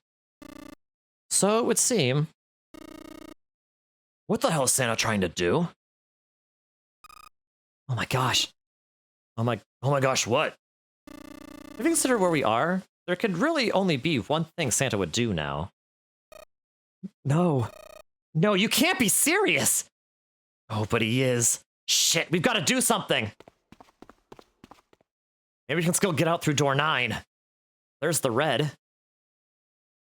Yeah, alright, we can do this. I've just gotta... No, it's not gonna work. There's no way. The 5 of us can't open this door. 2 plus 4 plus 5 plus 7 plus 8 equals 26 because 2 plus 6 equals 8. Is there any combination that'll work? Junpei, can I borrow your pen and notebook? Sure, why not? I don't think I'm gonna need them. Ever again. Well, she certainly looks purposeful. Looks like she's writing equations. A lot of them. Huh? Oh man, she doesn't look very happy. What? Hey, no need to be ripping pages out like that. Jeez. What the hell are you doing, Clover? Give me that.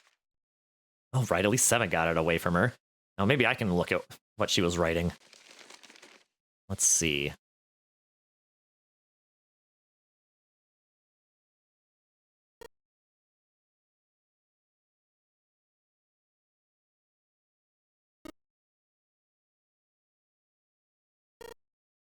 Shit.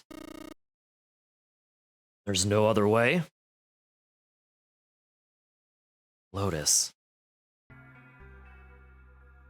Looks like she'd figured it out, though.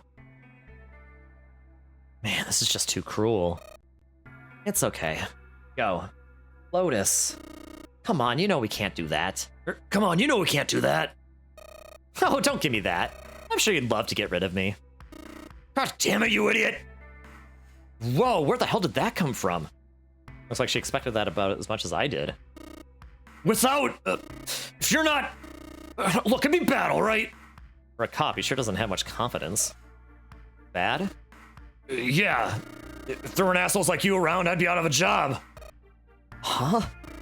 Look, I'm just not leaving behind, alright? End of story. 7. He's right. I'm not leaving you either. Me too. You don't honestly think I'd abandon you, did you? You're all idiots. Act as tough as you want, Lotus. We can all see you're about to cry. That being said, however, I doubt we'd be able to open the door anyway, even if we were to leave Lotus behind. Huh? Why? I trust you remember what happened to Ace. I couldn't, see exactly what happened, but I was able to guess he was attempting to do earlier at the red. Oh, yeah. No! What is this? Why? The route should be 9! It has to be 9! Then why? Why is it opening? Just to see, why don't we give it a shot? Give it a shot? Yes, that is what I said.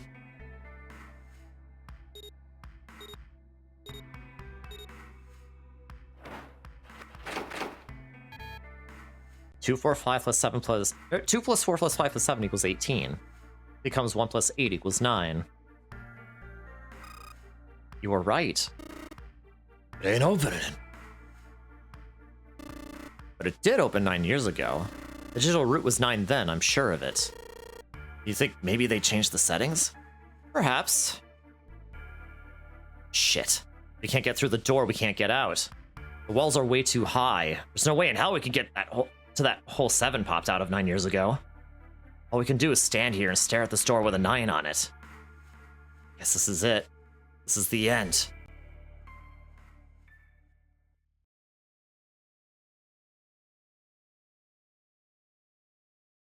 I was watching. I'd watched everything that was reflected in his eyes. I was listening. Every sound that vibrated in his eardrums, I heard. Smell, taste, touch. I felt everything he felt. I knew. I knew everything about him. What he was thinking, what he was feeling, what he was sensing. All of his feelings and worries and fears became mine. My mind, my consciousness was inside of him. Through the morphic field set, we were resonant, and we were as one. I was him, and at the same time, I was an observer. It started with a tremendous noise like a clap of thunder. That was approximately 9 hours ago. A bomb had gone off on the ship we were on. That was when my resonance with him began. My resonant event melted into him, and we became one, inside of Junpei. Somehow I found myself in Junpei's mind 9 years in the future. But I didn't lose myself. I was living in two realities at once. One was the present, and the other was the future. Perhaps you can think of it as two movies showing on the same screen at the same time. Or two separate screens! Eventually, it became difficult to separate them and determine which movie was which. However, if I concentrated, I was able to focus on one or the other. That was why I was able to grasp what was happening in front of me.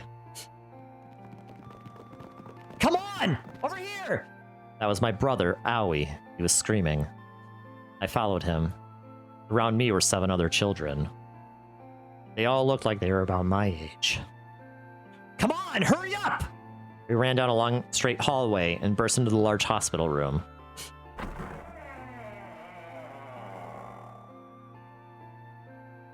Everyone was arguing. 2 of the boys got in a fist fight. A girl watching them began to cry. I want to go home, she cried. I want to go home! Another girl slapped the crying girl and glared down at her. It has been 2 hours since the Nonary game began. We were starting to fall apart. But just when all hope seemed lost, Light started talking. He was blind. 9 years later, we would call him Snake. Hello, everyone. Yes, could you come over here for a moment? He was older than most of us, and his voice had authority and dignity. The fights died down, and we gathered around him. I have a little sister. She is very important to me. Right now, she is over in Building Q and is desperately trying to send information over to me. Her name is Clover, and today is her 9th birthday. As he spoke, he pulled something from his pocket. In his hand were 9 4-leaf clovers. I was going to give these to her as a birthday present. I was outside picking them when I was abducted. I'm sure I've already told you, but I am blind. For a man who can't see, collecting 9 of a very specific plant is, well, it is difficult. Hi, Yubi. I'm hugging you back, Yubi. But my sister means a great deal to me, and I hope that these would show her how much I cared for her. Since it's her 9th birthday, I thought 9 4-leaf clovers would be appropriate. Every one of you is a brother or sister in Building Q with Clover. For their sake, we have to survive. We have to get off this ship. Do you understand? If we are going to do that, there are 3 things you have to remember. We need trust and love, and we have to have faith in one another. If we can take all 3 of those to heart, then I promise that good luck will come our way. Did you know that the leaves on the 4-leaf clover mean faith, trust, love, and luck? Those words are leaf words. So, if you believe what I've told you, and you understand, then I want you each to have one of these. They're a promise between friends. He gave a clover to each of us. I took one too. Eventually, he was left with only a single 4-leaf clover. I had one last thing left to say. Or he had one last thing to say. Now, don't ever forget. So long as you have that, we will always be connected. Do you understand? When he finished, the tension of only a few minutes before was gone. We were calm. After that, we ran around the ship for a while longer, and opened several of the numbered doors until we finally found a door with the number 9 on it. In fact, there were 2 doors with 9 on them, and we found them in the chapel. We split into 2 groups and walked through the doors.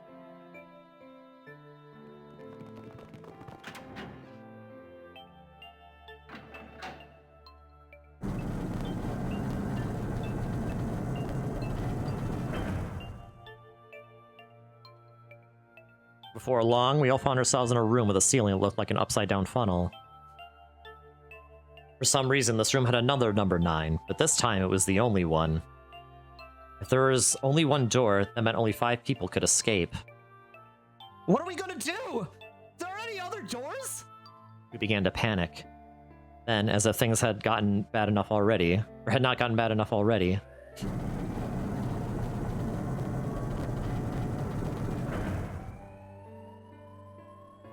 warning. Warning. Emergency incineration command has been acknowledged. Automatic incineration will take place in 18 minutes. Please evacuate the incinerator immediately. Repeat. Emergency incineration command has been acknowledged. What? What's happening? What did that thing say? That didn't sound good. My brother Owie swallowed hard and answered, I think it means this room is gonna burn. Burn. The plaque on the door says incinerator. And that voice said the incinerator's about to start. And incinerate means to burn. No! Help me! Abject terror filled the room as everyone began to scream and cry. Every pair of eyes were filled with despair. Then, high up on the wall, a door opened and a man appeared. He was a huge, frightening mountain of a man, as large as a bear. 9 years later, we would call him 7. Don't worry, kids. I'm not your enemy. I'm one of the good guys. I'm a detective. I'm here to rescue you. The rest happened, just as like 7 had said it did. The 4 of us who had stayed behind were saved by 7. We crawled through the vent, away from the incinerator, and slid down into the hall. We came out on the other side of door 9. On the wall opposite the door was a set of double doors. We went through those and began to run up the spiral stairs. As we ran, I led the way. Behind me were Nona, my brother Owie, Snake, and 7. The other children, the ones who'd gone through door 9 before us, were up ahead. I could hear them charging each other on. Or I can hear them cheering each other on. We ran and ran and ran. We leapt across as many stairs as we could and kept running. The stairs spiraled upward like a tornado. Eventually, I pulled ahead of the rest. Perhaps Nona had slowed them down. I didn't want to lose them, so I slowed down as well. I didn't stop, but I glanced over my shoulder from time to time to see if they had caught up. That was when I realized. Oh no, where is it? Did I drop Joopy's present? I knew I'd had it with me when we passed through the vent. Then, had I dropped it as we slid out?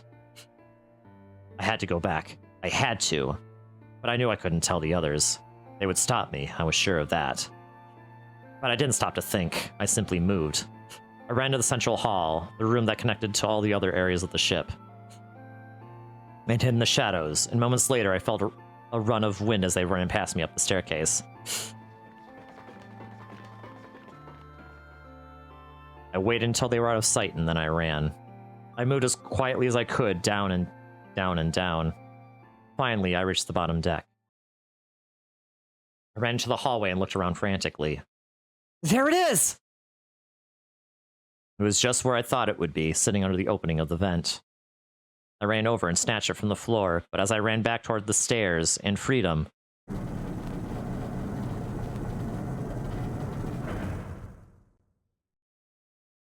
the door to the incinerator opened and a man stepped out. It was Hongo. Gentaro Hongo. 9 years later, we would call him Ace.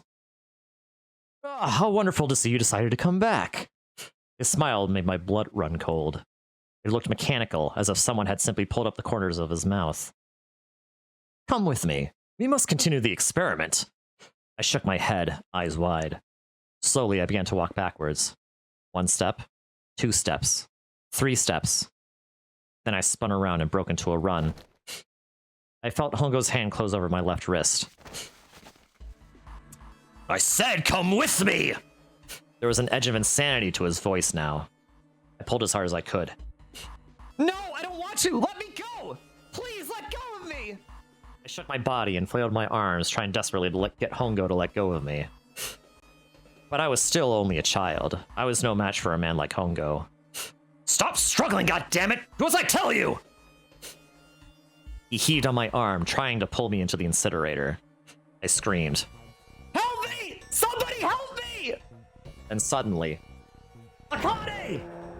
The door to the stairs flew open, and my brother Owie burst out of it. Behind him came 7 and Snake. "Akane!" He cried my name again as he leapt toward Hongo. "You came back!" I cried out. "Ha! You're too late, idiot!" Hongo threw his full weight against my arm, pulling us both into the incinerator. The force of it threw me to the floor. I scrambled to my feet and looked toward the open number 9 door.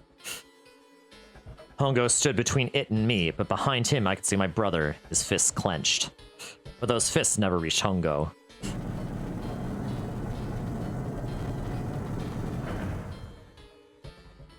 With the cold, heartless screech of metal on metal, the door slammed shut.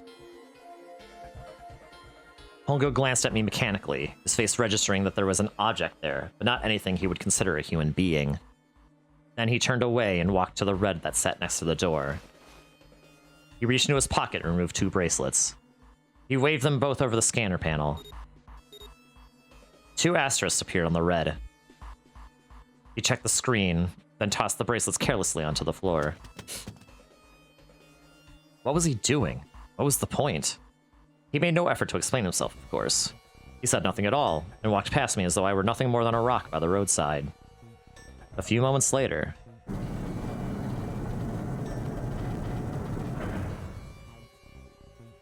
double doors slid shut as well. Faintly, I could hear someone pounding on the door behind me. I turned around and ran toward the door with the 9. Akane! Akane! Are you okay? I could hear a voice from the other side of the door. A worried, frightened voice. Help me! My throat was already raw, but I screamed as loud as I could. My voice echoed, lonely, around the empty room. What should I do? I think I'm trapped in here! Where's Hongo? He went out the other door! What? And it started again. Warning. Warning. Emergency incineration command has been acknowledged. Automatic incineration will take place in 18 minutes. Please evacuate the incinerator immediately. Holy shit!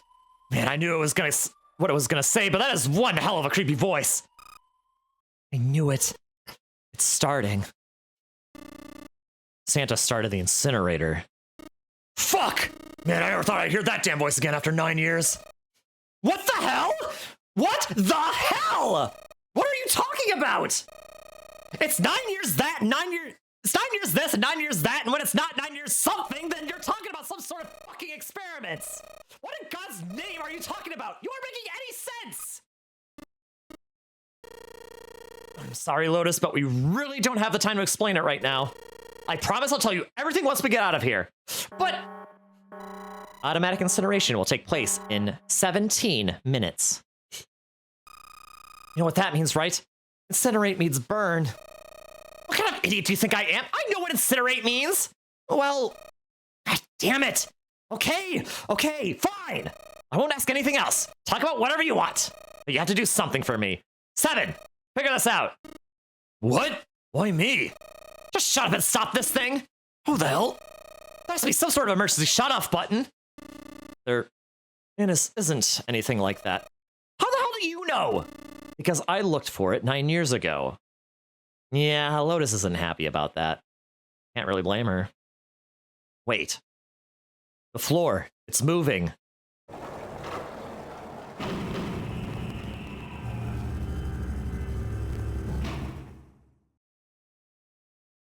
What else can I say about it, but... What the hell is that? What else could I say, but... What is that? The floor opened, and a machine rose up out of it. It looked like a computer. At least, it kind of did.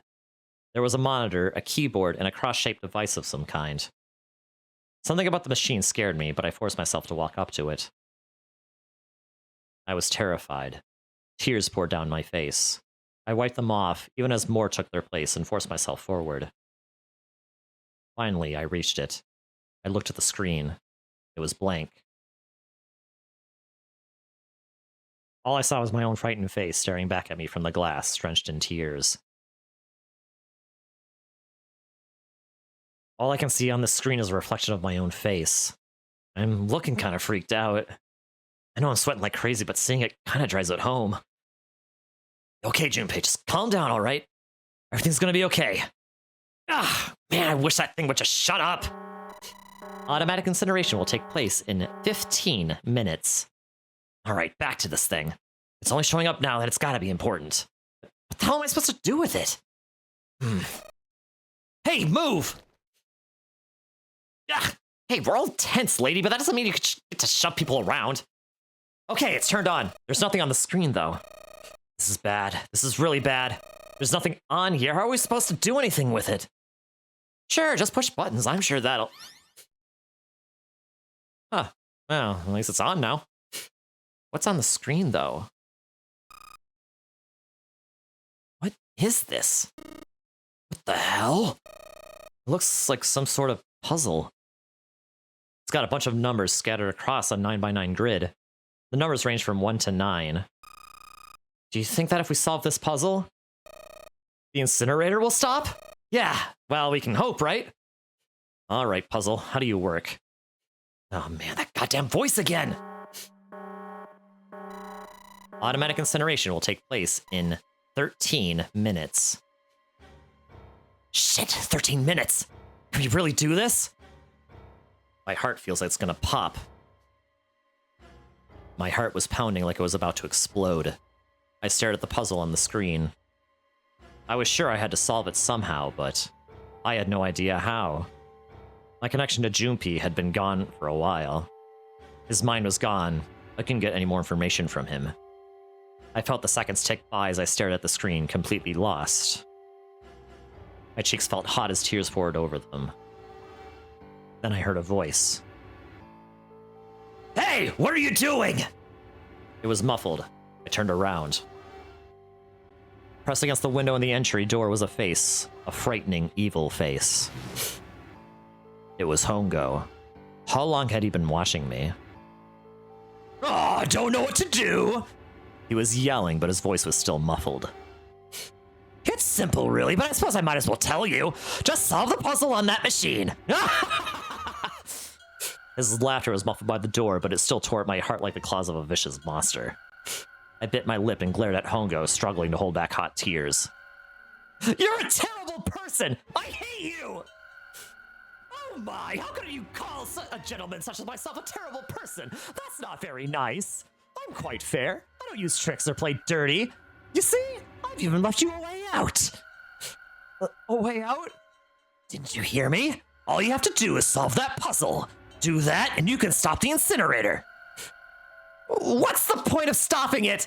You only capture me and make me do this all again. I'm not going to listen to you. If you're just going to throw me back in here, I might as well just die now. My goodness, haven't you listened to anything I've said? I told you I'm a fair man. If you solve the puzzle, the verification function of the red will in turn activate. If this experiment delivers valid results, there must be a chance of success. If you succeed, you will escape. The verification function of the red? Then I remembered. Before Hongo left the room, he had scanned 2 bracelets into the red. Ah, so you do remember. Right now, there are 2 numbers in the red. The first is 1, and the second is 3. Say, Akane, what's your number? I looked down at my left hand. The face on my bracelet showed a 5. 1 plus 3 plus 5 equals 9. I ran to the door with a 9 on it. I grabbed the red and put my hand against the scanner panel.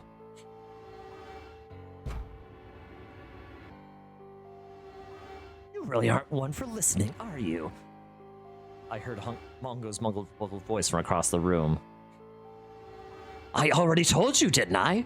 Once you solve the puzzle, the verification function on the red will activate. In other words, if you haven't solved the puzzle, you can't enter your number. What kind of a fool are you? Why are you doing this? You can never understand. You don't know what it's like to spend every day surrounded by monkeys. Now, start the experiment. Solve the puzzle. I can't. I don't know how. Of course you don't. Isn't that the point? You understand, don't you? Access the morphogenetic field and find the solution. I can't! Then you'll die! You'll burn alive! It's gonna be quite hot in there in a few minutes. I imagine it will be very painful.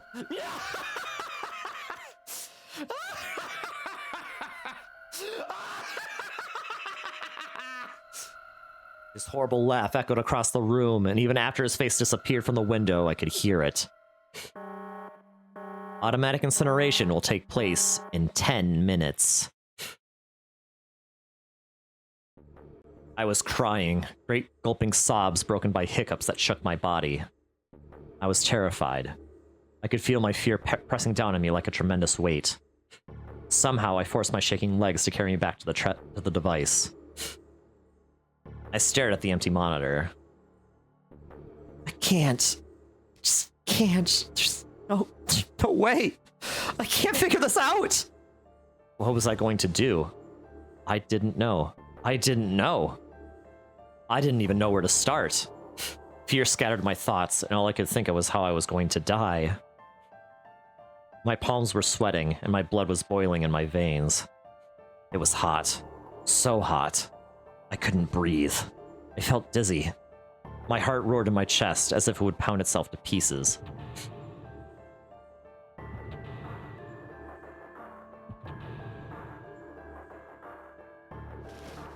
I reached into my pocket. I wrapped my hand around the thing I'd come back to get. A doll Junpei had given me. At least I had that. I held it tight with both hands and prayed. Help me, Junpei. Help me. Help me. Help me. Junpei! Junpei! Junpei! Please help me! Junpei! Akane! Akane? Who the hell is Akane? Shut up! Just shut the hell up! Seven and Lotus don't understand. I think Clover and Snake have an idea, though. Clover's looking at me, and I think Snake may have figured it out. No, it doesn't matter. They're in my way. Where'd she go? Maybe over here? Akane! Akane! Can you hear me? Akane! Say something! Fuck! Did something break our connection? I swear I just heard her. Shit! Akane! Answer me! Akane! Junpei? I spun around. I heard a voice. His voice. I looked around. He wasn't in the room, of course, but I'd heard it so clearly. Like he was right there. Junpei! I screamed as loud as I could. Immediately, I heard him call back. Akane! Junpei! That's her! She's there! Then that means... Akane! Are you in an incinerator right now? Yes, I am! How did you know? Now I understand what Santa meant. Right, there's only one way to help her. You were brought here to help my sister, to save Akane. I think I get it now. Automatic incineration will take place in 7 minutes. Junpei! We don't have time! As quickly as I could, I told him that I had to solve the puzzle in order to stop the incinerator. Got it! And I do. I get everything now. At last, I finally understand what all of this means.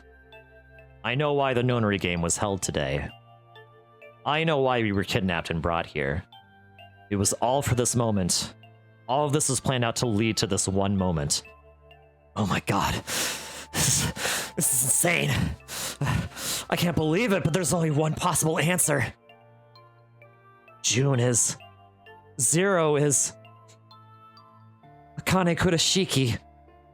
She recreated the history of the future that she had a glimpse of 9 years ago. She tried to save herself that way 9 years ago. No, she's trying to save herself right now! That means there's only one thing for me to do. Even if this is all some sort of insane plan, I will save her. I will save Akane Kurashiki. I must save her no matter what! Automatic incineration will take place in 6 minutes. Junpei? Yeah, I know. Just hang on, all right? I promise I'll get you out of there. I'm not gonna let you die. I promise. So don't worry, all right? Just give me a few minutes. Okay? Okay. My voice shook as I answered. It was hot in the room. It felt like my heart was on fire. 6 minutes or not, my heart burned with my feelings for him. All right, time to get to work, Junpei. Is Snake talking to them about something? Whatever, it doesn't matter. Get out of my way! What are you Just trust me, okay? Sorry, Lotus. I didn't mean to snap, but there's a lot more at stake here than your pride. I'll apologize later, all right? Now let's have a look at this thing. We've got numbers all over this grid. Now, if I'm looking at this right, I'm gonna need to fill in all the empty squares with other numbers from 1 to 9. But I can't use the same 2 numbers in any horizontal or vertical row. The same has to go for the 3x3 square with the thick lines around them. That means I'm gonna put different numbers in the horizontal and vertical rows as well as the 3x3 spaces. I think that's the rule here. All right, bring it on! I'm gonna do this on my own, with my own mind! I'm gonna solve this problem! Oh hey, I lied. That was not the last escape room. This is the last escape room.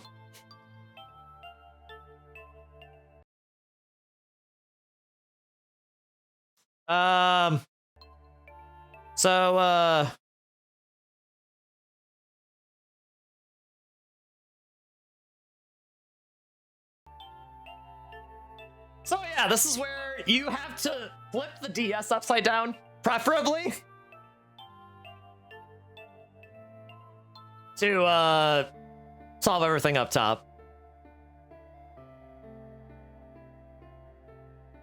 Because, you know, Junpei is, because now effectively the touch screen is the top screen.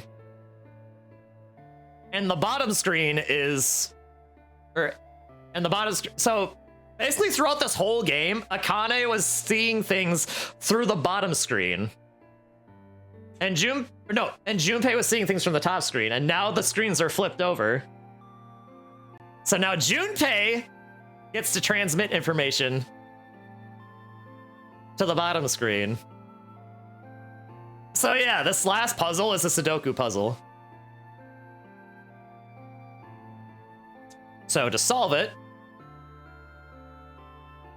well, first gonna start with the bottom row here. That has 1 and 5 not filled in.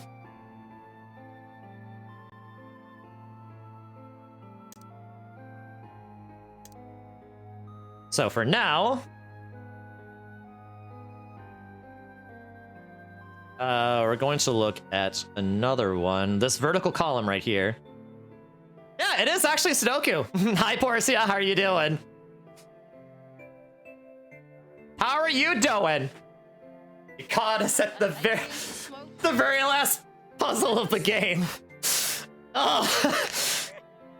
Oh. Okay, I gotta say though, like, it may sound like, you know, I'm like, I have a feeling that, you know, I am doing my best to like just try to stay composed here, but I have to be honest here. I am kind of breaking down inside a little bit. I'm actually kind of feeling a little emotional right now.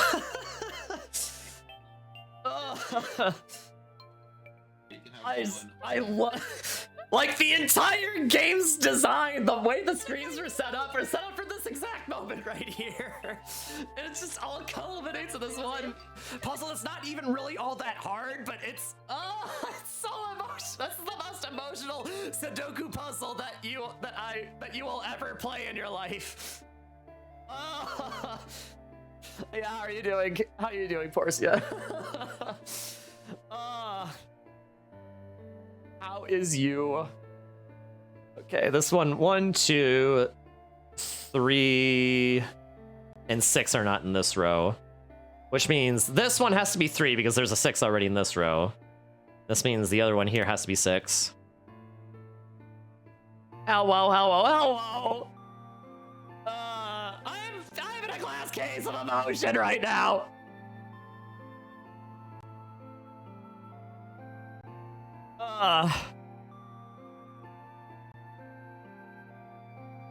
All right, now the next one, I think it has to be the second row from the top, maybe, because there are 3 numbers.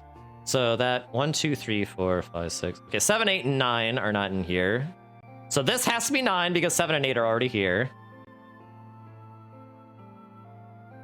Which means this has to be 7 because there's already 8 in this row. Which means by process of elimination, that has to be 8. 99 Story, that good? Yes! It's one of my favorite visual novels of all time. It really is. So yeah, basically, if we don't solve this puzzle, the girl on the bottom screen just dies. We have to transmit this information over to her. Like, that's why she's just crying so hard, because, like, she doesn't know how to solve the puzzle herself.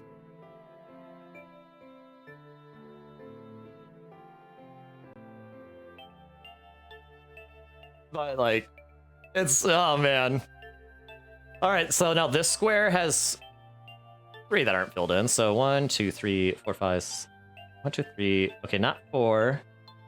Not 6, and not 8. Okay, this can't be 6, so this... One of these has to be... So that has to be 7 or 8. Okay, that has to be 8 then.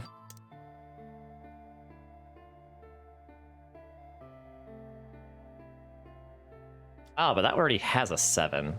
Wait, hold on. 1. Okay. 1, 2, 3, 6. Right. This has to be 6. Because 6 is already in that row. And by process of elimination, 1, 2, 3, this has to be 4. Hey, we got the first one done! Maybe I should have bought the bundle when it was on sale. You're thinking you could just play it by an emulator? Yeah, that's what I'm doing, actually. I'm playing on a special emulator as well. I'm also playing the Retro Achievement set for it, which I actually developed myself. So once I solve this puzzle, I will have mastered the set. Well, almost. I almost would have mastered the set because I still have to see the rest of the game, but I mean, after that, it's basically just a straight shot. All right, now for this one, that one also has 3. So 1, 3, 1, 3, and 5. Okay, so that has to be 1 or 3.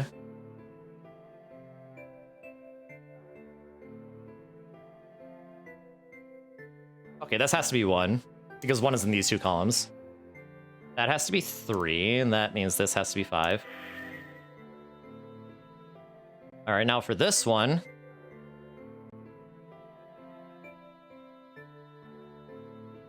One, 2, 3. Okay, so 4, 6, and 7. This cannot be 4, so this has to be 6 or 7. It's gotta be, this has to be 6, because 7's already in the square. Oh, wait. No, hold on.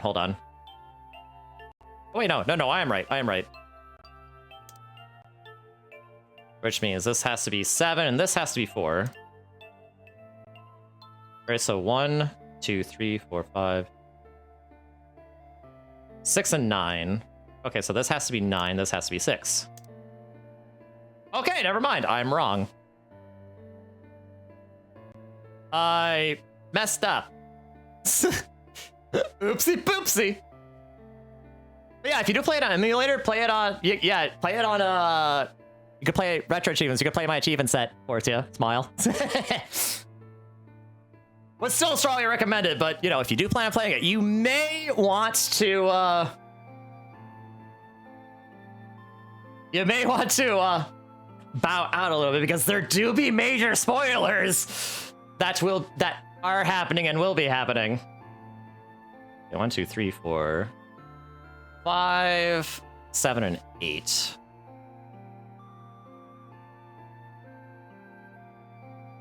Okay. Let's see, 5, 7, or 8. Actually, no. 1, 2, 3. 1, 3, 6. Okay. Okay, that can't be 1. That can't be 6. Oh wait, that can't be 3 either. Okay, so this must be 6.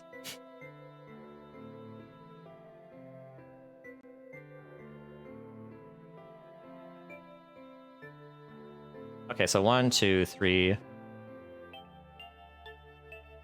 Okay, so 4 is missing. 5 and 7. Okay, so this... Wait, that can't be right. No, that is right. Isn't it?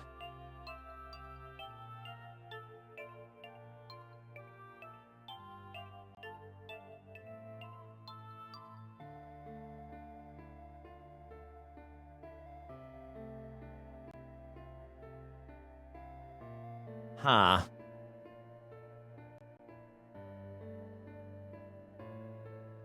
Okay.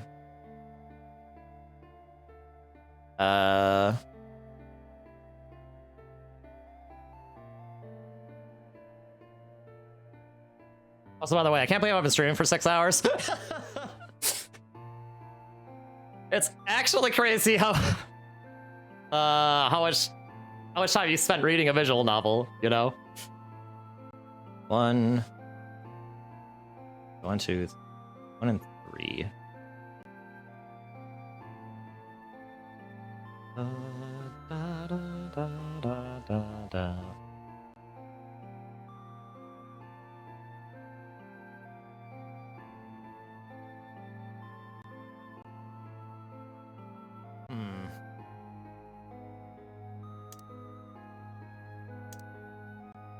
Okay, so that's not right.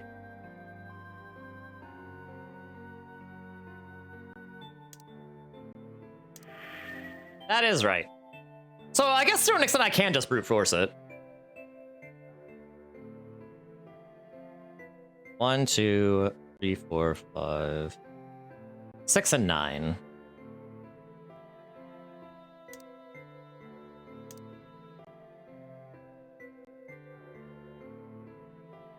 Okay, that has to be 9. That has to be 6. 1, 2, 3, 4, 7. That has to be 4. This has to be 7.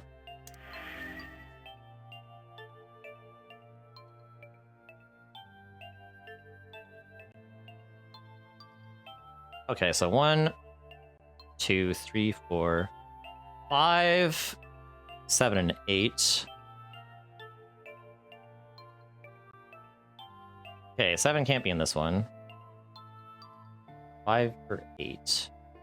Okay, that has to be 8, because there's a 5 here. That has to be 5, and that means that has to be 7. Okay, 1, 2, 3, 4. 4 and 9. Okay, so that has to be 4. This has to be 9. 1, 2, 3. Okay, so 1 and 7. So that has to be 1. This has to be 7. Now it's more or less just kind of filling in on the rest of the gaps, really. This and so this one by process of elimination. So 1, 2, 3, 4, 5, 6, 7, 8. Okay, so this one's 9. Okay, so 1, 5, and 8. Okay, so that has to be 8. That has to be 5. That has to be 1. Okay, 1, 2. Okay, so that has to be 3 and 4. So this is 4 because there's a 3 here.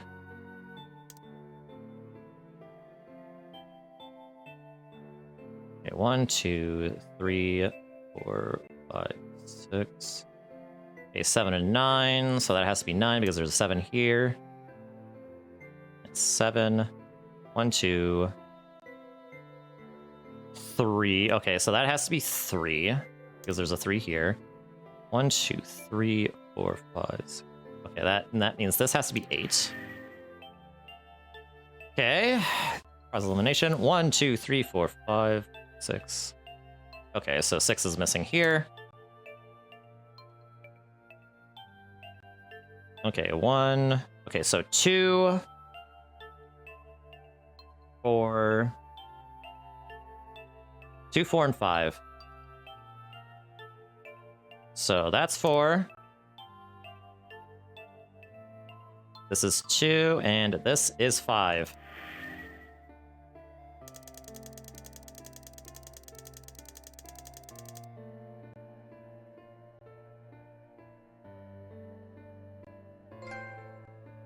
Garns' Inferno. Achievement unlocked. Okay, now I can flip the screen back over again. Yes! That's it! Akane! Did you get it? Yes, I did. I solved it. Well, I mean, really, you solved it for me, but I copied everything you did. Now I just have to press enter. And what the hell are you waiting for? Push it! Okay, I will. I hit the enter key. Emergency shutdown command has been acknowledged. Incineration system has been shut down.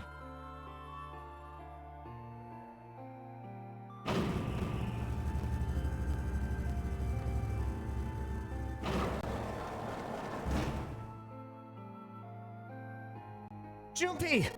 What's wrong? It worked! It worked! The incinerator shut down! It worked! Tears rolled down my face as I cried out to him, but they were a very different sort of tears.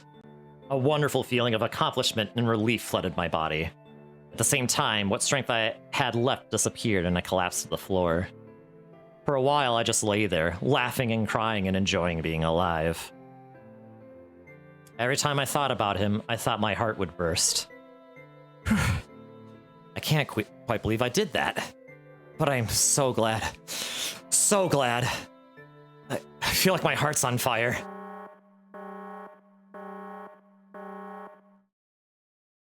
No, I don't have time to be thinking about that kind of shit. I need to tell Akane. Akane! Sorry, but things are kind of busy over here. I'm gonna have to hang up now, okay? Oh, of course, that's fine. I wiped the tears from my eyes and nodded vigorously, even though I knew he couldn't see me. Then I looked over at the corner of the floor. There were the 2 bracelets Hongo had left behind. Now, well, Seven and Lotus don't look particularly happy with me. Not a very nice look to give someone who just saved your lives, guys. Junpei, are you okay? Ah, shut it. Right, okay, so maybe they have reason to be pissed off. So what if I haven't pressed the enter key yet? All right, nothing holding me back now. Here it goes. Wait.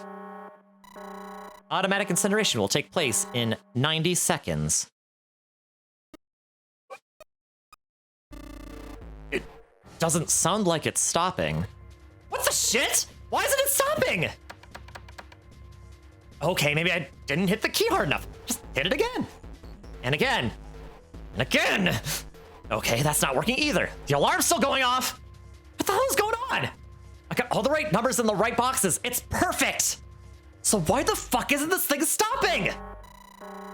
Automatic incineration will take place in 60 seconds. Wait, of course. That's what these numbers under the puzzle mean. 1, 2 plus 4 plus 5 plus 7 plus 8. Snake, Clover, me, 7, and Lotus. Then door 9. No, that's it. That number on the door isn't a 9. It's not even a number. So, okay, so this is actually supposed to be Junpei reading from the sheet that Zero actually gave him. It is hidden, but an exit can be found. Seek a way out.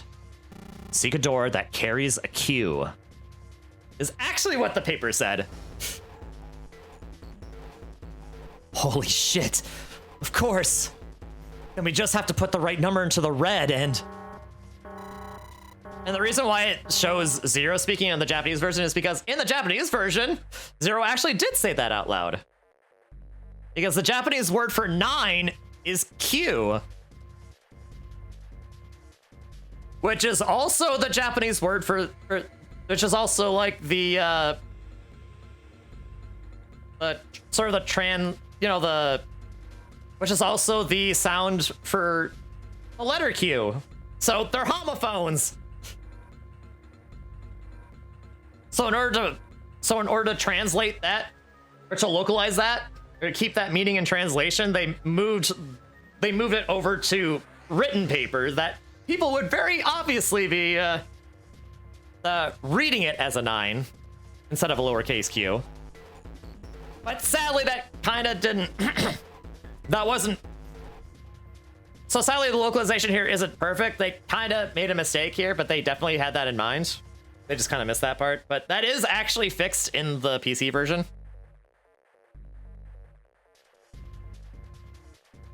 But, you know. Still not enough to get my, to take me out of it, because man, that is still so incredibly clever. Because Q in base 26.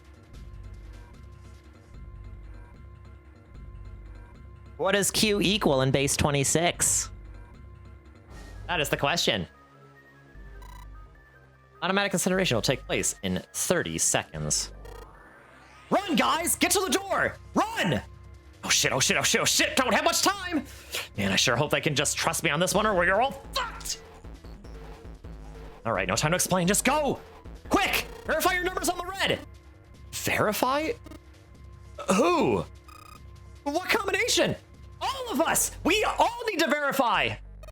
Why? You really think this is a good time to ask questions? Just do it!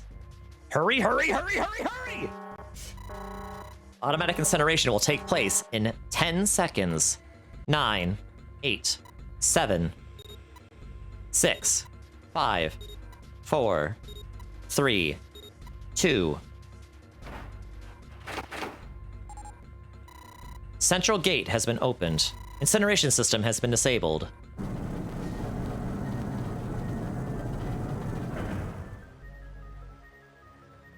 Oh, thank fucking Christ! No time to be happy. Time to go. Hurry! We've only got 9 seconds before the door closes. Go, go, go! Come on, guys, move it! Okay, they're all through. Move it, Junpei. Just in time.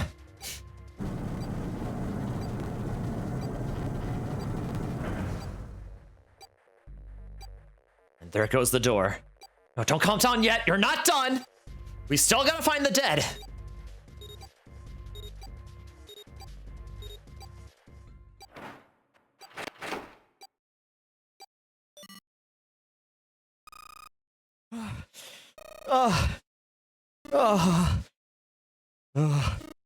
Shit. Looks like we made it, huh? Man, that guy sure can laugh when he wants to. Looks like Clover and Lotus are totally out of energy. I guess Snake probably can't see the sky, but he sure can feel the fresh air. I just want to take a nap. Akane! Akane! Akane, can you hear me? I want to tell her we made it. I want to tell her how good I feel. But nothing.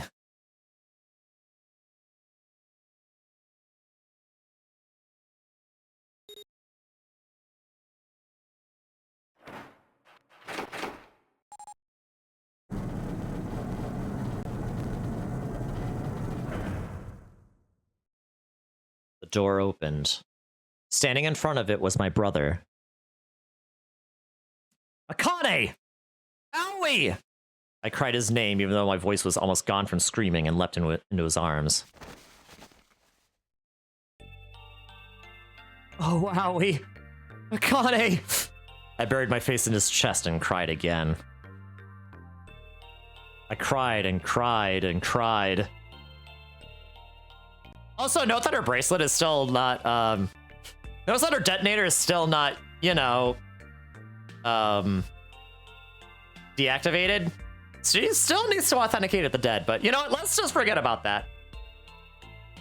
The steady thump of his heart in my ear made me feel like I was home. Its beat was almost like a lullaby. I wrapped my arms around him as far as they would go and held him as tight as I could. Just to be there felt like a miracle. I hadn't felt the warmth of another human body in what had seemed like an eternity. I just wanted to stay there in his arms forever. But I couldn't. The moment I passed through the door, my bracelets had begun the countdown to death. Or my bracelet had begun the countdown to death. I leapt away from him and looked around. The door had already closed. I spotted the dead only a short distance away. It took me only a second to get to and scan all the bracelets. I left the ones Hongo had dropped on the scanner panel. That was it.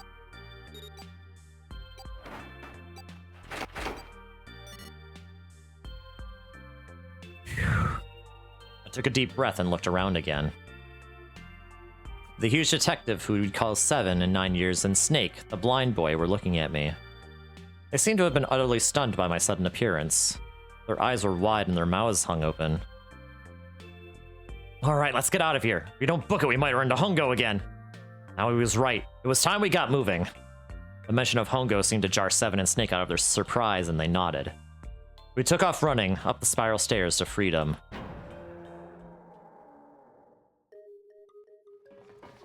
Up, up, up, up!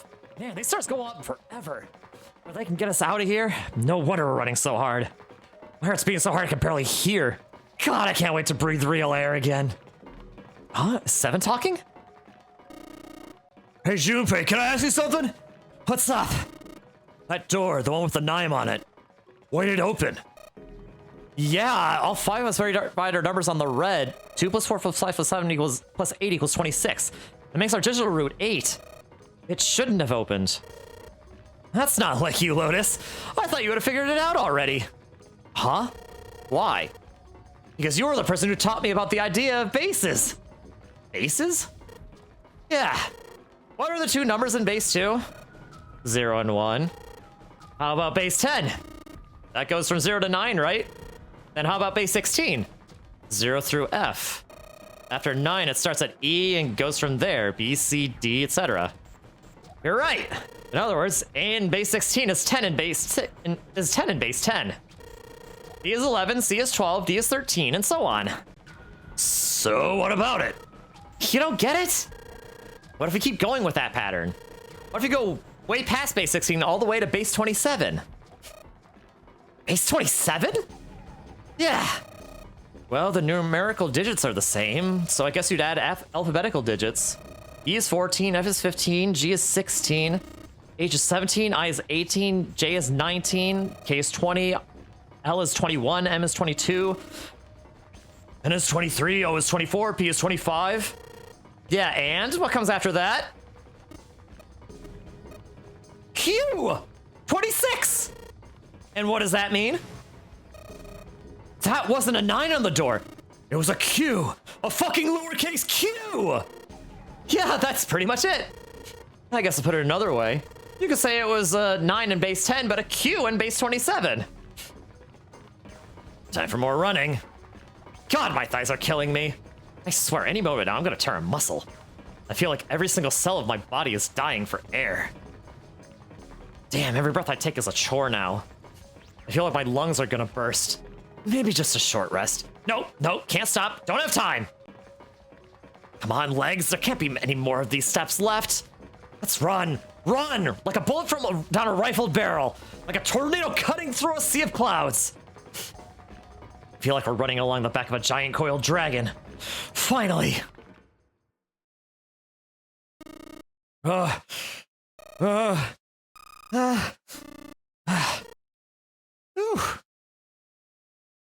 Jesus, I can barely breathe. No, Junpei, no time to rest. Pull yourself together, you're almost there. All right, I'm gonna open it. Yeah, yes, we're finally here. Please do. Sure, you look like a big heavy door, but you're the only thing standing between me and my freedom. But even more important than that, you're the only thing that's standing between me and Akane. You're gonna open, and you're gonna open now.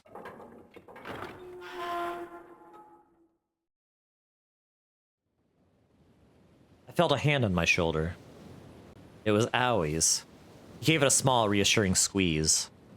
I was so happy I felt like I could melt. My heart was at peace. And not only because my brother and I were back together again. Thanks to the huge detective, all 9 of us who had been kidnapped were finally able to escape from the gigantic. On the distant horizon, we could see the faint outline of the ship as it sank. It gave a thunderous roar as it finally slipped beneath the waves. Its last cry echoed out across the ocean, and then it was gone. It's over, Aoi whispered. Yeah, it was over. It was finally over.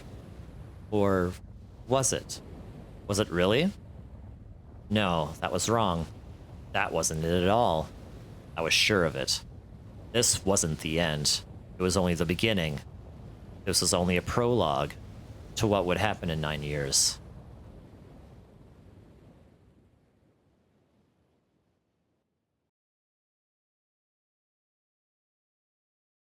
Yes! Finally! Air!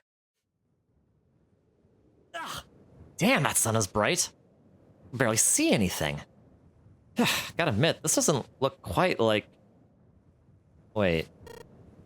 No way. You've gotta be shitting me. What? It can't be. This is...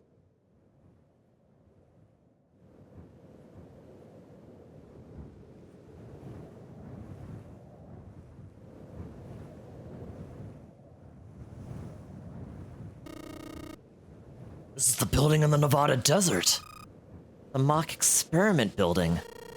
Oh my god. This whole time we were in building Q! Sure enough, that's a desert out there with mountains all around it. Hello there, son. Boy, am I ever glad to see you. I don't think I've ever been so happy to see a sunrise. Huh? Did I just hear something fall? Right. Our bracelets. I guess I never really got a good look at the underside of one of these. Let's see what's inside you. Just a little electronic chip, like an ATM card. That's it. There's nothing else. Nothing that even looks like a detonator. There was never a detonator to begin with. Figures. Kane. Junpei. Guess I must be pretty crazy about the girl if I think I'm hearing her voice in the wind.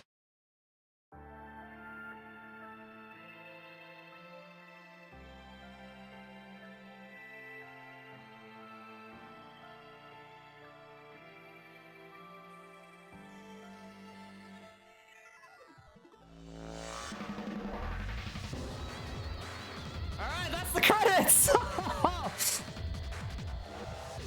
Oh boy! Wasn't that game crazy?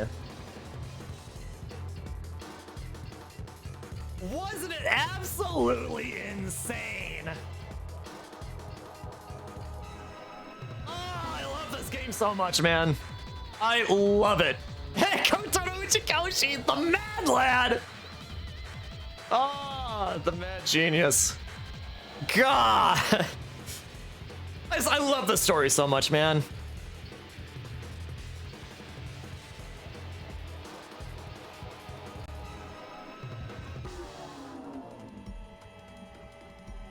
Also, I like how the top and bottom screens show the past and future, or the future, the present and the past, respectively, just like in the game itself.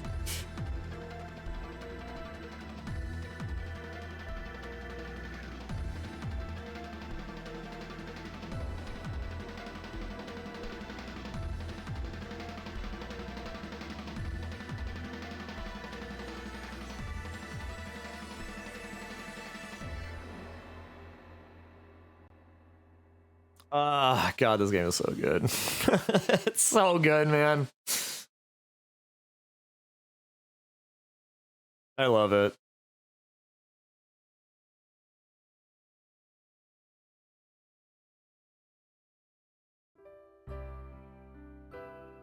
And now for the epilogue. Are you okay? Oh, come on, this is nothing. Really? Yeah. You don't look okay. It was just before the end of elementary school. Junpei and I were sitting next to each other on a small hill, looking down at the town as the sun slowly set. How does it look then? He was half serious and half joking. I thought about it for a minute first. Well, let's see. It looks like you kissed a toad and got warts, but then they just kept growing and growing and growing. What does that even mean?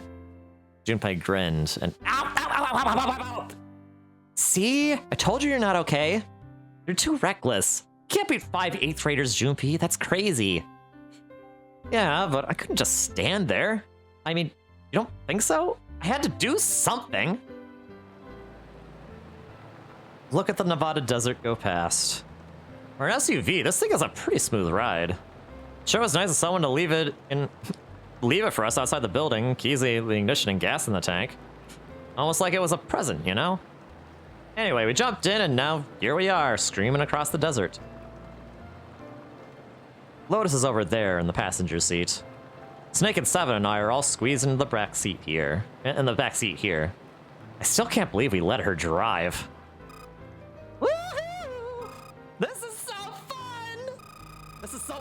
driving is so great when there's nothing around! And there's no speed limit! Hey, Clover, watch those bumps, alright? This car jumps even a little and I think I'm gonna get crushed to death. Hey, shut it! I can't help it if I'm this big, alright? Suck it up! Why don't you drive, Seven? I'm a cop. I ain't gonna break the law. He doesn't have an international license. Yeah, but you could have sat in the passenger seat. Oh, hell no. There's no way I'm giving this seat up. And Clover, there's no need to slow down. The car Santa and Six are in should be somewhere down this road ahead of us. Yeah, I saw some fresh tire tracks going out. There's no doubt about it. We've got to hurry if we want to catch them, don't we? Sure thing. Oh, shit! God damn it, she doesn't have to drive so fast. Man, I didn't even think a car like this could go this fast. We're sure throwing up a lot of dust. It was a couple hours after we'd run into the junior high students. They'd been hiding in the bushes in the back of one of the hills, drenching a kitten in gasoline. The moment we saw what they were doing, Junpei ran up to them, furious. Hey! What the hell are you doing? And he jumped on them. He quickly scooped up the kitten and tossed it to me. I caught it and ran for the police station as fast as I could. Help me! Officer, please! You have to come with me! The policeman and I headed back to the hill. All we found was Junpei, sprawled on the ground with a face covered in big swelling lumps. You couldn't run away after you threw the kitten to me? I asked him. He stuck his tongue out through a hole in his mouth where a tooth had fallen out. Yeah, I guess I coulda. Then why didn't you? I didn't want to. I wanted to beat him up real good. Because of what they were doing to the kitty? Yeah, that too, but I think they were the ones behind those murders our first semester, remember? Oh, you mean the bunnies? Yeah, the bunnies. He plucked some grass from the ground and tossed it into the wind. They asked me what elementary school I was from, so I told them. Then they said they do the same thing to you that they did the rabbit. I couldn't forgive them for that. So, Hey, there's still some stuff I don't get. Of course, they probably don't know any more than I do. Like Ace. Well, I guess I should say Gentoro Hongo. Why did he create the Nonary project? Anybody? Any ideas? Why don't you ask him yourself? Well, yeah, I guess I could. He's still in the trunk, I assume? Yeah, he is. Still tied up, I'm assuming, with his mouth taped shut. Well, might as well have a little chat with the old man. His eyes just look empty, no emotion. He looks like he's just given up. I wonder if he even cares what happens to him anymore. Hey, were you listening to us? Yeah, go ahead and try to pretend you weren't, you old bastard. Let's get that tape off your mouth. Come on, I knew you were. Answer me. You could at least look at me when you talk, man. I only wanted to see the faces. Human faces. I thought if I could gain the ability to access the morphic field set, then perhaps I could see faces. By peering into people's minds, you could understand how they were processing the expressions of others. That's it? Yes, if you want to put it simply. But if you were looking for a more philosophical answer, I could supply that as well. You see, the human collective consciousness... I think that's enough out of you, pal. Time for the tape to go back on. Alright, so what's your second question? You said there were some things you didn't get, did you? Well, somebody's a little nosy. Well, my next question doesn't really have anything to do with you two. This is for you, Seven. It's about the whole Alice thing. What's the deal with that? Well, see, 9 years ago, after I escaped from the Gigantic, I kept going after Hongo on my own, hoping I'd catch him when he finally slipped up. During the course of my investigations, I learned a lot more about the Gigantic. I also find out about Cordain and Alice. You're not really answering my question. Is there actually a girl who wouldn't melt at room temperature? Sounds like Hongo has something to say. Alright, fine. I'll let you talk, but you gotta behave. What? Alice doesn't exist. 9 years ago, I found Alice's coffin behind the library on the bottom deck.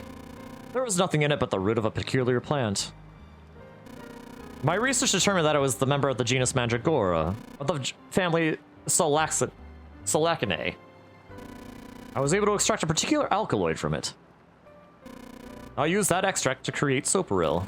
Its creation was a tremendous boon to my firm, and we grew rapidly. Shit, this is going on forever. It's going back on, Hongo.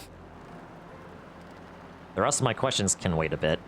For now, I think I'll just enjoy the ride. Here, this is for you. What is this?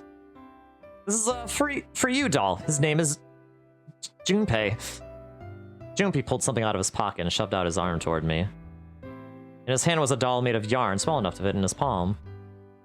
Junpei, are you sure it's a for you doll? Huh? Yeah, the lady at the shop said so, so that means it's for you, right? Are you sure it's not a voodoo doll? What? That's... Oh man, oh man. Well, it sure looks like a voodoo doll. I mean, you do know what a voodoo doll is used for, right?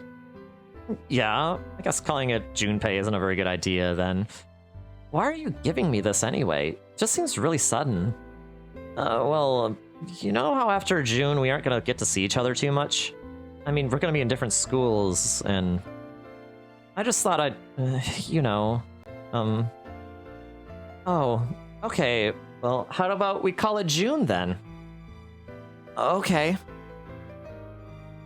So I wanted to give this... I want to give this to you. You sound like some sort of tribal... Give this... You sound like some sort of tribal chief in a bad movie. Yes, I, head of tribe. Install traditional charm of tribe. So I give this. It's me. So we always together. Oh, Junpei. If something bad, then hold and pray. I go wherever you are. So here, take. I reached my hand out and picked up the doll gently. The doll gently. The doll gently. Gosh dang it. Thank you. Thank you so much, Junpei. Before I knew it, I was crying. Tears streamed down my face and fell onto June's tiny yarn body. Oh, Junpei, I'll never forget you. I promise. Junpei looked straight in my eyes and said just 5 words. I'll never forget you either.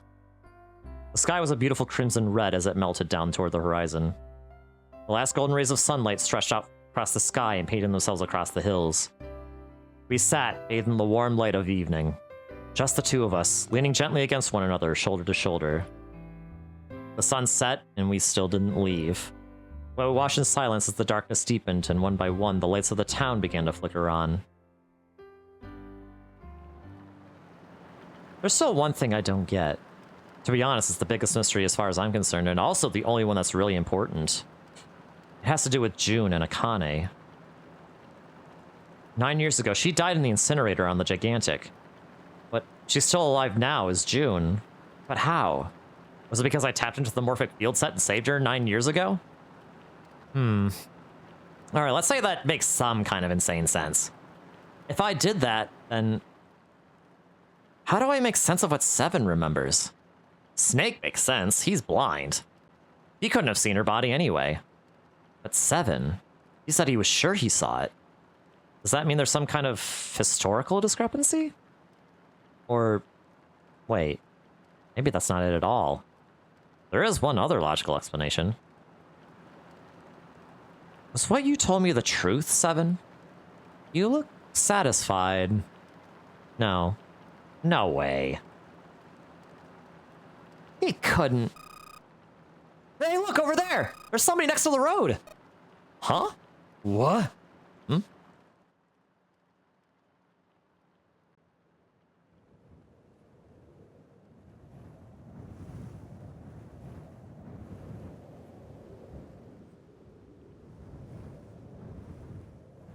Burning gaze as the Nevada sun pounded down on her head.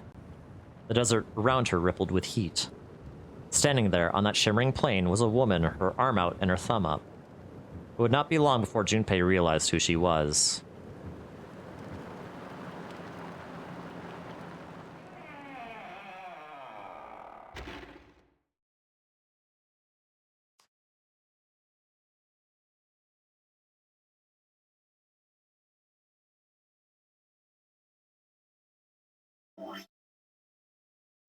All right, and that is that. And with that, I'm about to get 2 achievements and a mastery.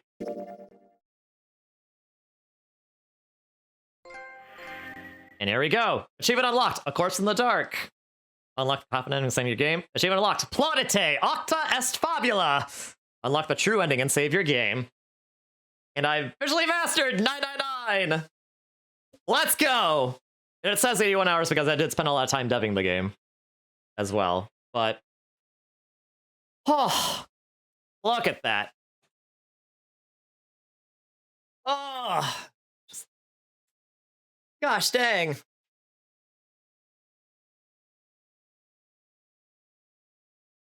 Wow, maybe I should put a mastery notification in the Retro Achievements Discord server. But yeah, that is 999. One of my favorite visual novels of all time. It's real. It's so good. I love it so much. Oh my god. Yeah, I can't believe this took like 7 hours, but boy, am I glad that we finally managed to finish this. Which means I can do other things for Mochi Storytime! Much shorter things! Because this took a long time. I knew it was gonna take a while, but I started this back in October for Halloween, related to Halloween, and it's now January, so, you know, these things happen, I guess. We're just, you know, schedule slips and all that. But with that said, I'm gonna end stream. This is a good place to end it. Thank you all so much for going through on this journey with me and revisiting one of my favorite games of all time.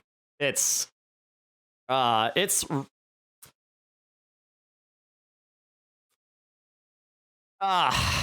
just, I don't know, man. It's just really nice to have been able to revisit this game again after so many years of not actually doing a casual playthrough of it. I mean, this is kind of a casual playthrough in the sense that, like, you know, I'm